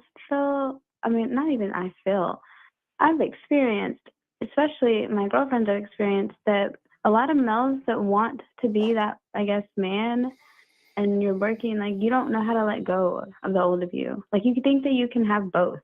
Well, that's like weird. Why would you bring in your old to the new? Well, no, that's another great question. I'll happily answer that question. The number one reason why is because that's safety and comfort. So when one steps out of the unrecognizable or steps out of the recognizable into the unrecognizable, and they're not rooted in themselves, they're going to run back. Okay, think about it. Okay, I'm an average guy. I meet you, right, and I all of a sudden get the balls to talk to you, and you're down. I'm gonna run back because I'm like, oh shit, she's oh my God, she's gonna give me a shot. What am I gonna do next? What am I gonna say next? And what I'm gonna say? So they hold on to it because that's all they've been taught, to hold on to things that weigh them down. It's like what are those things on Discovery Channel? Those clutter people. What are they called? We have a bunch of trash. Wait, what was the question? The pack. What do they call when they have a bunch of trash and stuff? They clutter. What are they called? You know those TV shows. Oh, hoarders. Hoarders. Thank you. God damn it. Okay, thank you. Okay. So they're hoarding. Seriously, they're hoarding on to things that they should let go of. Yeah, exactly. Because I couldn't imagine me trying to write, like, okay, I spend a lot of time in their, what we call their lounges, technically, but they're more upper scale, so you find them in rooftops, or they're more in private locations, and then they have like a room and you have to call ahead and book a table just to get a little section area because there's only so many seated areas. If I'm moving that way and then I'm also holding on to that, that's going to exhibit in everything I do. Like, it's going to naturally show whether I like it or not. So if I'm fully going to move into who I am and why I'm walking in that, like, I have to fully let that go. Like, I don't need any parts of it trying to peek out. Well, okay, that's not your problem. Their problem, their problem, and that's where we always laugh. Zag always says, this is why you got to share us. Zag makes those jokes. Is that? Oh my gosh. Is that? No, I'm gonna answer the question off the no stuttering. Is that the people, the males that you surround yourself with only look at book? They look at their world as in books. So they have the money, they have the status, they worked hard, they studied. So but then what do you put in the books? Once you have all these degrees and you have all these books and you have all these money, assets, and bonds, what are you getting out of it? What's the point of cluttering up if you're not going to use it for yourself? You can't use books to define your personality. So they're looking at you for validation. I'm saying your validation. So if your validation, then what can I do to get an A from her? I gotta please her. All right, you're at that fancy pants upper echelon lounge upstairs in the rooftop and all other shit, right? So all these guys are with their fine little suits and all that and all this stuff, stick up their ass motherfuckers gonna come up to you. Boring. Because all they have to offer you is basic book smart conversations.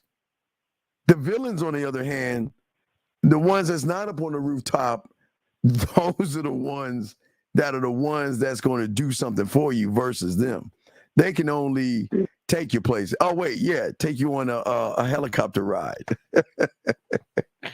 Oh, gosh. Anyways. That was fun, too. You know, but the crazy thing is, regardless how high he may have gotten me, he never hit the bottom. So did it really matter? Well, there you go. There you go. That's what it is. So it doesn't really matter how high you, like, yeah, when you take care of yourself, that's attractive, of course. And that doesn't look with just physical, it's internal as well. But yeah, that's true. And taking care of yourself, you can be out of shape, guys. But it doesn't matter if you have nothing to show for it. Like, if there's nothing to back up what your words say and how you actually move and can hold weight, then it doesn't matter how high you are on this, economic society. Well, because I've met a lot of bougie or upper, like, societal men that because you bougie yourself, didn't have a mouthpiece at all. You probably bougie yourself, so yeah. So of course you don't meet him, of course. And I'm sure your girlfriends meet him too. So it's just what it is. Oh my gosh, they never met him actually. Never met who? Bougie people? No, the helicopter guy. Oh, yeah. Yeah, but yes, bougie is not the word. It's more, I think it's suave for men. It's a very smooth, there's a presence about you, like you demand the room without even demanding it with words. Yeah, I agree. That's to me is like upper that's what a high societal man, like not what I wouldn't like to say that the world looks at it like. It's more of that you demand it, you handle your business, you don't complain. Like, yeah, but you can get that from a security. You can get that from a security guard too. Oh my gosh, yeah, but because if I was a security guard, I know I could pull some. No, you didn't, Steven. I'm just saying, if I was a security guard, no, I'm just saying, I don't want people to feel that they got to have be a certain type of guys. I'll bag groceries and pull. Yeah, I mean, so y'all just gotta have that. Y'all just gotta have that game. It doesn't matter. You have to have. You gotta have your friends together in your life. Guys, hold on. But wait a minute, because trash men, look, they make money. So yeah, but I'm just saying, it's not about the job; it's the person. So exactly. Exactly. That's what I was getting at until you over here. I'm sorry. You're picking my brain, so I'm sorry. Please continue. Yeah, I don't know, because this is showing me things too, and I think it's good to hear out loud. What is it? Maybe for the class. What is it showing you? Do what? I said, what is it showing you? Oh, it's showing me that there's a reason why a lot of males and like most guys can never actually meet someone that will naturally submit to them.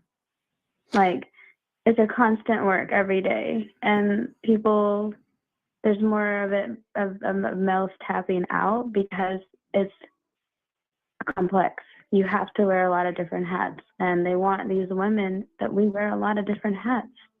So you're going to have to either step up and do what you do on a natural level, because if I see it's forced, I'm going to feel like I'm controlling you. I'm going to feel like I'm, having to guide you. It's just not going to be a good look.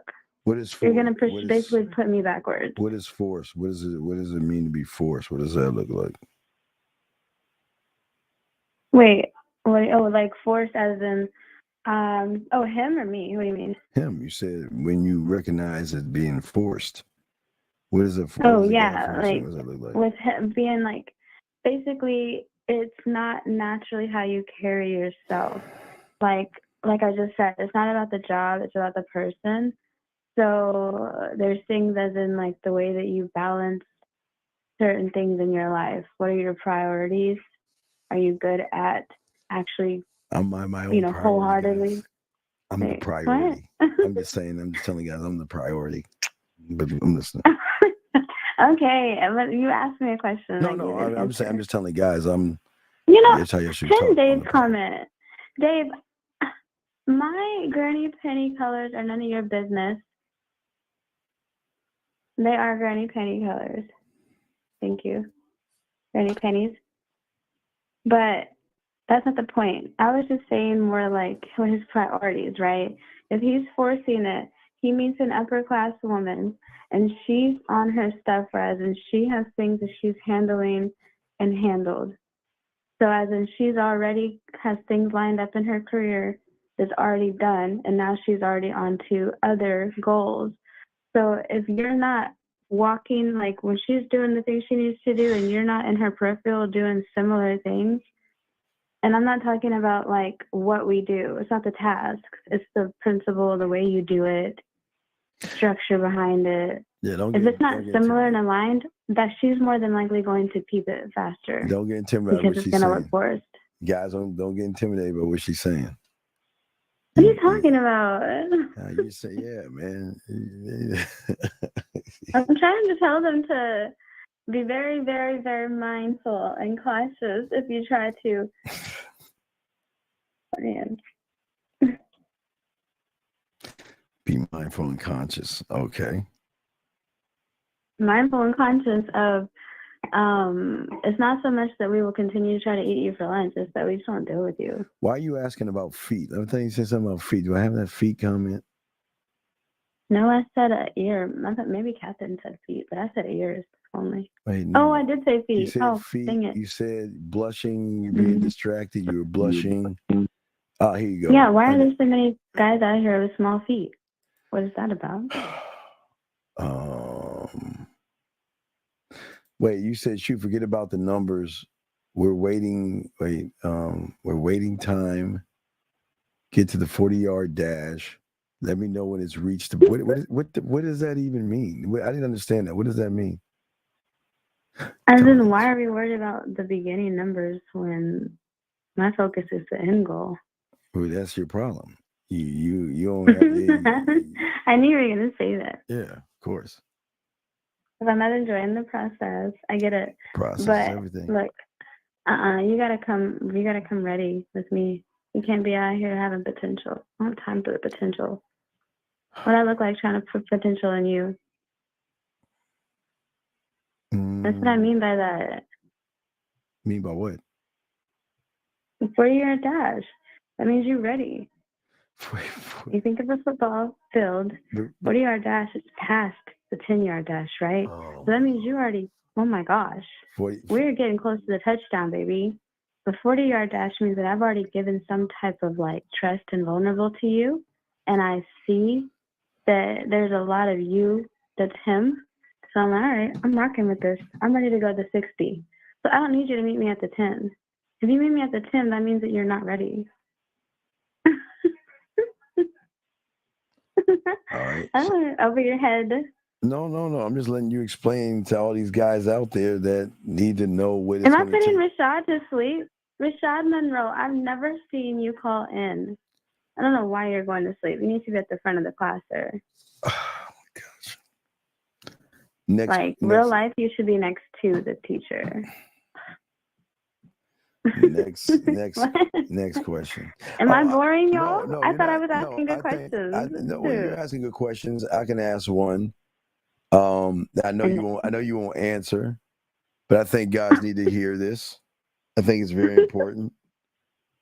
What are things that women talk about to their friends about the person? Why do you always ask this? Because they need to hear this. I'm just saying, they need to know what women are saying about them. I'm sorry. Finish the question. I apologize. What are some of the things women talk to their girlfriends about when they're talking about another guy? What do they discuss? Guys, that's a good one. That's a good one, guys. We discussed the side of the feet, and we're very highly disappointed. All right. Anyway, all right. I skipped that. Okay. Did you? No, you wanted us to always discuss the side of the feet. We discussed. Next question. Clothing. Like, do they even have a style to them that makes them naturally who they are? We discussed hygiene. Did your man brush his teeth? Girl, does he have good hygiene? Like, does he shower? Like, all that. We talk about it all. When you say a higher class woman,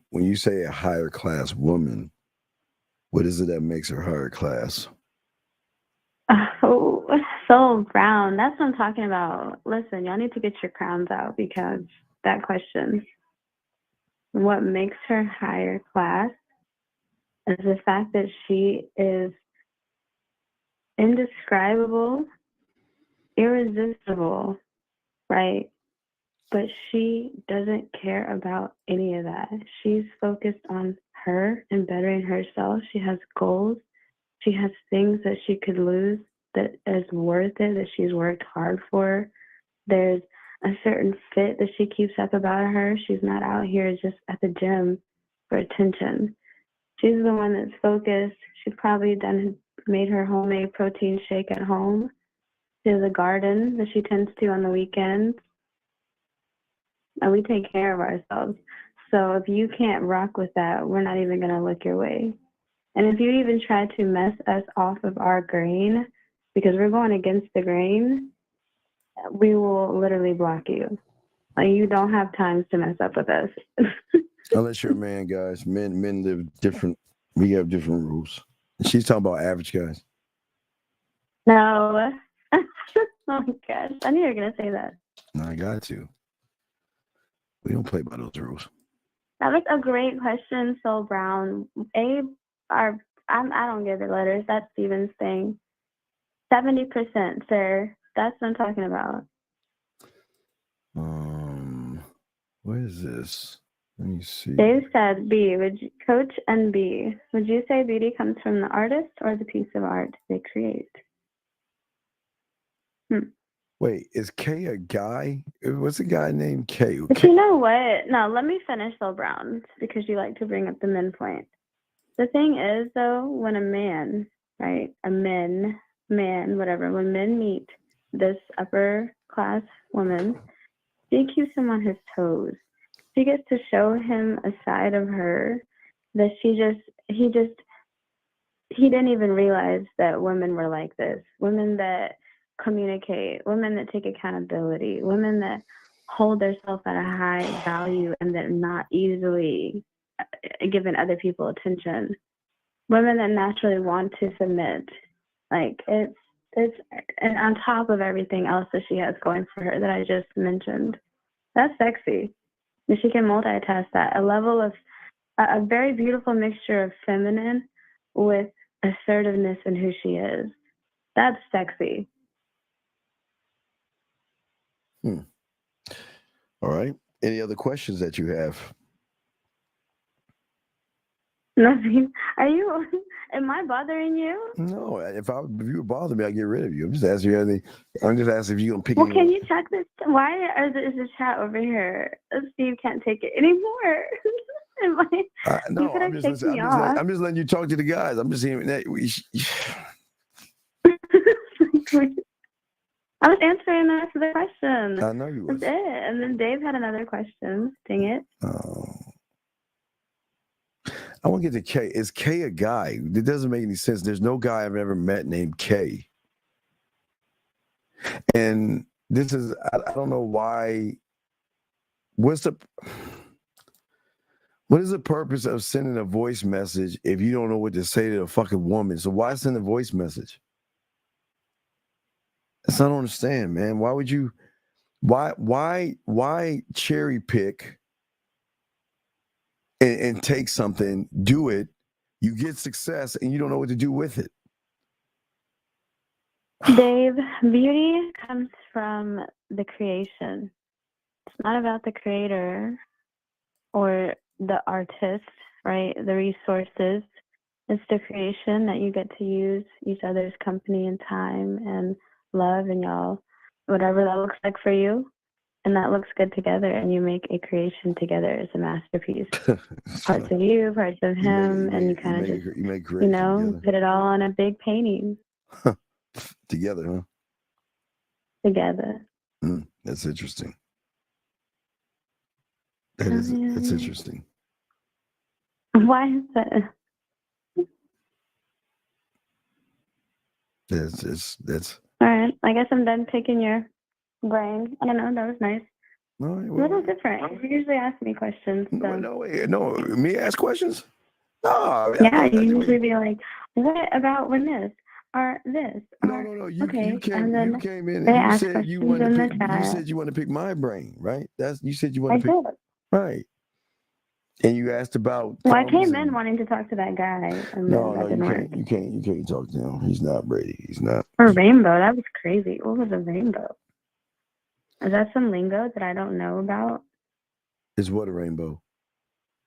I think that's what he said. I wanted to show her my rainbow. No, he used colored wood. It was it's something that you can put on wood or have some wood to change the color of the wood to make it look different colors.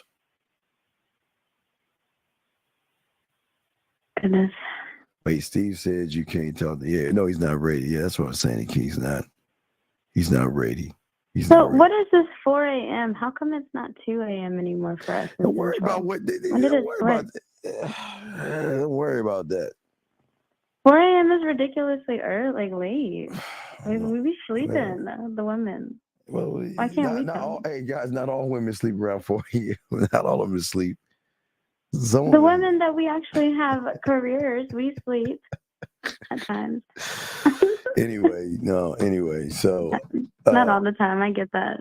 Anyway, gentlemen, if you guys have questions that you would like to ask B, you're welcome, Dave. What's Dave saying? Oh, I answered his question because you ignored it. Sorry, Dave. Dweller Steven. He ignored your whole question. I'm just reading what they're saying. Freaks come out at night. He said, that's what he asked. He said, goodness, anyways. He said, would you say beauty comes from the artist or the piece of art they create?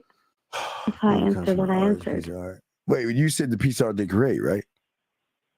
No, it's the creation that they work and do together. Me and you together. You got me, I got you. You see me, I see you. Yeah. I can kind of agree with that, but you're coming from a woman's perspective, though.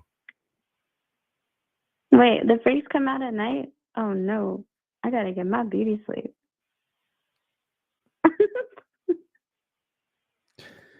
Anyway, are they gonna ask me questions?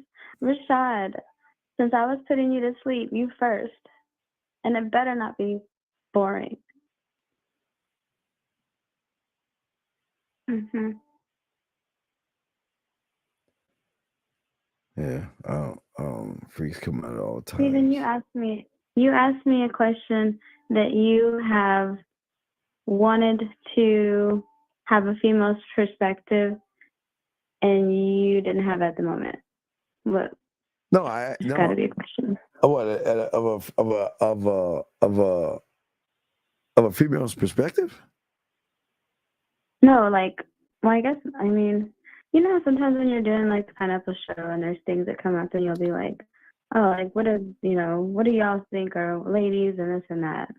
What do you turn offs and I'm reading the chat room. I'm bypassing because I'm going to ask you a question. What are your turn ons and turn offs?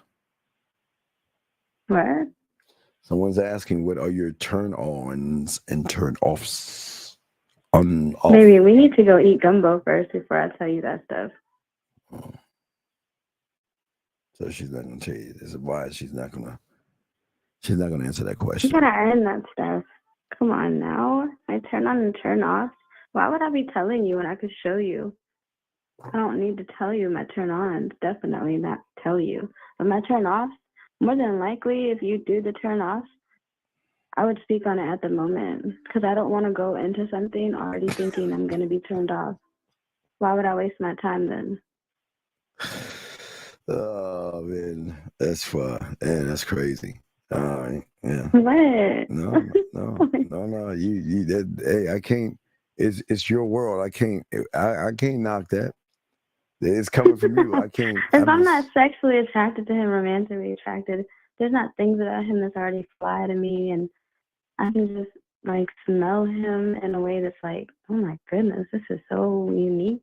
And hold on, that's already gonna attract me to him. So I'm gonna go into it I want to get to know this guy. He's intrigued me. So if there's a turn up, turn off that comes on, then of course we would address it then.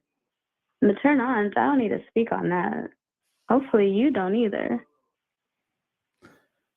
How can I understand myself better? No. Keep the reactions coming. No, I guess she ain't gonna give you that wise. You're not gonna get that. I just told him. Do you always pick a man's brain? Am I chopped liver right now? I just said all that. Do you always? What? No. Okay. Listen. I am not going to argue. That's your world. That's how you feel. That's what you think. I'm not there. Who am I to fight with you? That's your thoughts. I can't fight that. That's how you feel. A turn on. A turn on is for when a man tells me action. And when he tells me this action, he uses his hands. And then he uses his shoulders. And then he uses his elbows. No. And he may throw in his back, a little bit in there too. You don't know. Do you always pick a man's... I'm moving on from that statement. Do you always pick a man's brain? Do you always pick a man's brain? If so, is it to learn you or learn him? Me? And I don't care about him. What the me? It's about me. I'm not wasting my time worried about him. I'm not saying that. I'm just listening. Come on, Julio. If I'm using any time, it's to better myself. I like that boxing. Why? Once I turn your mind on, there's no off switch. Mm-hmm. I mean, if the off switch is working properly, because sometimes the off switch has bad structure, and then you can't turn it off, and you become clingy, and then you become the turn on switch paralyzed and sleeping peacefully in my web. What is that? I'm getting that.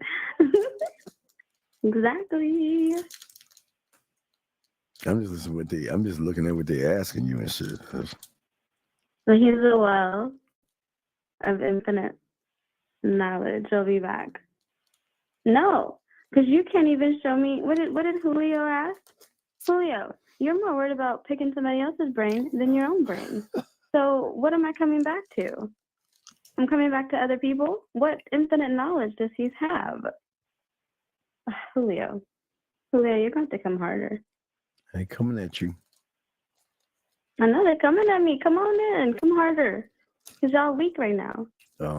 Does a man's self-love and self-care for himself intrigue you?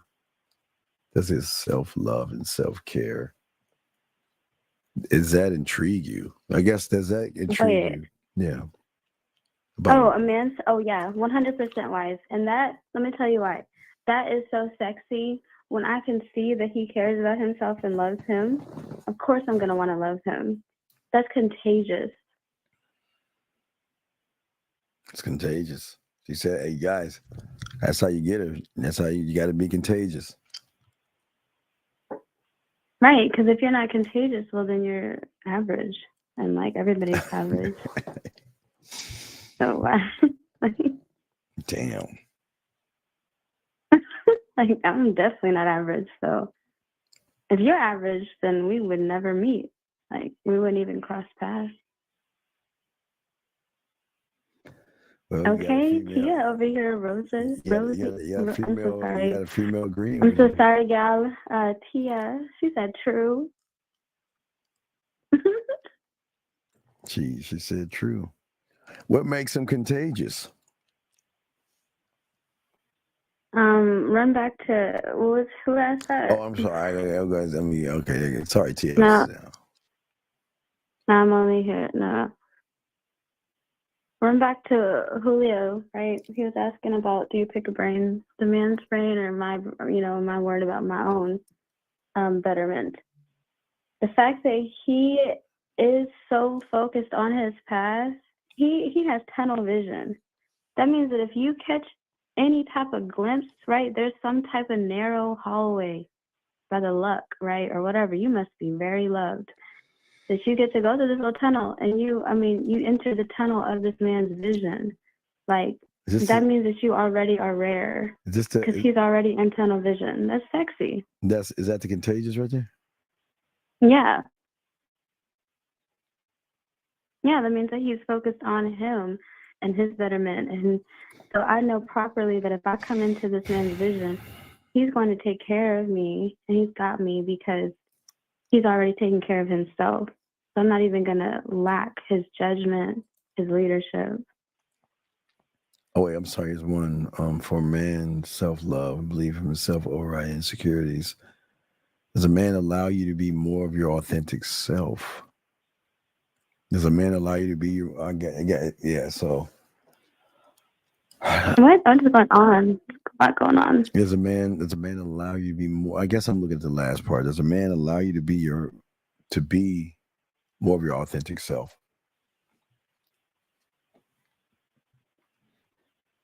My authentic self? Then yeah, of course he would. Yes, if he's focused, right, he's back on tunnel vision. Then this is also dome. Do you see how I'm connecting all of these questions with these answers? I better come harder. You're going off the dome. Anyways, back to what I was saying. You're going off the dome. Oh, sorry, Steven. No, go ahead. What? Go ahead. No, go ahead.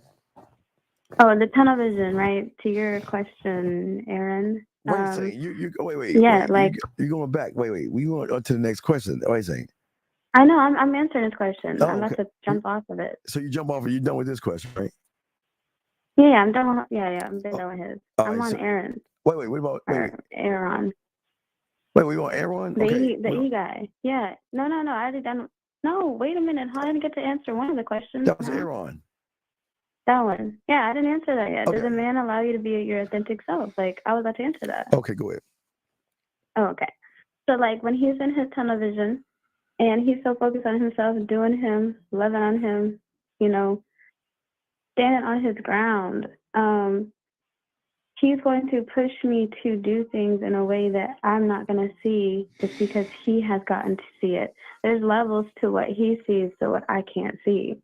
So if I'm entering his space, of course I'm going to be able to share in his experience, and that will allow me to grow. Like, that's what separates him and why he's contagious, because someone else could be over there and their vision is not a tunnel at all. They have a vision of a wide, landscape. So they got too many distractions. They're not going to focus on bettering themselves. Okay. Okay, I'm done. All right. Next one.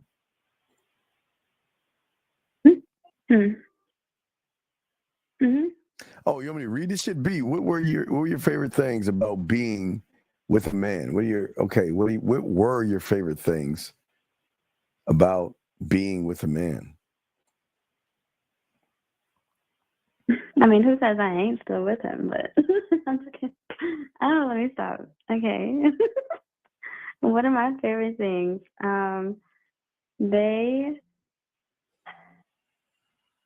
I'll give you two things. One, the banter. It was such an organic banter, and with me being focused in my career, I'm constantly in meetings, I'm constantly going, right? I travel for work. I could call him and it could be it wasn't even like an escape. It just fit so smoothly into what I already was doing. We could banter about work. We could banter about life, random things, his career, you know what I mean? So that for sure. And it wasn't he tried too hard. It was very wholesome, and it was naturally him, because it would throw me off guard at times, right? He didn't try to become a yes man and follow my lead with the banter. And then the other thing was that he was his unapologetic self.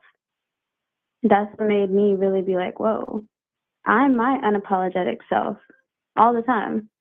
So to see him being his unapologetic self and constantly just thriving in it, right? It wasn't in that pity me type of unapologetic self and I hate the world and I hate everybody.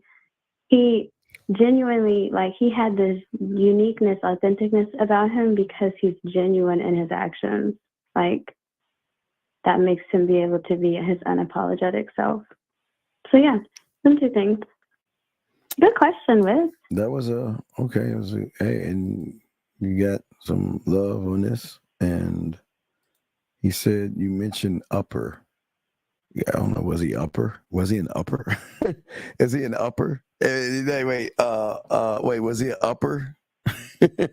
I guess he mean upper as in was he the upper skyline thingamajig? I don't really like to use those words. I don't even call myself an upper class woman. I call myself a lady. I am a woman. I am a real woman. But with him, he was a man. And every female knows the difference when you sit here and say a man.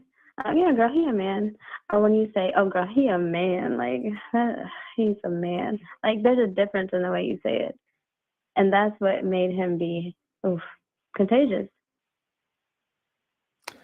All right, next question. Is it possible for more than one man, not a male, to have the kind of impact on you? Or when you meet that one, is it completely separated from the rest? You have to read that one and break that one down. Hold on, give me a second. Is it possible for more than one man, not a male, to have that kind of impact on you, or when you meet that one, is he completely separated from the rest? Yes. The last part, sorry. He's completely separated from the rest. It's every man should have their own distinguished identity, right? Like distinguished and unique identity. So when I meet him, right, I can meet his friend, right? He could probably run with a pack of lions himself. He could have the guy over here, and maybe I run into him one day on accident. I will still have my own experience with that man, even if I was to even meet a friend of his or something, or someone like, that symbolized his status quo. If he really is a man, then he's not going to remind me of him. He's going to give me his own experience. So that would be unfair for me to even call him a man, because if he is a man, then the experience would be unique. She's not boxing. She's not a student. What the fuck are you talking about? She doesn't. Wait a second. Wait. Boxing. She's not a student. They don't know about. She don't know about free will and all that shit. I mean, I guess you try to answer this, but she gotta be with a one-on-one for this question. Boxing. She gotta be with boxing. It doesn't matter. She's observing, dog. She gotta be with a one-on-one to understand that shit, motherfucker. Come on, man. But you go ahead. I am one-on-one. Please. I've been saying one-on-one before you were born. You can try to answer that, but yeah, boxing wilding like a motherfucker. When you came into it, did you ever have a man give you free will or something close to it? One, I'm not a student, obviously. Yes, he was correct about that. Two, yes, I did get free will. And it was, or something close. Yes, okay, I did, yes. It was weird, though, because it was like there was free will. And yeah, I could go on dates and stuff like that with other people, and do what I wanted, and he did what he wanted. But it eventually got to, obviously, where it just be like one-on-one. That's all I'm gonna say on that. Oh damn! Hey, see that? Look, hey, see that? See now? See she popping guns, and she she kind of slow. Be quiet. She was popping guns, and hey, boxing. She said, I don't really want to say that on that. I know. Boxing. Be quiet, Steve. They heard. Boxing. You hit something, dog. Boxing. You keep digging deeper, dog. Boxing doesn't know what he's talking about. Boxing. She's like, I was at that. I don't want to talk about that. Anyway, all right. That's only because all right, fine. You know what? It's cool. All right, well, let's go back to my question. All right. Fuck. What happened was, this is what happened. There's a situation. Hold on one second. She's sipping her wine real quick, trying to put her words together. No, I was replying. You stop it, Steve. Okay. Basically, I got jealous. He would get jealous. We would butt heads a lot. So the free will thing, it worked, but it didn't work because we really did, we was very close. Very close. Okay, I guess that answers that question. The question right here. Whatever, I still answered it. I just still didn't get my business out. No. Nosy cat to you. Pose a man for his upper level. Wait. Is it easy for a dweller to pose as a man to fool you that he's upper level? I guess he's saying, have you ever been duped by a guy that posed to? He acted like a man, but you found out later he was soft and shit, I guess. Soft. What? Okay, I don't speak foolery. So, Julio, I can't answer that for you. You're going to have to find someone that speaks foolish behavior. Does she speak positively about her man and want to see him win in life? Or is it important for the man to do the same for her? Oh, yes. That's my man. My man.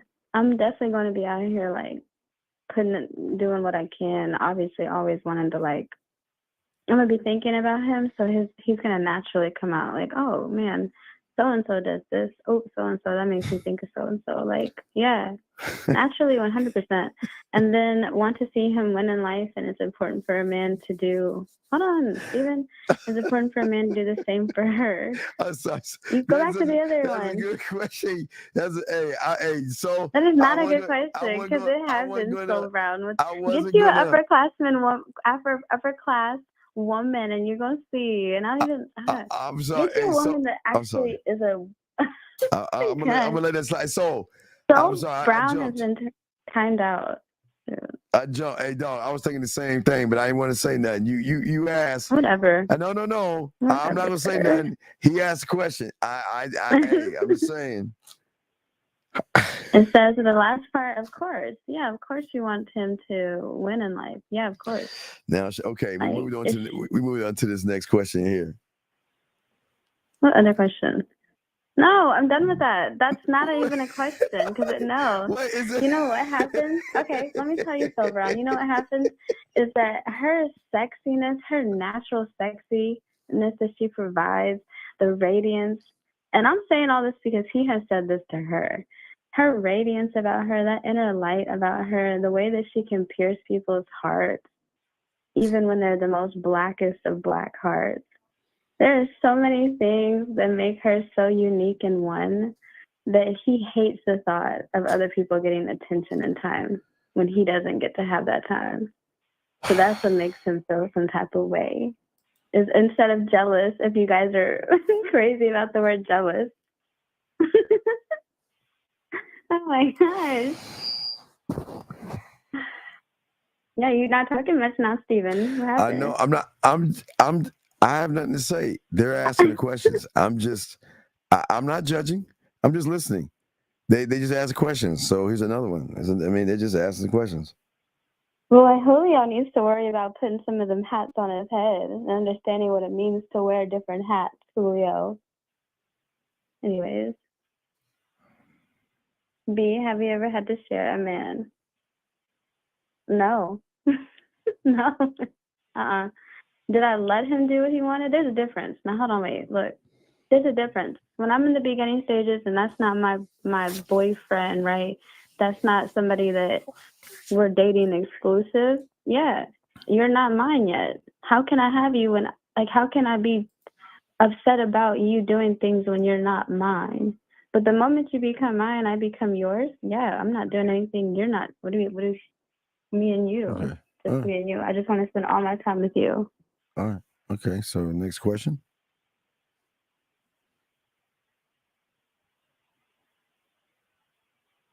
Now, you don't see the question, or do you want me to read it to you? Oh yeah, I can't see.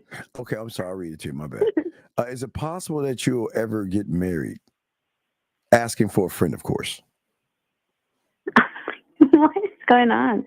Who is this friend, and why didn't he ask me himself? If he can't even ask me himself, he doesn't deserve my answer. Ooh, that was a good one. That was good. I like that one. I like that answer. I like that answer. Oh, shit. Hold up. Boxing. All right, boxing. How many layers does a man have to peel back on a woman before he gets to her truth or her real self? Well, I mean, all women are different. Okay, that's your number one problem right there, Dave. You can't be boxing us all the same. We're not all the same now. We have different layers. So that is up to that man to be able to read the signs, to pay attention to the detail, to understand the way that this woman needs to be read, felt, seen, heard. And then from there, you start peeling one at a time. Well, boxing, to answer your question, I think I need to start answering some of these questions too. He asked me. He asked me. He didn't ask you. Oh, okay, my bad. Well, he didn't say B. He didn't say B. I'm just kidding. Yeah, he said yeah. So they have no idea about the layers. Boxing. They don't. Oh my God. You asking? Anyways. You asking? Yes, we do, man, Dave. Man, Dave. Dave Rooney. We don't. You remember who Steven is, right? Doubt Dweller. All receiving. Come on, let's be for real, Understand Dave. the ism, man. We go deep, land, brother, deep. When does a woman recognize she's dealing with a man? Ooh, here's a good question. First 5 seconds. You said the first what? The first 5 seconds, too. The first five. Better be. The first Too. 5 Other than that, why are you in my face? Okay. Jeez. It's I recognized. got better stuff to do. Recognize. That's okay. Okay. You don't want to go into that? Okay, that's cool. I'll get to the next question. No, the first 5 seconds as in his stance. I'm telling y'all, it is a certain demeanor. It's the way you can just sit there and be looking silly. You could be eating pecans. I don't care. This is you. It's like, oh my goodness, something's different about you. Man, it could be the first sentence you choose to say to me, first word. It could be the tone of your voice. Like, yo. Eat pecans. That's funny. You can eat. Hey guys, you can eat pecans and be. Oh my goodness gracious! You can be that guy. Do you like quiet? Anyways. Do you like quiet guys? No. Quiet guys. Why? No, I would be a bully to him. Like, I'm assertive at times and aggressive at times with what I want. Like, especially when I only like, okay, I'm not the type to have a roster. I've never had a roster. I also don't have multiple men. So when I give my time to somebody, I'm focused on you. So you better give me that pressure back and that energy, or you're wasting my time. Like, I can't. I don't want a shy, quiet, like, if you're, at least, and that's the way I'm taking it too. You could be saying quiet as in, like, maybe not confrontational. And yeah, I definitely don't want a confrontational man. So yes, in that way. To add on to Boxing's question, is the way a man peels back those layers by engaging your emotions.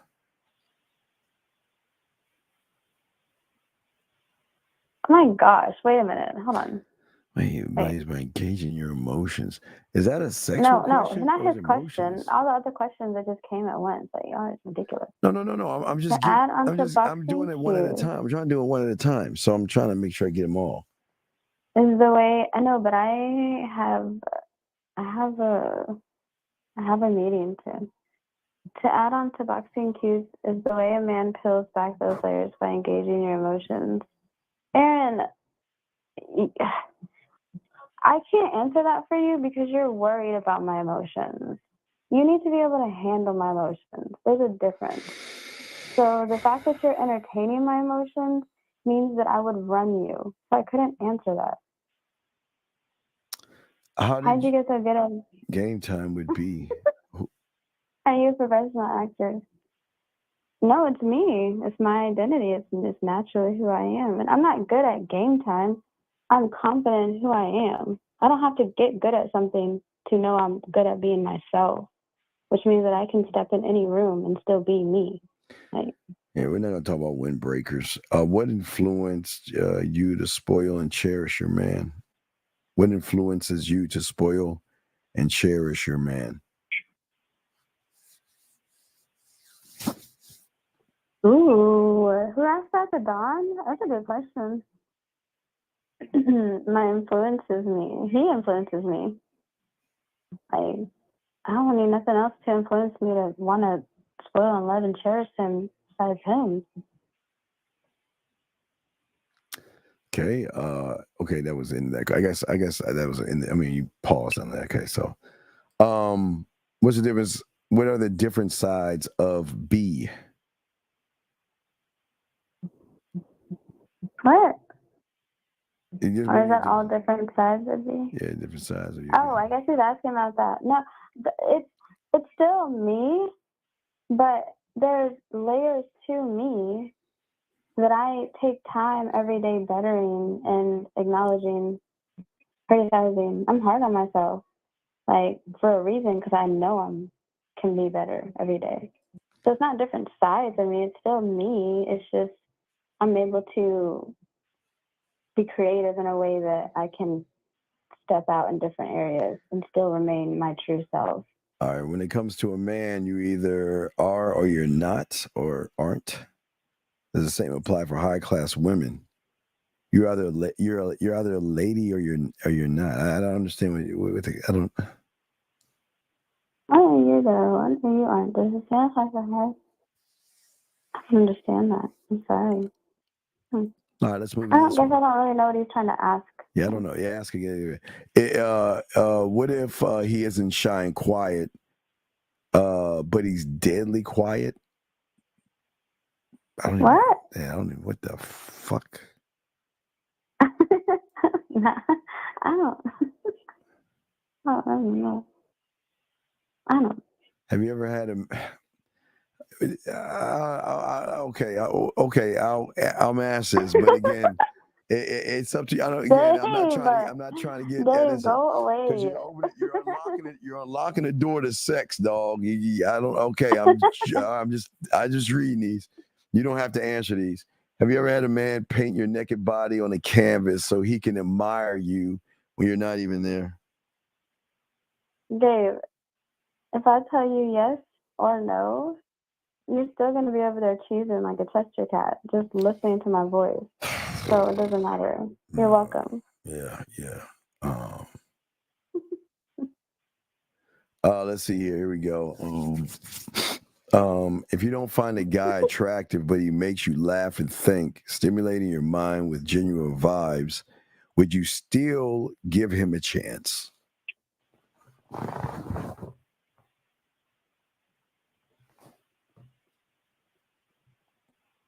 Wait, if you don't find a guy attractive, give me.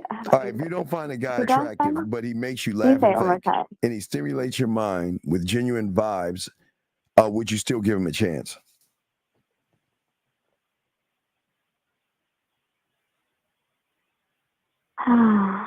No, absolutely not. Why? The whole first part of the question, because I need to. Why would I would want to be attracted to him, because otherwise it can't go past a platonic level. It physically could not grow. I would need to be able to be nurtured physically, emotionally, spiritually, romantically, all that good stuff that I prefer. And if I don't find him attractive, we can't even hit all the levels. So it would just be very stagnant. That sounds awful. Okay. Hey, real quick. Hey, Jay. He learned that from me, dog. So don't worry about it. It's just another sexual move I have. Don't. I know that's a little over your pay grade, but he knows that came from us. So let's go. Let me see here. Can you elaborate on a man's quiet confidence? Gentlemen, we're going to do this for 19 more minutes. Can you elaborate on a man's? No, this is my last one. Okay. The girl needs to go to sleep. All right. So can you elaborate on a man's? A lot of questions. Can you elaborate on a man's quiet confidence? Quiet and confident are contradicting. If he's confident, he's.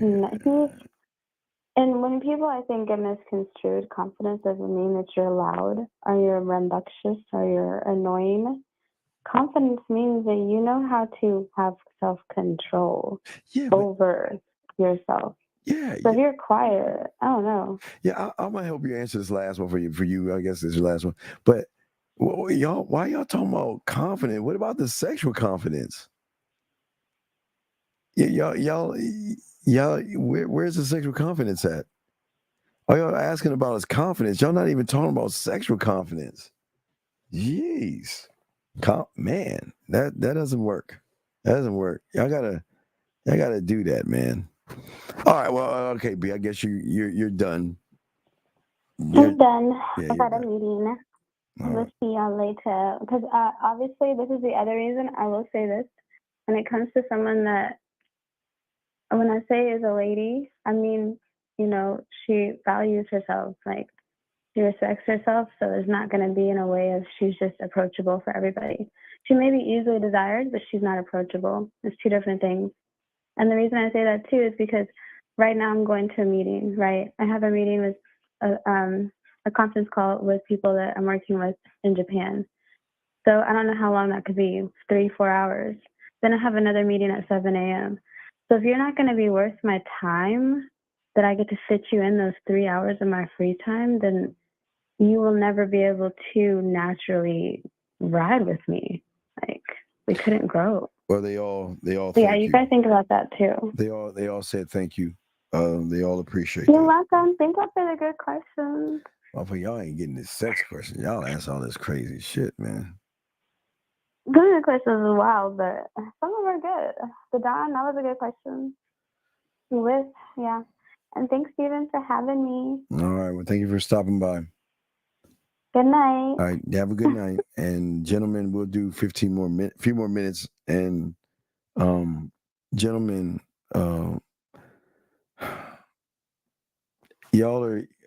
gentlemen, confidence is going to get a little foot in the door. Sexual confidence is going to push. Y'all have to have this arrogance to yourselves that says that, you know what, that I'm going to be the guy that you're going to think about. I mean, I want y'all to think about that. I mean, we only got a few more minutes, but I want y'all guys to think about that for a second. It's very important to take a moment and actually think about that. Beautiful answer. A lot of good questions. Boxing, you almost stomped her ass. That was funny, but she recovered. She was like, well, boxing, man, I don't want to talk about that. Erico, last call, 502. What's up, brother? How can we help you, man? What's up? Yeah, this is Soul. I just got a quick question What's based up, off Soul? of What's what up, you're bro? saying. What's up? Yeah, I want to ask you. So, yes. how I'm confused. How could a woman be higher class? Like, I don't understand how could a woman be higher class? So this is what 1950 myself and Zag were talking about yesterday. Yeah. We want a woman that's got shit going on for herself, you know what I mean? Because we got shit going on, you know what I mean? So I'm not going to give my body or my time to and this is no disrespect, someone that works like Burger King or some shit like that. I watched the show yesterday. Yeah, so I know right. what So you're you know what I'm talking talking about. So I'm saying Yeah. that we're saying that a high class woman, like, she got her shit together, you know what I mean? Okay, I see. So but what you're wait. saying is just But still insecure. Okay, women still have insecurities, even though they have their shit together, and that's where they find the security in you. So right. So gentlemen, I'm saying that you want the fruit as high as you can get it, not the low hanging fruit. That's why I always tell y'all guys, y'all got to stop making it about the pussy. Y'all, there are things that women will want to do to and for and around you that when they see value and worth. So I'm not saying y'all guys got to look for doctors and lawyers and shit. I'm just saying that you got to have a pride to your dick. I guess we can talk more about that at 4:00 in the morning, dog. You know, that answers my question. No, that's all I wanted to know. Yeah, but thanks no, for it's a answering. great call. Yeah, no, she had great insight. No, gentlemen, I'm not gonna lie. No, she had great. No, I was just fucking with her on that boxing thing. No, she had great insight. But when I am saying to all you guys out there, the insight was great. But what I'm saying to you guys is that, where do y'all see yourselves, man? But also, again, the best thing about upper women like that in that class range that I'm talking about, they deal with losers and shit, dude. Nerdy, geeky. I'm geeky, but nerdy. I'm not nerdy. I'm geeky. But nerdy guys that have money, shit. You know what I mean? They have money and all that other stuff, but they can only live off their salary. They're not gonna live off of their mouthpiece. That's the beauty of the poetry, gentlemen. Your words should be poetic. She should become and get intoxicated off of you, get drunk off of you and your drugs. So but no, she did answer a lot of good questions and stuff, but we'll do a few more because I got to wrap it up. We'll be doing a show in 3 hours, a few hours, so we're gonna wrap this up. But gentlemen, if y'all want to talk sex, late night sex, we can talk late night sex and talk about pleasuring a woman and shit like that, dog. Dirty talk, nasty things you can do. I'll come up with some things. I can come up with some things on the fly, so we can talk about that. But it's a good show. It's a good show. But yeah. So if you guys last round questions, any other questions, let me know. And then we'll go from there. But what's important here, gentlemen, at the end of the day, you learn more about yourself. But like B was saying about the confidence, dog. How are you standing, and what are you standing on? But gentlemen, sexual attraction can happen when you are that motherfucking guy. I'm not saying you're going to get the pussy overnight. I'm not going to say you're going to get a one-night stand, but things can happen. Thank you, 103 likes. Appreciate all you guys. But yeah, we're about to wrap it up. Any last questions, man? No, Jay, it's all good, Jay. Again, game don't sleep. So we got another hour coming up in 3 hours. We got one more hour where we're going to ride it out and answer questions. So if y'all got any sex questions, it just seemed like the ladies were asking all the sex questions. So guys, y'all can ask the ones. Y'all can ask the ones at 3 a.m. if you're up, because we can talk real nasty shit. Because I'm not gonna keep it up. So we can chop that shit up. So we can do all that stuff. Yeah, if y'all want to, whatever y'all want to ask, whatever, we'll ride it out together and chop it up and answer any of your questions that you have. But just to let y'all know how game works. This is how game works. A beautiful thing. Last question. How long did it take? Well, I can't say I embody it. Yes, boxing. Oh man, I just the things that race in my head, dog. Oh my God, it's just boxing's the ocean. It's not the drop of water. It's just it flows. So yeah, it flows. I can't boxing. Yeah, man, it's deep. That's a deep ass question. I can't even answer that, bitch. It continues. I will continue to learn. Yeah, absolutely. You continue to learn because you're actually boxing. You're growing with the person because remember her edge.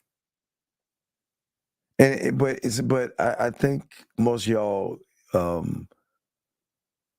think that when I say this, I'm not talking about the penetration. The penetration is much. I mean, man, penetration is it gets deeper. It gets deeper. So this is why I always tell you to give them samples of you early on, to give them the free will to make the decisions and stuff like that. Okay. So it's all good. So yeah. So, but no, it was good questions and stuff like that. So we'll chop it up and knock it out. So we'll do something like this, and then I don't know if we'll do a Dean After Dark tomorrow or Saturday morning, but we'll definitely do Dana Saturday. So we'll knock out a round with the Dean in a few hours and stuff. So, but anyway, gentlemen, I hope I was able to answer all your questions and stuff like that. It was a great show. We'll keep this up. And we'll keep riding this out, man. Riding it out. So, guys, thank you very, very much.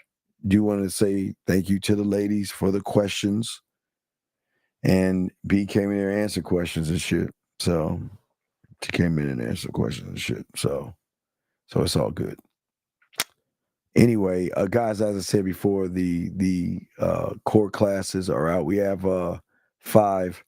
I'm gonna probably work on 6 tomorrow, but we're gonna keep kicking them out. We got it. it's so much. Oh man, I get so excited about that because sex from the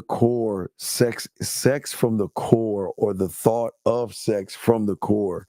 Man, can you imagine, guys, taking a woman to that depth of sex from a place that she hasn't even experienced before? Shit, it's dangerous.